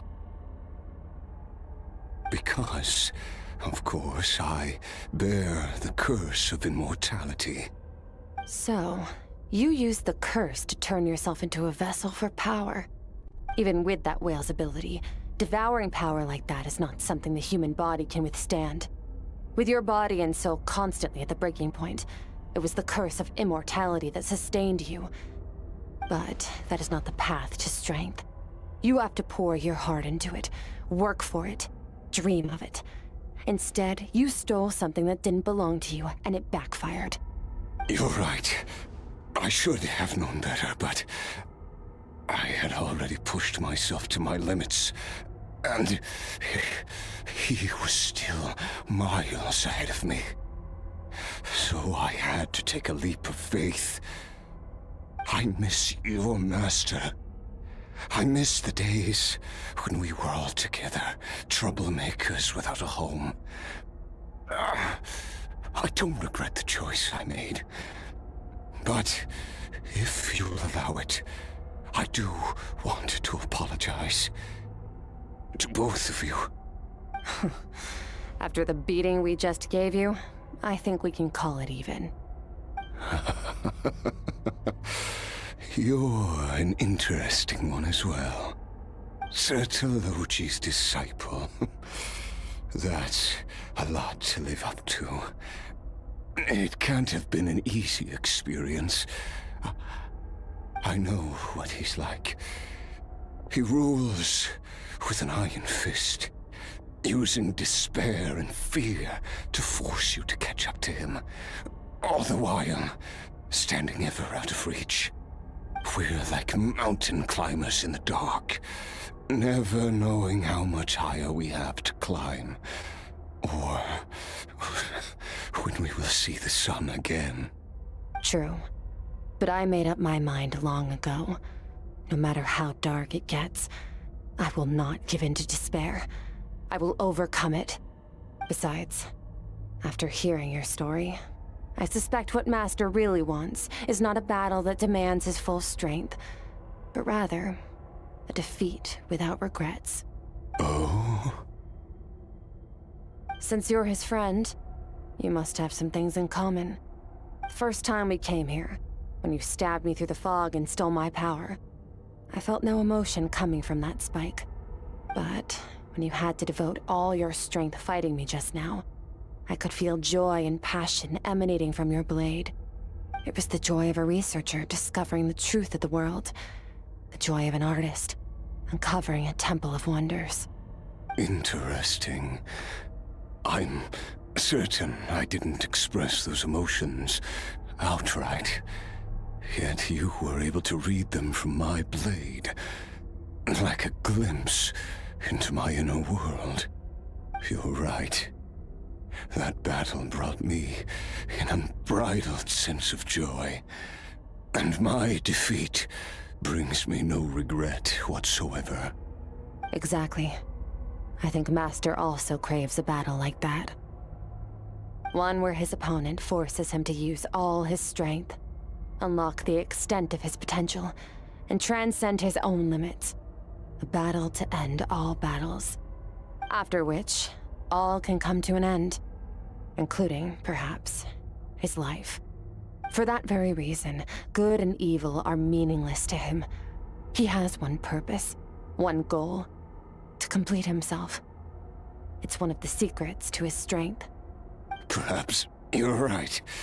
Perhaps that is his call. What a battle that would be. Oh, to witness such a... Are you okay? Too many different kinds of power are surging through my body. The curse of immortality allows it all to coexist, but it does not remove the pain. I won't be able to hold on to my sanity for much longer. What a shame. I would have loved to witness that battle. Sertologi once offered to free me from this curse. Now, I must ask that of you, Skirk. Can you release me from the pain? I can, but not through death, if that's what you were hoping for. It's not a suitable punishment for your crime. As an alternative, I can take your consciousness, along with all the power you've consumed, and smash it to pieces. The impurities will dissipate, and under the curse of immortality, your mind and body will regenerate. When that process is complete, you will be back to who you were before, no longer tortured by powers you can't control. But it will be a time-consuming and painful process. The decision is yours to make. I accept. And who knows? Perhaps I'll wake up in time to witness your great battle with Sertologi. I have faith that you'll be able to stand against him one day. Though I know it'll be a long and arduous road. If we are climbers in the dark, it appears the dawn has finally broken for me. But your ascent continues. At least, it looks like you are not alone on your journey. I will reach the top of this mountain, no matter what it takes. And you, Skofnunger, will be my witness. That's finally over. Let's get out of here.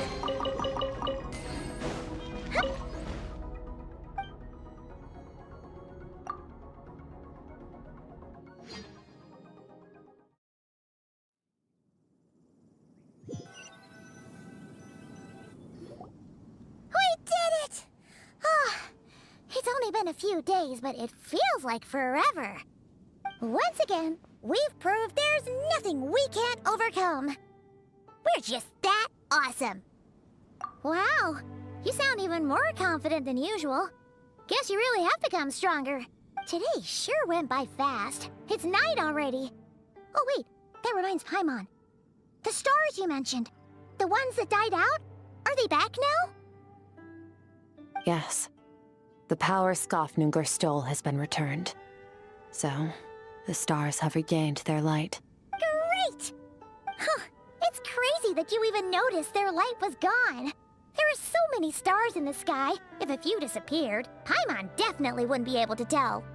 I suppose it's because I have gazed upon this sky for centuries.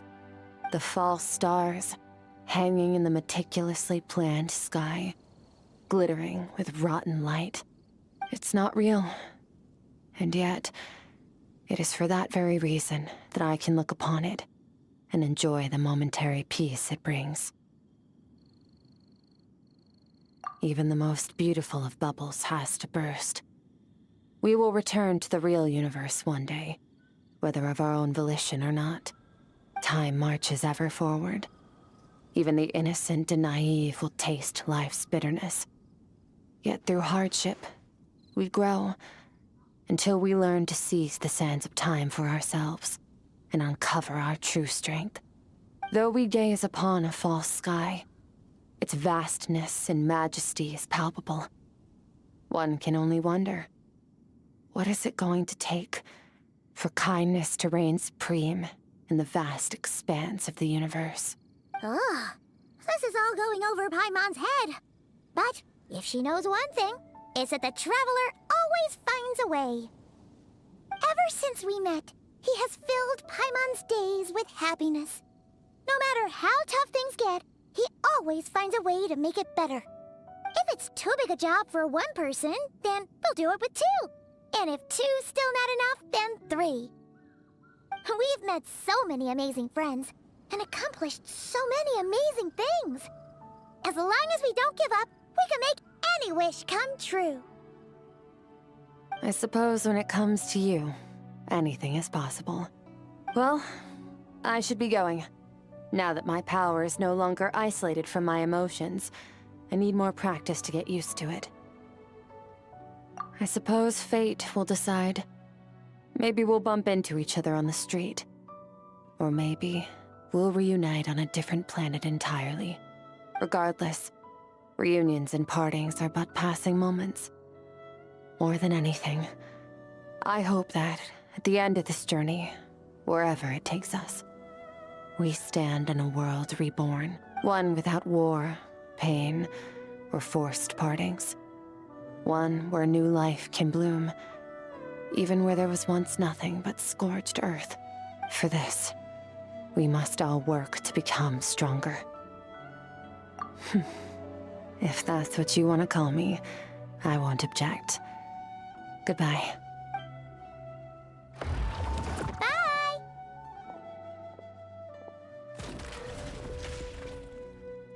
Is it just Paimon, or is she being nicer than before? We definitely count as friends after all that, don't you think? Hey, what do you think about camping here tonight? There's nothing quite like sleeping under the stars. Come tomorrow, we can continue our journey. Oh, and since Paimon treated you to that super nice meal at Wanmin Restaurant, it's about time you returned the favor.